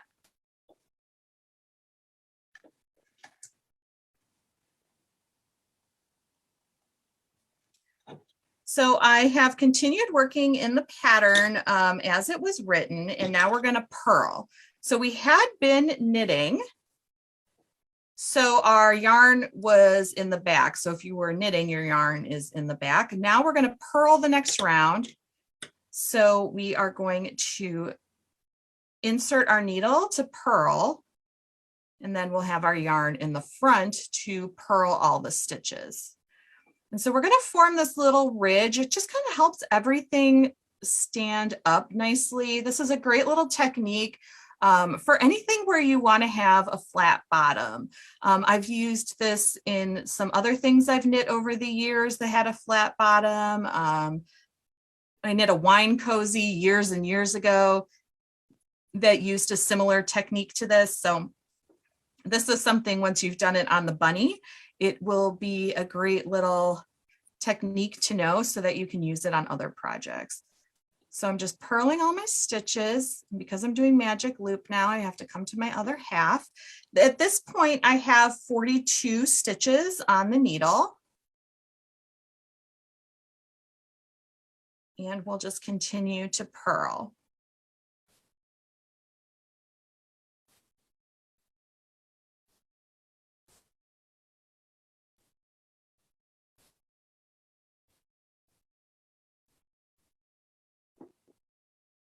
And so because now we've stopped increasing, what happens is now your bunny is starting to form. So we're just about to the point where the body is going to start forming. So now to complete this purl ridge and really help it stand out and just give it a little bit more definition, where it's just really kind of popping out there, is we're actually going to form the ridge by knitting the next round and picking up a stitch on the wrong side or inside 2 rows below. So let me kind of bring my hands up a little bit here. So what we're going to do is, with our right needle, we're going to look at the inside. And so we're going to go 2 rows below. So 1 row below on the back side looks like knit stitches because we have the purls on the front. So 2 rows down is just going to be the purl bump underneath that last row. So just this right here. We're going to pick that up, stick it on our needle, and then knit it together with the stitch on the needle. Go to the next one. You can see I'm sort of picking it up this way.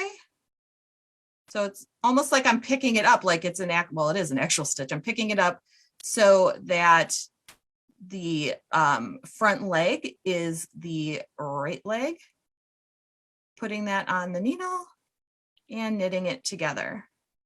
And you would just keep working this all the way around. This is definitely the slowest round, in my opinion, because you do have to, turn to the inside, pick up that purl bump, pop it on the needle, knit it together. So we aren't actually changing the stitch count because we're just picking that stitch up and knitting it together with the next stitch. And you would just continue doing that all the way around. I'll do just a few more so you can see. You see I have the two stitches there, knitting them together, turning it over, picking it up and knitting it. And so you would just keep doing that all the way around, and that would complete your purl ridge round. And that's that. And then at that point, you would be right here in your bunny pattern. So from there, we need to start working the body. And so the body here is actually pretty simple. We are going to be knitting 12 rounds of just plain knitting. So you're just going to work around and around and around and around for 12 rounds. And then you're going to start decreasing. And the decreases are pretty easy. And actually, let me show you on here how you're going to do these decreases. So you would just keep knitting into the point where you're going to start doing some decreases. And if the decreases for this part of the pattern are just knit 2 together. So when the pattern tells you to knit 2 together, you just take the next 2 stitches, insert your right needle into them both. So from left to right, I'm going into those 2 stitches and knitting them together to make 1 stitch. And again, you're just going to do that in the place in the pattern that specifically tells you to do it. So once you've done that, you have something that looks a little, well, it does look like this. So you can see we have this sort of oval shape going on, but there's where we did our purl ridge. Here is where we have our decreasing. And at this point, you're going to work through round 28, working those decreases as indicated in the pattern. And now we're going to begin finishing. So because we need to stuff this, we need to put some safety eyes on. You actually have to do some of those things before you fully finish it, because if you close it up, you can't put the safety eye on because the safety eye has a backing washer. So we're going to just pause the knitting after round 28. And again, that's all in your pattern. And we're going to just start doing a little bit of finishing. So the first thing we're going to do is we're going to take our tail from the beginning, and I'm going to just load that onto my tapestry needle. Just like that. And just sew up the hole. You can see that the hole actually is pretty small, and on this blue yarn, you almost can't even see it, but we don't really want anything poking out of there. So we're just going to take our needle, and I actually start this from the right side or the outside because this is the bottom. So I'm not too worried about how it looks, but you can also then go and do all this on the inside. I am giving it a little tug, not too tight. You don't want to break your yarn. And then at this point, you can just stick your tapestry needle into the inside. Let's just turn this inside out here for a second. And then now you're on the inside. So just make sure that hole's nice and closed. I might go over it a couple more times. And now, do you really need to weave in this end? No, because it's going to the inside where it's going to be stuffed and closed up. But I usually do take a few little passes at weaving in the end, just so it doesn't find its way out. So I might even just do a couple more, just like that, and then leave it. You can trim it if you want to, but you really don't have to. So we've done that. Now we'll just turn it back out the right way. And now I'm going to add the safety eyes. And in the pattern, I told you exactly where I added them. So for this bunny, I added the eyes at about round 20, and I placed them 4 stitches apart. But this is really personal preference. I think it might look cute if the eyes are down here, and maybe we're going to try that on this one here. So let me grab my safety eyes. And again, if you're making this for a little one under the age of 3, you're just going to want to embroider some eyes on. You can embroider them with some embroidery floss. You know, if you just want black, that's DMC 310. I think you could even take some little bit of black yarn. I don't know if you wanted to make a funny little bunny. I think you could even make X's for the eyes. I think that'd be cute too. But we're going to go ahead and just use these safety eyes. And so as far as where you want to place them, this is our beginning of round here. And so let's see, on this one, there's the beginning of the round there. And so I just placed them right on the side, but you can really place them wherever you want on your bunny. So again, I put in the pattern exactly where these eyes went, but let's place these ones a little bit lower for fun. I'll just do it on the side here. And so all I'm going to do is take the safety eye and just wiggle it in just like that. And again, like I said, I'm placing it a little bit lower than I did on that first one. Turn it inside out, and then we're going to place the safety backing washer, which is the trickiest part in my opinion, because sometimes you got to kind of force it on there. And then we will put this about maybe 3-4 stitches apart. So let's see, 1, 2, 3, 4. So maybe like this. And then especially before I put the second backing washer on, I just take a look at my bunny and see, do I like where the eyes are? Do I want them farther apart? Because once those washers go on, it is pretty difficult to get them back off. Or you could break your safety eye completely off and then just get another one. Because they do usually come in packs of at least 10 safety eyes.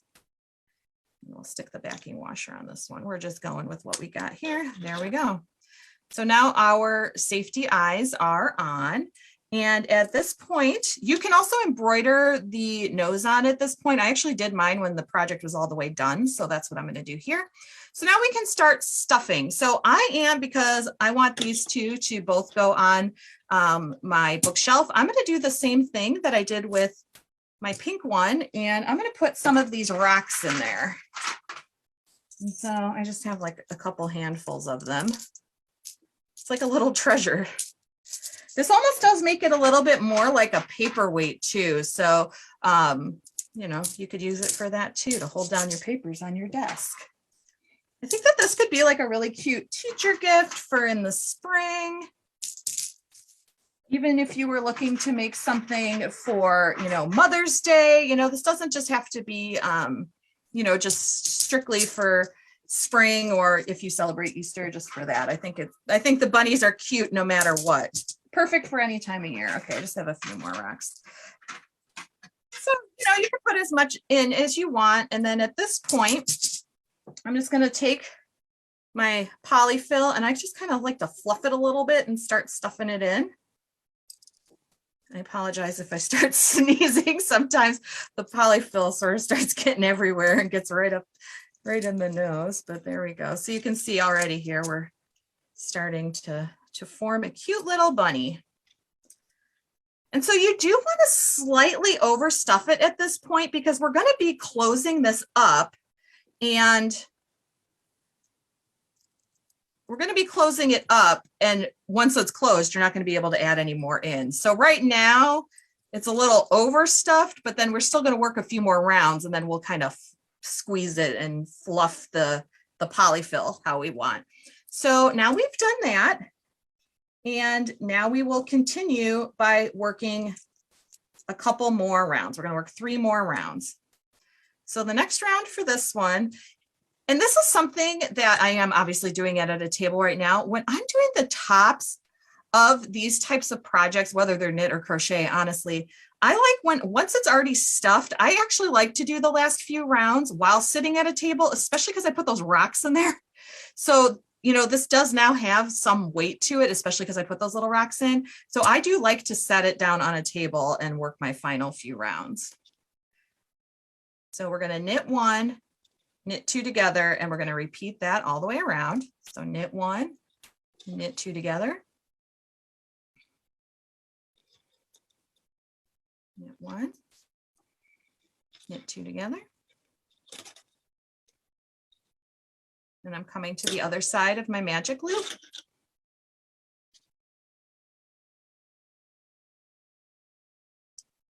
And we're going to do the same to finish off the round.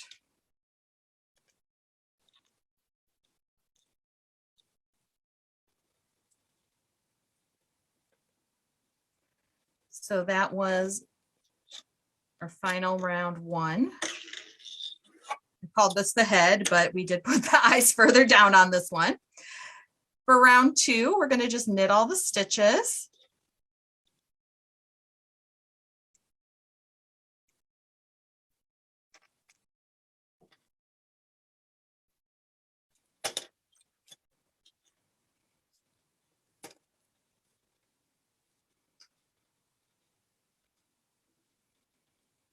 And then for round 3, we are just going to knit 2 together all the way around. So at this point, after we finished round 1, we had 12 stitches on the needle, which we maintained those 12 stitches on round 2 because we just were knitting, so we weren't doing any decreasing. But now here we are on round 3 of the head, and we are knitting 2 together all the way around. So we're taking our 12 stitches and turning it into 6 stitches. And then at that point, we'll be done with the main part of our bunny. So while I'm finishing these last few stitches up, don't forget, if you have any questions about what I'm doing, go ahead and leave that in the comments and I'm happy to answer them for you. And if you don't have any questions, one thing that I would like to know is what kind of projects would you like to see on these future Facebook Lives? I'm currently working on planning out the next few lives. And so I would love to know what you would like to see. We love doing these little quick projects so that we can show you, in about 45 minutes to an hour. But I would love to know, what kind of stuff do you want to see in these videos? Okay, so now I finished that round 3 and we're going to just cut our yarn, leaving a long tail because we're going to need to finish this off. And we're going to finish this off in the same way that you would finish off a hat if you were knitting a hat from the brim up. I just have loaded my tail onto my tapestry needle or yarn needle. And now I'm just purlwise slipping the stitches off of the needle onto the tapestry needle and pulling tight. Some people like to work through these stitches twice, which is really great because it gives you a little bit of extra security. I personally just go through these once and take them off. And that's it. So now we have pulled this closed like a hat, and we can give our little bunny a little squish here.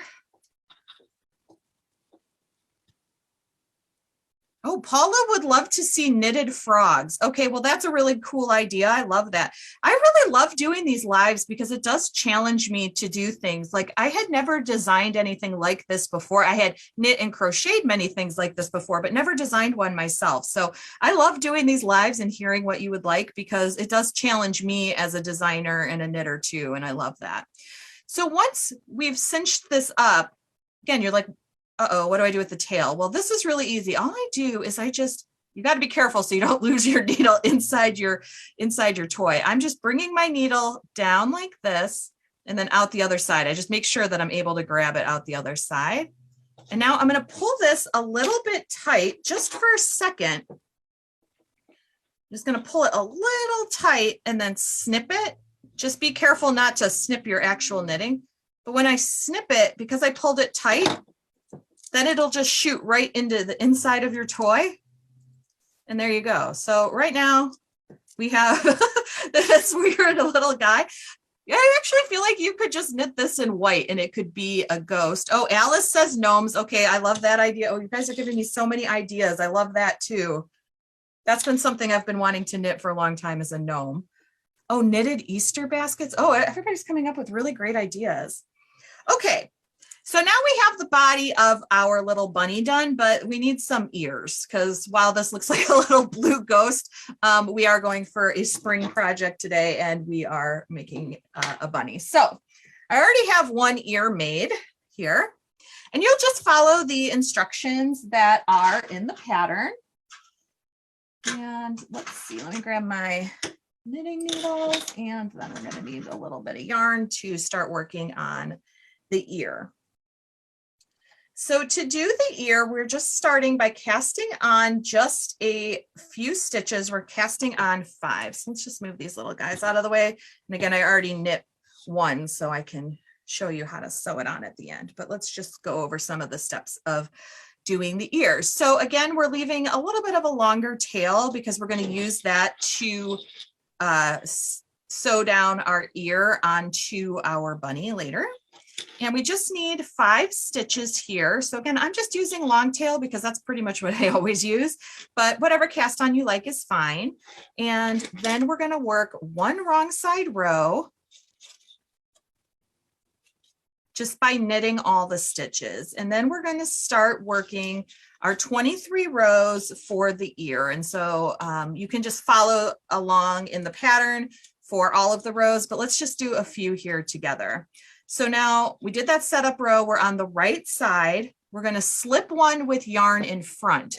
So we're going to start by having the yarn in front of our right needle. We're going to slip the stitch purlwise, then move the yarn to the back, because the next direction is to knit into the front and back twice.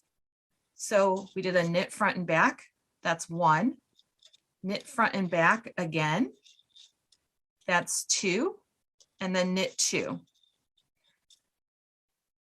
And then on rows 2 through 4, we're going to slip one with yarn in front, bring the yarn to the back, knit to the end.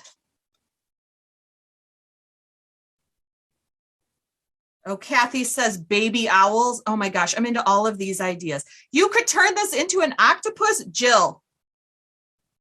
Jill, I think we do need to turn this in. So maybe I need to do another Facebook Live in the future where we start with this base and then we do the little tentacles. Oh, that's such a good idea. That's so cute. Okay, here we go. Row 3, slip one with yarn in front, knit to end. This is exactly why, like I keep saying, that's why I love doing these lives. Everybody's so creative and comes up with things. I never would have thought about turning this into an octopus, but it completely looks like one. And then row 4 is just the same. And again, you're just going to follow along with the pattern for this. These steps are all pretty simple. So let's take a look now at row 5. So row 5, we're increasing again. We're going to slip one with yarn in front. Then we're going to knit into the front, into the back, knit 2, knit into the front and back, knit 2. And then you would just keep working the pattern as written. 23 rows is quite a lot for me to do right now, but you would just keep following with the pattern. Let me just quickly, just on this little swatch, show you the decreases that you're going to need to know. So one decrease you're going to have to do on row 13 is you're going to need to do an SSK. And the SSK, we're going to slip as if to knit, slip as if to knit, and then insert our left needle to knit those two together through the back loop. So you're going to use that decrease. You're also going to use a knit 2 together decrease, which we've done a bunch of, but let's just look at that again. Just knitting 2 stitches together. Let's see, Janice says, how about a cross for Easter? That's a great idea, like a doily or table runner. I love that. And then the other decrease that we're going to need to know how to do is the SK2P, which is slip 1, knit 2 together, pass the slip stitch over. And again, this is going to be later on in your ear up towards the top, but I just want to make sure I'm showing you these decreases so that if you need to come back and watch because you can't remember how to do them, you have them here to watch. So for the slip 1, knit 2 together, pass the slip stitch over. You can either slip the first stitch as if to purl, or you can slip the first stitch as if to knit. This is something that I have found out is very individual to the knitter. I actually took an informal Instagram poll a while back, and it was literally 50-50 on how people slip that stitch. I slip as if to purl, so that's what I'm going to do here. Slip as if to purl, knit 2 together, and then pass the slip stitch over. So we took 3 stitches there and turned it into 1. And so you would just, again, work that ear exactly how it's written in the pattern, but let's at least sew one of these ears on now. So the first thing I'm going to do is just weave in the end on the top of this ear. And so I'm just going to work this down and work it through a few stitches just to tidy that up. And then we can give that a trim. A little extra yarn there. Okay. And then now for the ears. Again, in the pattern, I tell you exactly where I put the ears and I worked them 3 rounds down from the top. But again, it's your bunny. You can put them wherever you want. And I actually think if you leave them open and put them to the side, now we're making, I don't know. Now we're making a famous George Lucas character that's a baby. So, there's another option for you. But anyway, so to do the bunny ears though, we're going to just load up our tail onto our needle. And I actually give it a little bit of a pinch like this. So it does look a little bit more like a bunny ear, because when it's open like this, it is a little bit, in my opinion, wide for a bunny ear, but I made it wide so that we can just kind of fold it up almost into like a C and then stitch it on. And here you're just going to use a whip stitch. So I went through this first in order to kind of close it up a little bit. And then you just look at your bunny, decide where you want it. And we're just gonna whip stitch it on. So to whip stitch, you're just going whip, whip, whip, just over like this. And we have some videos on the Knitting Circle for all different ways that you can do seaming and different types of seams, but just a whip stitch here is gonna do just fine. And I'll even sort of work it all the way around the entire bunny just to secure it, because the ears are in the same color. You want to do it neatly, but you have a little less to worry about because it is in the same color. So it is all going to just kind of blend in. So to me, when you're putting the ears or different pieces on any kind of toy, to me, it's a little bit more of an art than a science. So I just keep working around until I'm happy with how it looks, basically. And if you are unhappy with how it looks, you can just carefully, it's a little bit of a pain because it's all the same color, but you can take it back out and start over. Let's just take a couple more. So that's looking pretty good. And then at this point, you would do the same thing with your tail like we did at the top. I'm just bringing it through, pulling it tight, snipping it, and then that end's going to go right inside. And so I'm going to go back and make my other ear later and then seam it on. And I would just put it right here. You could see in this one, I actually kind of formed it. So this one kind of more sticks up and this one's kind of more down. So you can play around with that a little bit. But let's take a look at the last step, which is doing the nose. And so also if you were doing some eyes too, you could do it at this point. So I have loaded my embroidery floss onto my needle using the loop method, or so it's folded in half and I have a loop here at the bottom. I am not great at embroidery. I like counted cross stitch, but I find that this method works just fine for the DMC. And so what I'm going to do is I'm going to start by making a little bit of a triangle. And again, more of an art than a science. So because I have it folded in half and I have this loop, I just pull it until I have a little bit of the loop left and then tighten it down. And then let's continue to make our little triangle. Okay. So we have our little triangle here. And this thread's pretty thin. So here, let me pull this last part here and I'll bring this up a little.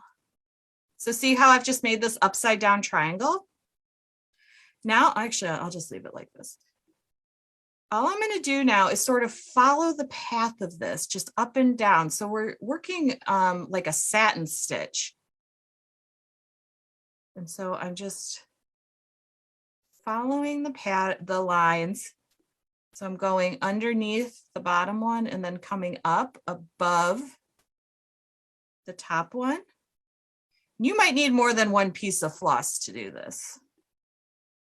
I tried not to cut too long of a length. I was trying to be a good stitcher and not cut a length that's, as tall as I am, so that I only had to have one, because that's how you get knots.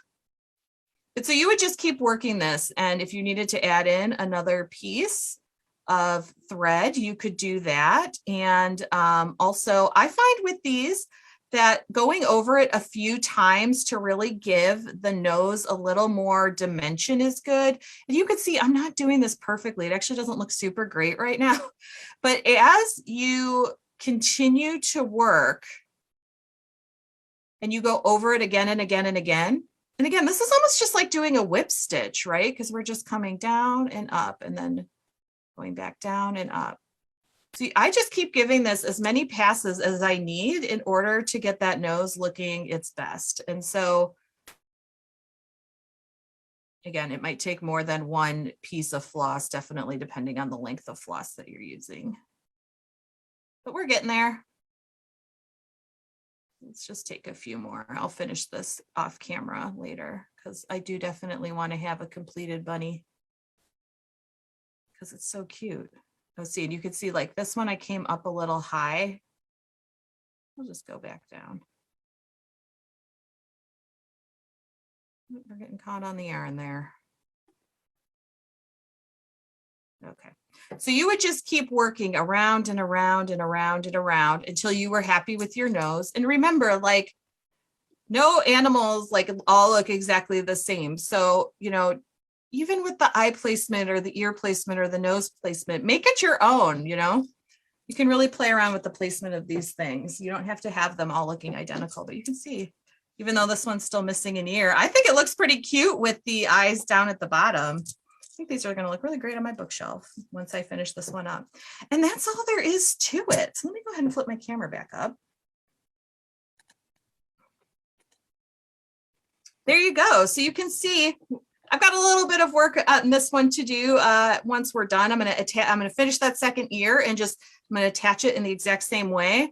I'm just going to finish off the nose, can take off my stitch marker, but then I will have a cute little bunny. So that's it. Thank you so much for joining me today. Don't forget, if you haven't downloaded the pattern already, to go ahead and do so, because I think that you're really going to want to have this one as part of your spring decor. So once again, I'm Jen Lucas, managing editor of the Knitting Circle. Thank you so much for joining me today. And thank you so much for your suggestions on what you would like to see.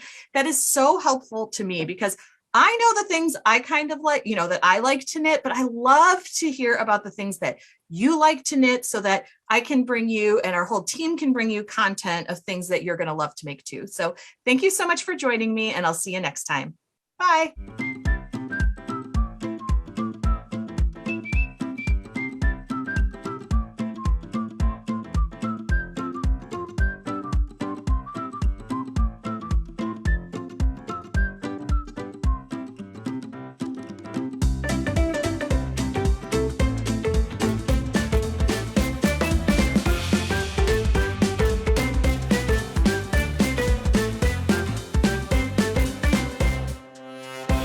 Hello everyone, welcome to my kitchen.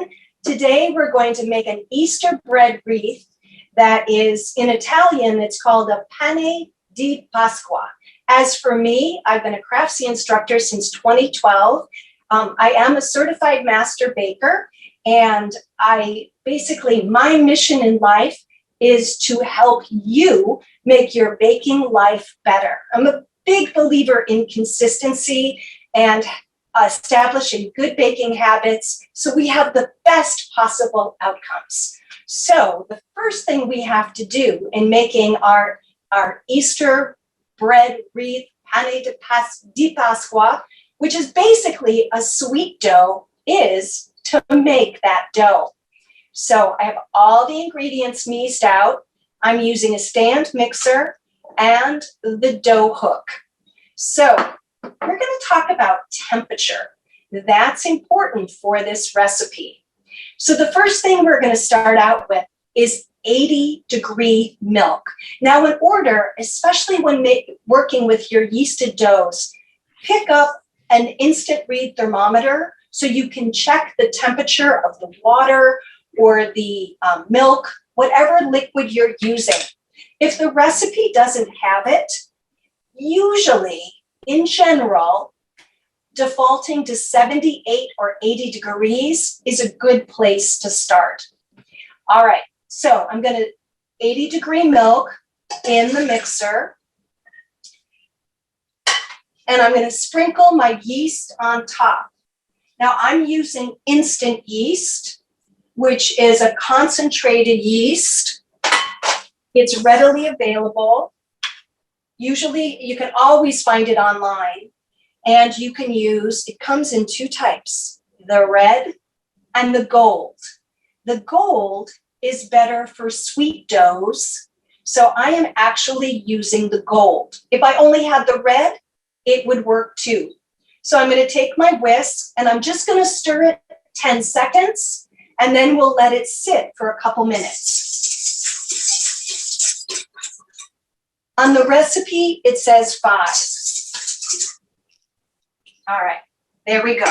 So while that yeast is dissolving, now really quickly, some of you may know all about instant yeast, and you may have heard that you can mix it in with the flour and you don't have to do this hydrating step. I will say, for this particular dough, which doesn't have a high level of hydration or ratio of liquid to flour, it's not a bad idea to pre-hydrate the yeast and the milk together. If you don't, it will still work. All right, let's let that sit. And I want to talk about the Easter eggs. Now, our Easter wreath has cooked, hard-boiled, dyed eggs in the wreath while it's baking. So what's important is that we slightly let me take it back a notch. Normally, hard-boiled eggs, and we all have our way of making hard-boiled eggs, we cook them until they're done, but we're going to take them 3/4 of the way. You have the instructions in your course materials, and then I dye them with food color. I use gel color, 1/2 to 3/4 of a cup of warm water, and a tablespoon of vinegar, white vinegar, and look at the gorgeous colors. Now, there's nothing wrong with the Easter egg dyeing kits we find in the supermarket, but if you have gel color on hand, you can always dye eggs. So that's how you do that. All right, now, magic of TV, 5 minutes. We're gonna go ahead and finish mixing our dough. The yeast looks great. It's softened. That's exactly what we're looking for. Now, this is not a terribly rich dough. It has only 1 egg in it. So we're gonna add that egg now. And then I'm gonna add a little fiori di Cicci, I can't say this, Sicily, flowers of Sicily. That's the English. It is a blend of orange extract and vanilla extract. You could just use vanilla or any extract that you like. All right. But the flowers of Sicily, fiori di Sicilia, and I know I'm saying that wrong, but that's okay. That gives it that sort of that Italian flair. All right. So now let's recap. Milk, yeast, egg, and extract. Next, all the flour. And we're using all-purpose flour because we want a very tender dough.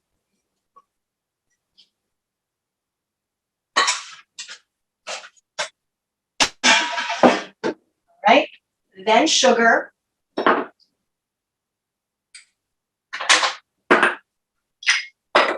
And I'm going to add a little bit of zest. You can use orange zest. You can use lemon. Oh, this smells great. I wish you were here. That's enough. Now, there is one ingredient that has not been added, and that is the room temperature butter. Here's a trick with sweet doughs. If we let our dough get a little gluten development before we add the fat, the dough will be stronger. What happens is the butter will grease the gluten strands and inhibit their formation. So we let them form a little bit, and then we'll add our butter. 2 minutes, on medium. Well, we always start on low. And usually we only go as high as medium low. But I've got a tip for you, just so you know if you have to increase the speed of your mixer. You're going to need a spatula or a bowl scraper because we're going to have to scrape down. We're going to have to scrape down probably halfway through our 2 minutes. And I apologize if I have to, if I sound loud. I want to make sure you can hear me over the mixer.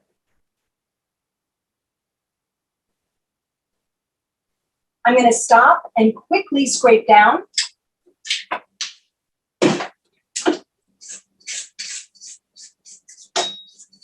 All right.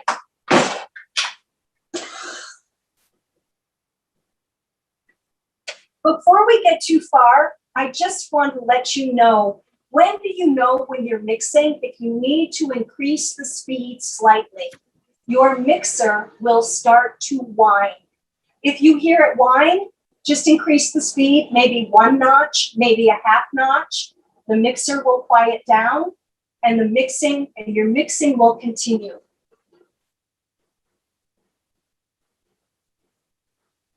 When it becomes a rough, cohesive mass, after about 2 minutes of mixing, we'll go ahead and add the butter.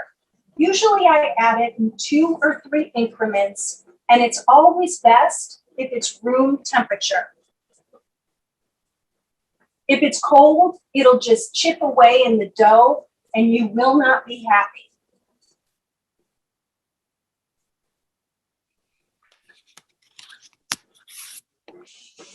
All right.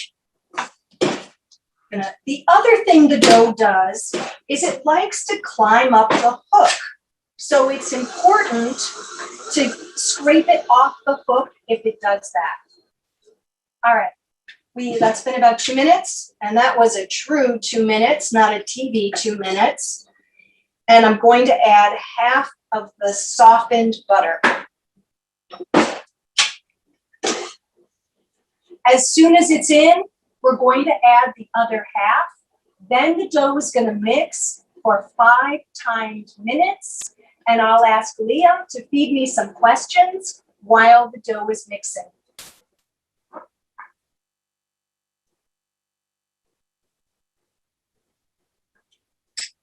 Really quickly, sweet doughs get what's it called an improved mix. They need to mix about total time at least 8 minutes. And you might find yourself toggling between slow and medium speed. And that's okay. If you want to knead this by hand, you certainly can, but expect to be kneading about 10 minutes. We need this dough to be well developed.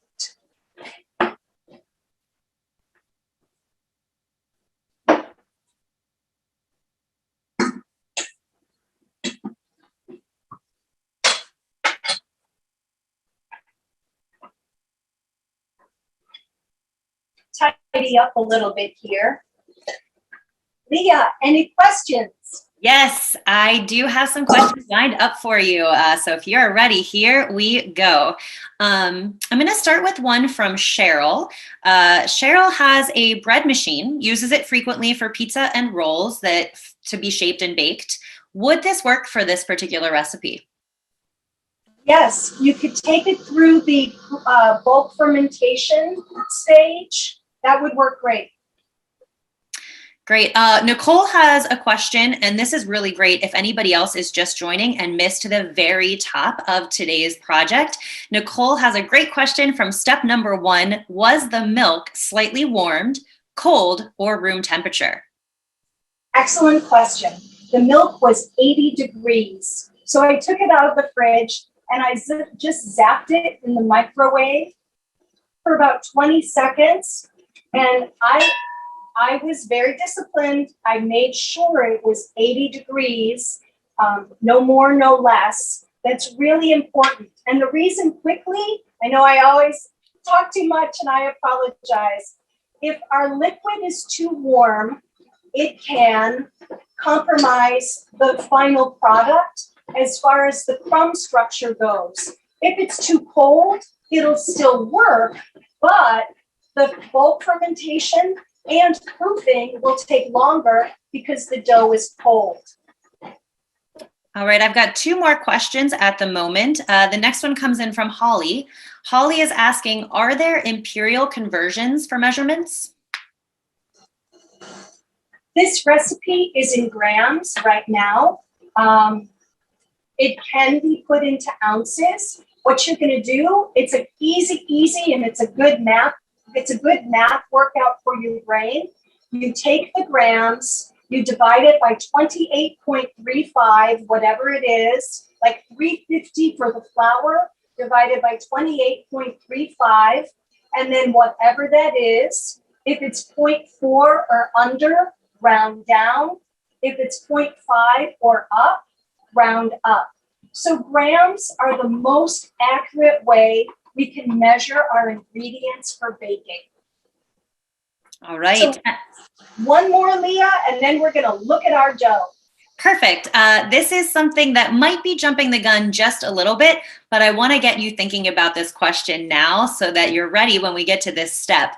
Millie is curious about the hard-boiled eggs. Millie asks, if we don't want to put in the eggs, is there anything that we should be doing differently with the wreath as we go through the project?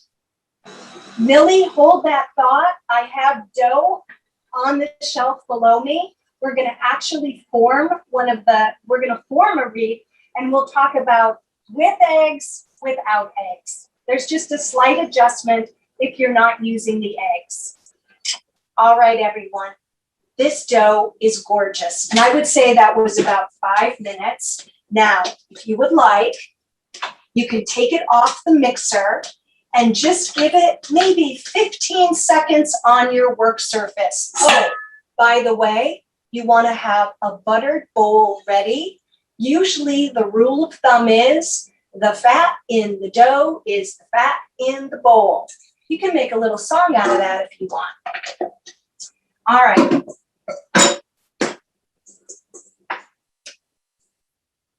I'm going to get the mixer out of the way. See, sometimes it's good to have a kitchen the size of a postage stamp. There we go. Okay.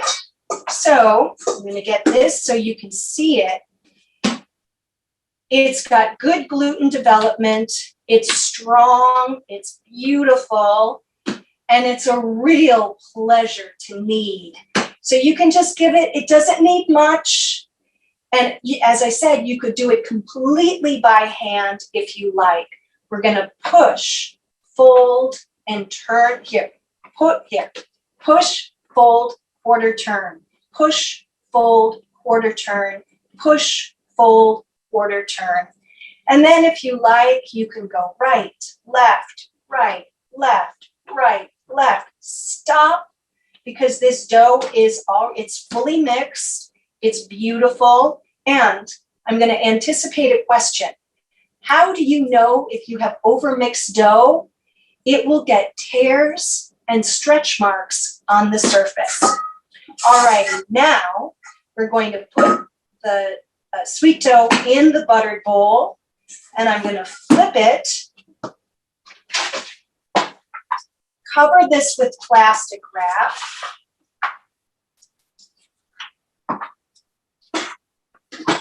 And I'm going to show you a trick you may have seen. You may have seen this. It may be old news or it may be new news, but it's a great way to judge bulk fermentation. So there's 3 stages of carbon dioxide gas development in the life of a yeasted dough, and this is number 1.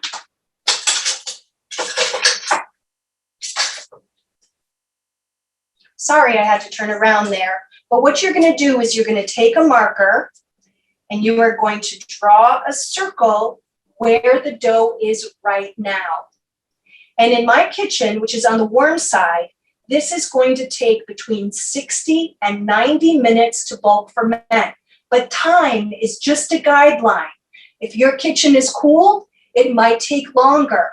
So it is 12:18. We're going to write that time. That's something pro bakers do. It literally kind of gels it in your brain. Oh, I mix my dough at 12:18, and I swear it sets an internal alarm. So you can set a regular alarm too. You'll come back and check this in an hour. All right. Now, if you have a proofer, you could put it in a proofer, and you would want to set the temperature about 76 degrees. I was just gifted a Brought and Taylor proofer, and I can't wait to start using it. But if you don't have a proofer, you don't need a proofer. Your kitchen or whatever is a nice cozy spot in your house is perfect.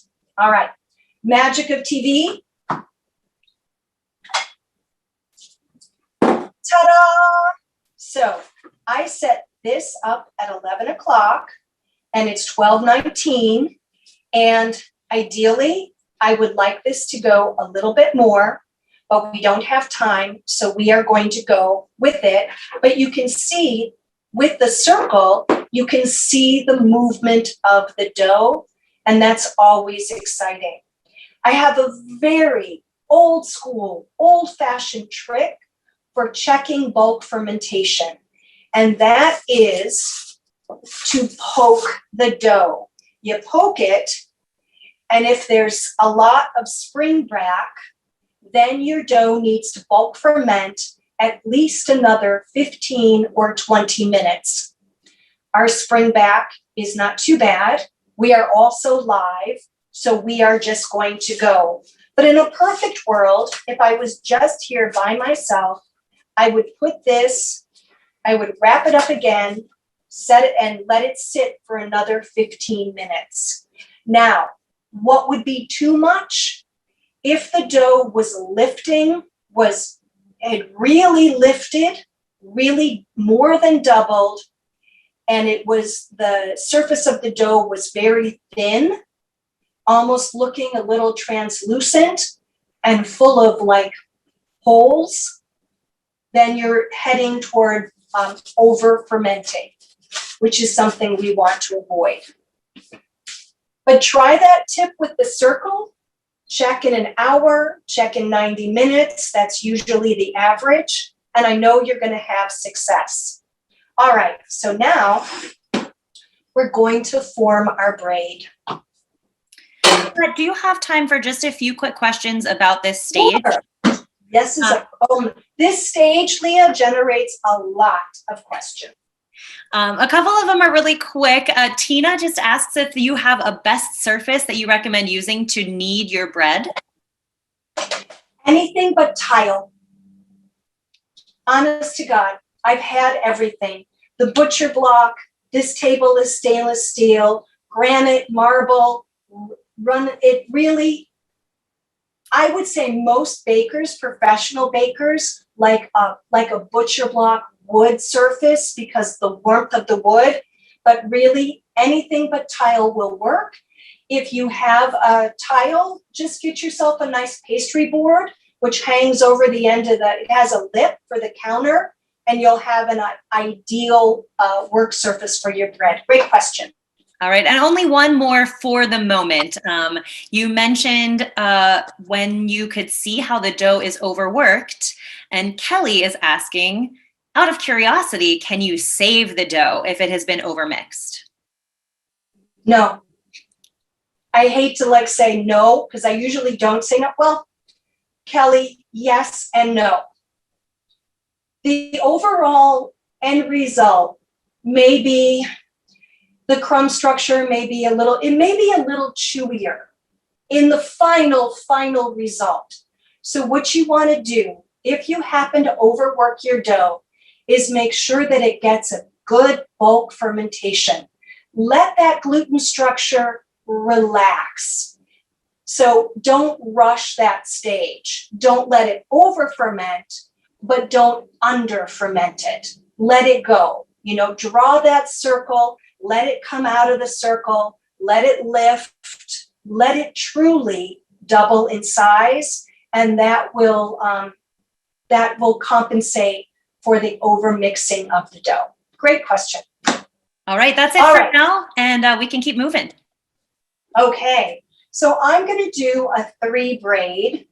And so the way you divide your dough is to weigh it, and we're going to divide this in 3. So I have 680 grams of dough, and we're going to divide that by 3. Oh my God, I can never do this I can do this in my head normally. What did I say? 678 divided by 3. Okay. This is lame, everyone, but hey, that's okay. We're live. Doesn't matter. I'm going to just get my calculator.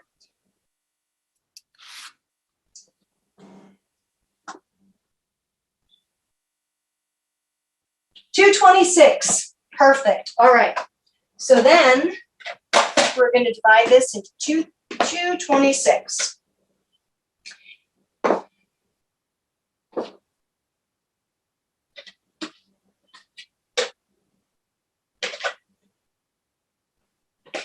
And you want to be close, like you can be within a couple grams off, but this consistency is really important for a good outcome. Perfect. Okay, cool. Now the scale is going away. I teach a lot of bread shaping. I work for an online culinary school. That's my day job. And I usually teach the bread classes. So one thing I talk about a lot, so I want to mention it to you guys, is that gluten has a muscle memory. That might sound insane, but I really believe it. So if we're going to braid our dough, once we've scaled it, pre-shape it into a short cylinder. If you're going to make beautiful rounds, either dinner rolls or beautiful round hearth breads, pre-shape into a ball. But give that gluten a sense to kind of pre-rehearse how it's going to, its end result, and I promise you'll have a better outcome. All right, so we're going to braid. So we're going to we're pre-shaping into a short cylinder. And the way to get your cylinders really nice is to do the tuck and roll. So what you're going to do is you're going to grab the top edge, fold it over, and press. You're going to create, and you're going to, like a little karate chop, you're going to create surface tension. And then when you can't karate chop anymore, fold it over and pinch. Now, as a general rule of thumb for beautiful shaping, once we have our seam nicely pinched, that's always going to go toward the work surface. Now, normally, and I'll grab my plastic wrap, when we're pre-shaping our dough, we want to cover it so that it doesn't form a skin. Tuck and roll. And these are about 6 inches, maybe 7 inches long. Okay.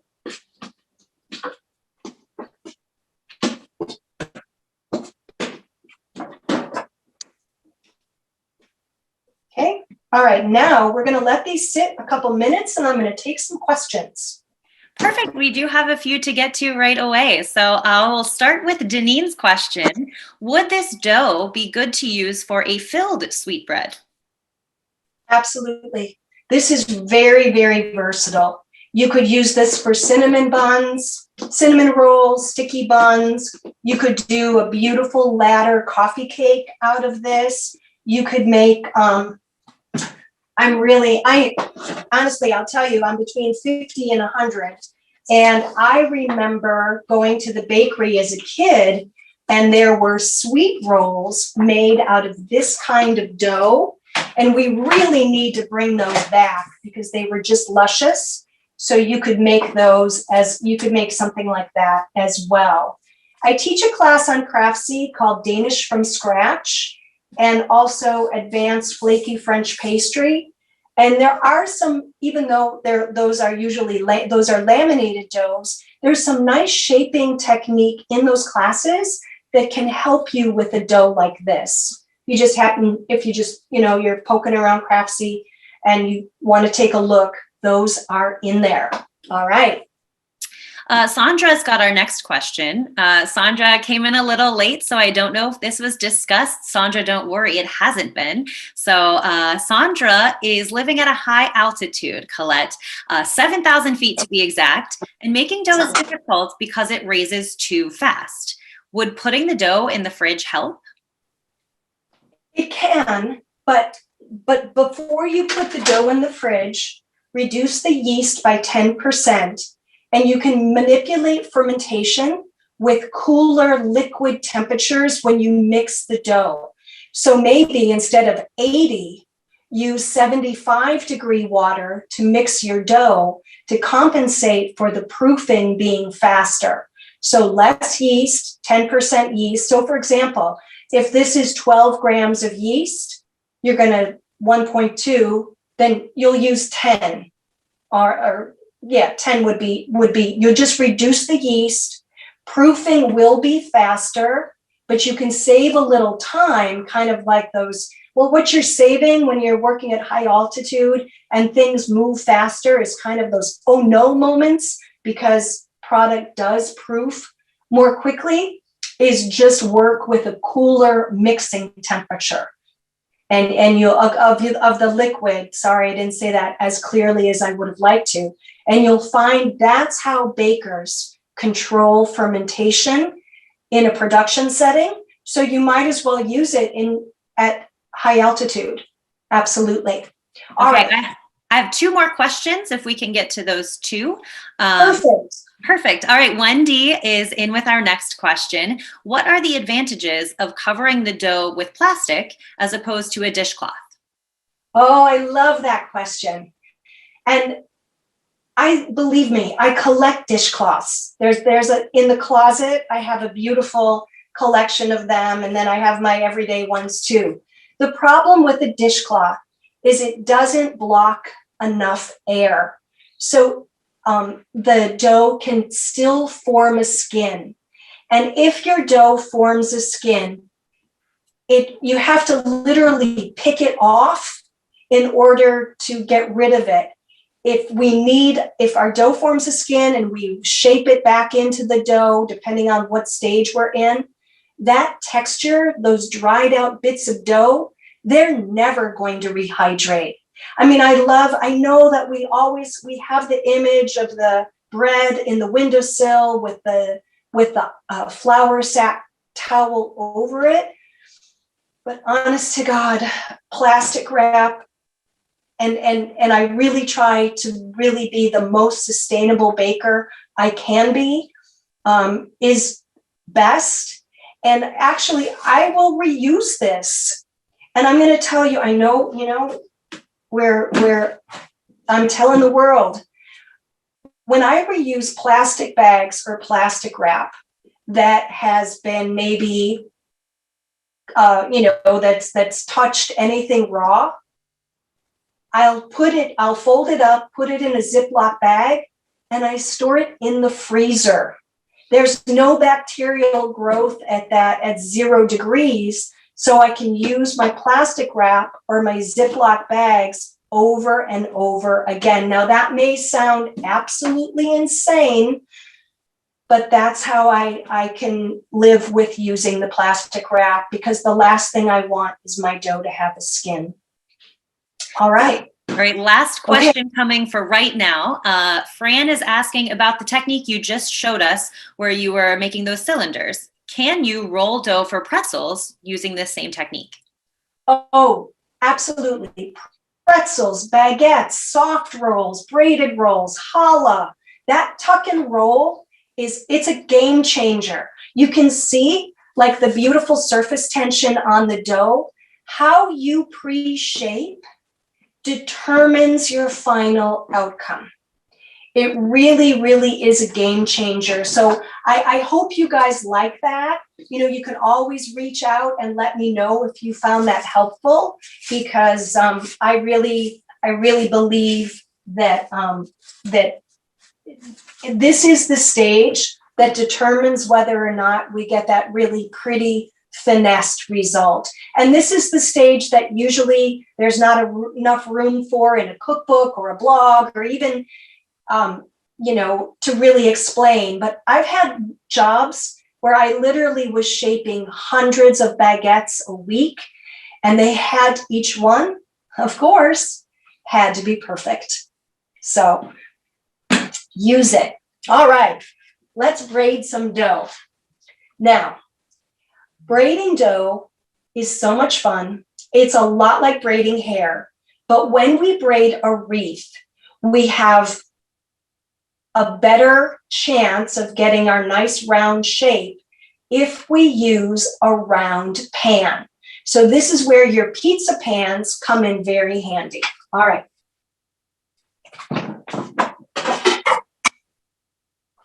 So this is my pizza pan, and I have one of my pizza pans. I have a piece of parchment that I cut in a kind of a weird, funny circle, and then I just put a little oil, little butter to stick it to the pan. All right, so now you're going to see how we do this. And I have my dyed eggs. You want this to sit 5 to 7 minutes. We don't want it to get gassy, but we want the gluten to relax. I'm going to move my eggs because I could send them flying. All right. So we're going to roll. We're going to elongate our strand. And again, this is from baguettes, hundreds and hundreds of baguettes. Take your, same thing. Take your right hand on the center of the cylinder, just gentle pressure, left hand, and start to roll. Together, separate, together, and then off the end. Now I forgot to dig out my ruler, but we want them, I think on the recipe packet, I write a lot of recipes. I think I said 18 to 22 inches. You guys can correct me. So you see just how easy, just a couple minutes on the bench, that nice pre-shaping, and the dough knows exactly what to do. Dough will always tell you what it needs. If it needs more time to relax, it'll tell you. If it's ready to go, it'll tell you. All right, so now I'm going to move these over. I'm going to get my pan. And we're going to start. You can, I don't want to really pick up my wreath if I can help it and move it, my braid. So I'm going to start on the edge of my pan. I really felt like a synapse fired when I thought of this one. So I hope you like it too. Now, the one thing we can't forget is to add our eggs. Now, I did one this morning where I just did 2 strands and I twisted it, and that turned out fine. If you can also do that as well. All right, so now what I'm going to do is I'm just going to start my braid, and I like to start in the center of the braid, but the first thing I'm going to do is pop in one of my eggs, and my egg is going to be literally on the pan. All right, so now we're going to start braiding.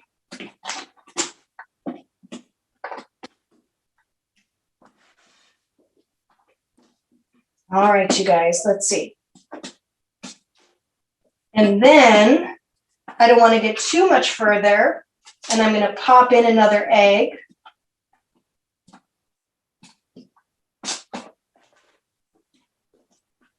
If you have to pick it up, the eggs fall out, and it's a real drag. All right, now we talked a little bit. Now I'm going to just shift the pan so I can get over here. We talked a little bit about finessing it. Remember where we pinched our strands? You want to make sure that those pinch sides are toward the pan, that they're not, here, let me find one for you. Oh my God, this worked out well. They kind of disappeared. But if you see a line from your seam, just make sure that it's facing down. Otherwise, there's one right there. Can you guys see that? Okay, we're gonna stick the green egg in here and we're gonna braid around it. Now, I think, Leah, was it Millie who asked about the not using eggs? Yes. Right? Okay, so what we would do is you would just braid, just go like that, or twist, and then we're gonna connect those in a second. And then you could put your eggs in the center of the wreath. That would be fine too. All right. Lots of different ways to do this. And this is, I called it a penne di Pasqua, but there are many European, Central and European breads that are braided and have eggs in them. This one just happens to be the penne di Pasqua. All right, so now look at this mess, you guys. There's a little bit of dough. What are we going to do with that? Well, what we're going to do is we're going to just, anything that's too small is going to go away, and we're just going to finish our braid. And it looks, wow, that's like, it's not perfect because we need to get in here and we need to stretch the dough onto the pan. Aren't you glad we're not picking this up? And just finesse it. All right, and make sure that anything, like see this little tail here, this guy, I have, make sure that is any weird little tails are tucked well under your wreath. All right. Now, I'm happy with this. I wish I had one more egg, but I don't. So that's fine. Now, this needs to proof. And so that is the second phase of carbon dioxide productions in the life cycle of a yeasted dough. And that happens at a nice cozy temperature of between 76 and 80 degrees. So if your kitchen is cooler, it's going to take longer. If it's a warm day, you may find this, you may find that it is ready a little bit quicker. Before we go much further, your oven temperature is 350 degrees. So put that in your, that's in the recipe. And in general, this stage will take anywhere 45 to an hour and 15 minutes. Now, blanket apology.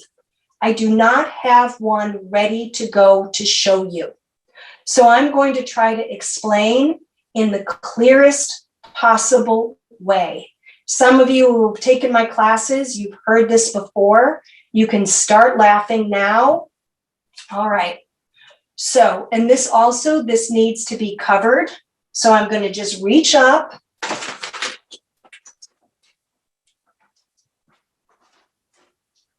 This is a large Ziploc bag, actually. Hold, I can't reach it. And what I'm going to do is I'm going to slide the braid into this bag with no humidity. Here's another tip that's worth watching, I hope.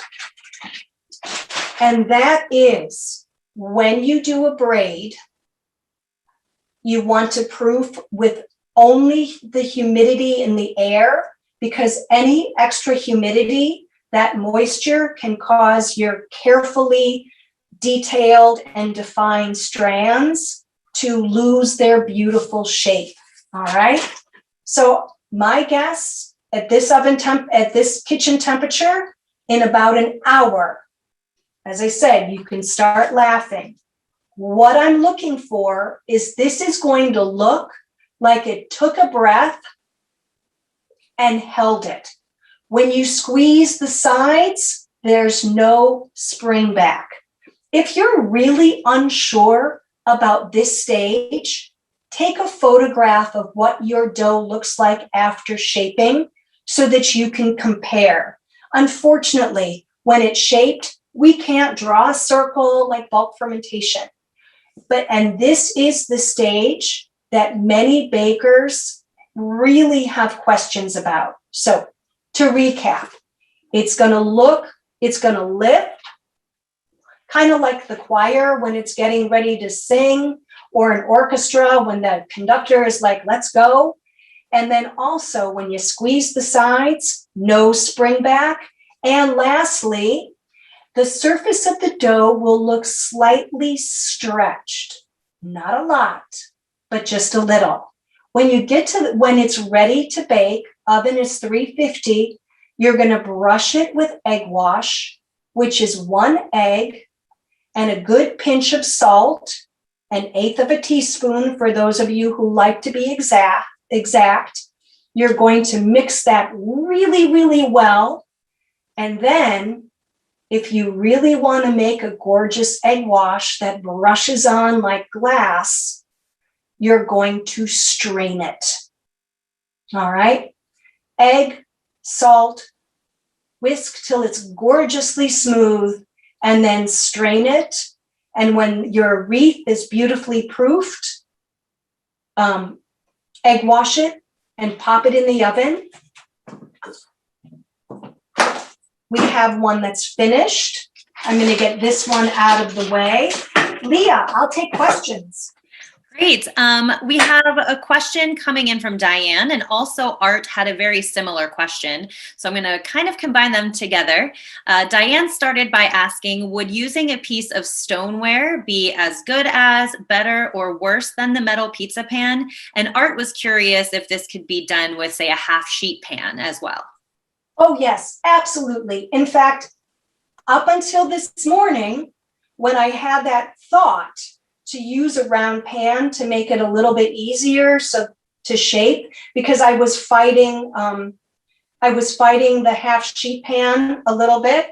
But Art and everybody, pro tip: if you're shaping something intricate and I know this is not a half sheet pan, this is a baby sheet pan, but let's just pretend you're going to shape on the back of the pan, so you're not fighting the lip.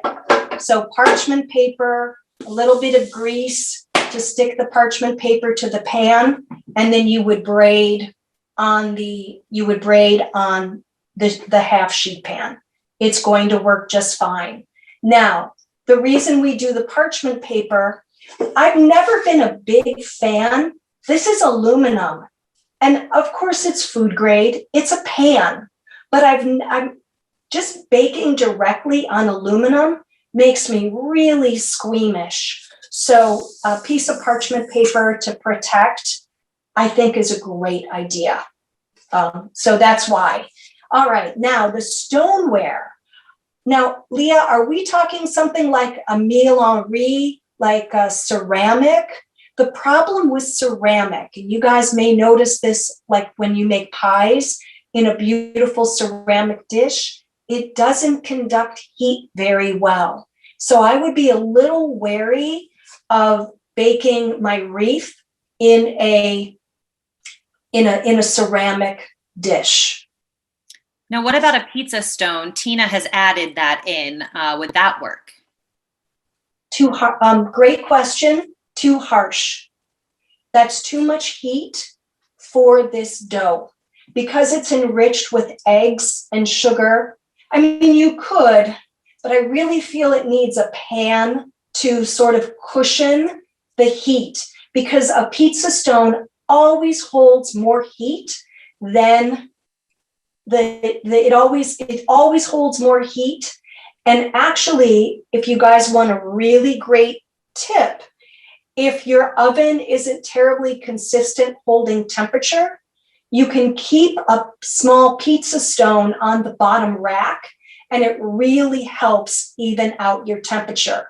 But a direct bake for a delicate, sugar-enriched egg dough, I don't think I'd go directly on the stone. Great for pizza, great for your sourdoughs and your hearth breads, but not for something like this. And what size was the pan that you used? Nancy is asking if that's a 12-inch. Oh, this one? Mm-hmm. Okay, quick way to check. This is more for the ladies than the guys. I don't have my ruler, but the average female hand from the wrist to the top of the middle finger is 8 inches. So yep, about, was that Nancy, Leah? About 12 inches for this pizza pan. All right, now, I want to show you why as I said in the intro, I like to show you what goes wrong. And what happens when you don't braid around the egg is that the egg, just the baking processes cause, what happens in the oven is there's this big burst of carbon dioxide gas in the dough. And it's kind of like an explosion, a mini explosion. And once the internal temperature of the dough hits 138, 140, the yeast has died off. So the dough just finishes baking. But that dramatic early stage, which is our last burst of carbon dioxide gas, that causes whoosh. So if we don't braid around our egg, we've got this one who just jumped ship. And then, remember I said, make sure any little rogue ends get tucked into the bottom. If that doesn't happen, then again, baking processes, which is something that sometimes when we're baking at home, we don't give a lot of thought to. They're not the most fun things to think about, but when we're shaping, we have to think about them. So I'm going to take the pink egg away. We'll say bye to pink egg. I'll make them into egg salad later on. And then we're going to pretend this is perfect. And I'm just going to do a quick garnish and I'll take questions. And Leah, we're pretty good on time, I think. Absolutely. Did you want a question now or do you want to do the garnish? I just want to talk about what I'm doing and then I'll take questions. Perfect. All right, everybody. So the flat icing, icing for Danish, sweet rolls, coffee cakes. Usually that's called flat icing because it dries pretty, it lays flat, it dries flat. I don't know who decided to call it flat, but it's flat. And that's made with powdered sugar, milk. This recipe that I'm giving you, I've had for years and I just love it. It's got a little melted butter, a little bit of milk, little bit of vanilla extract and the powdered sugar. No need to sift if someone's thinking that question. All you have to do is whisk. And if you want to customize this flat icing, I think I put it in the recipe, you can switch out the milk for lemon juice or orange juice or lime juice to match whatever it is you are trying to garnish. All right. Now, in a big bakery production and all the trays are lined up, a lot of bakers will put on a glove, put it in the icing, and then just go to town striping their product. And it is so much fun. Oh my God. But at home, I use a whisk.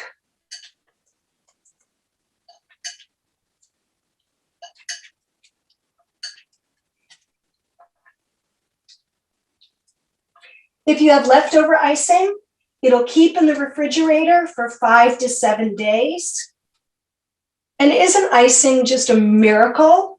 You can't even see where I had like those teaching moments. They just disappear. And we can take some, I've got these little dragées for garnish. You can also use sprinkles or nothing.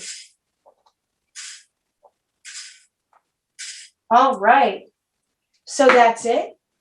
I don't think I got any on the floor. I hope not. That is our Easter bread wreath. Oh, Leah, I have to tell them how long to bake it. So everyone. And everyone's oven is different.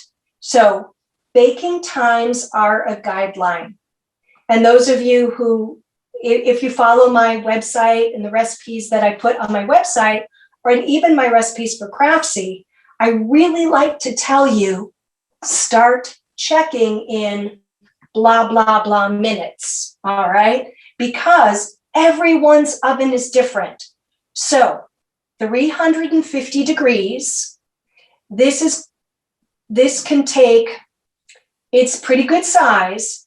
It takes about 25 to 30 minutes to get this beautiful all over golden brown color. So what I recommend is your first check. The first time you peek into that oven is 22 minutes. Unless your oven, you know it runs hot, you're gonna check sooner. Your oven runs low, you're gonna like, oh, Colette, forget it. I'm not checking for 30 minutes. Then you would check later. And also, you can manipulate the temperature of your oven as well. Remember, you guys, you're in control. You are in control of that oven. If you need to turn it up a little bit, fine. You need to turn it down a little bit, that's fine too. But basically a dough like this, 350. All right, Leah. Okay, we have a couple questions. I'm going to try to get in as many as possible in the few minutes that we have left. This first one, let me pull it up from Holly. Holly does not have orange extract flavoring, just lemon on hand. However, she does have curacao, so orange liqueur. Ooh. Will the alcohol adversely affect the dough texture, or does she have other options you could recommend? Curacao would be great. Most extracts are flavoring suspended in alcohol. So unless you get the alcohol free, alcohol is alcohol, and the medium that's created in the lab to simulate alcohol, they are the best medium to hold flavors like orange, like vanilla, like lemon. So definitely use the curacao. That would be fine. And the alcohol should burn off in baking. Okay. And it's such a tiny amount. It's not a thing. Great question. Perfect. This is a super general question coming in from Graciela. Graciela lives at sea level, and her kitchen seems to be 29 or 30 degrees centigrade. If you have any advice for a kitchen that kind of runs at that temperature, I'm sure Graciela would appreciate it. Well, first, the good news. Graciela, at sea level, I notice really good results with my yeasted doughs. Not that I've lived actually all over the country, and I just noticed really nice results. So it's not a bad thing. But just to clarify, Leah, so the temperature of the kitchen, so our kitchen runs on the warm side, correct? That's what it looks like to me, yes. All right, so maybe a little partial bulk fermenting of yeasted doughs in the refrigerator. Or, like I suggested to our viewer with high altitude, I'm so sorry, her name escapes me. You can start by using a liquid that's a few degrees cooler. Maybe mix at 70, temp your liquid at 75 degrees, especially if we're working with instant yeast. We don't have to worry about the cooler liquid temperatures. If we're working with active dry, we have to be at least 90 to dissolve the capsule that surrounds the live yeast cells with active dry yeast. So Graciela, so manipulate either refrigerator or water or liquid temperature. Okay, we have about 2 minutes left. So what I'm going to do right now is actually just give Colette a final comment, anything that she wants to share with us about this project that she wants to send us off with at the end. And then I'll be back with a few quick reminders before we say our official goodbyes today. So first, Colette, let's hear your final thoughts. I just hope that you guys try the wreath. If you're looking for a centerpiece for Easter Sunday or any of the upcoming spring holidays, I think you'll have a lot of fun with it. You can fill it in the center with all sorts of fun stuff, whatever you want to do. You can get totally creative with it. I hope, my goal, I know working with sweet doughs can be a little challenging. And in order to get the best outcomes, some of the tips that I gave you, like holding back the fat until we get good gluten development, and what to look for bulk fermentation and proofing, will be helpful and inspire you to try other yeast sweet dough products. Sweet doughs, it's really, I love making laminated doughs, but sometimes there's just not the time to do it. I know that might be a little bit of Colette heresy. I don't know, maybe that's blasphemy. But sweet doughs are totally within our reach. And one final thought, you can make the dough toward the end of the day, let it bulk ferment for 1 hour, put it in the refrigerator overnight, no more than 15 hours, pull it out, let it warm up for an hour, and then shape, proof, whoops, I'm tearing the place apart. Shape, proof, egg wash, bake. There we go.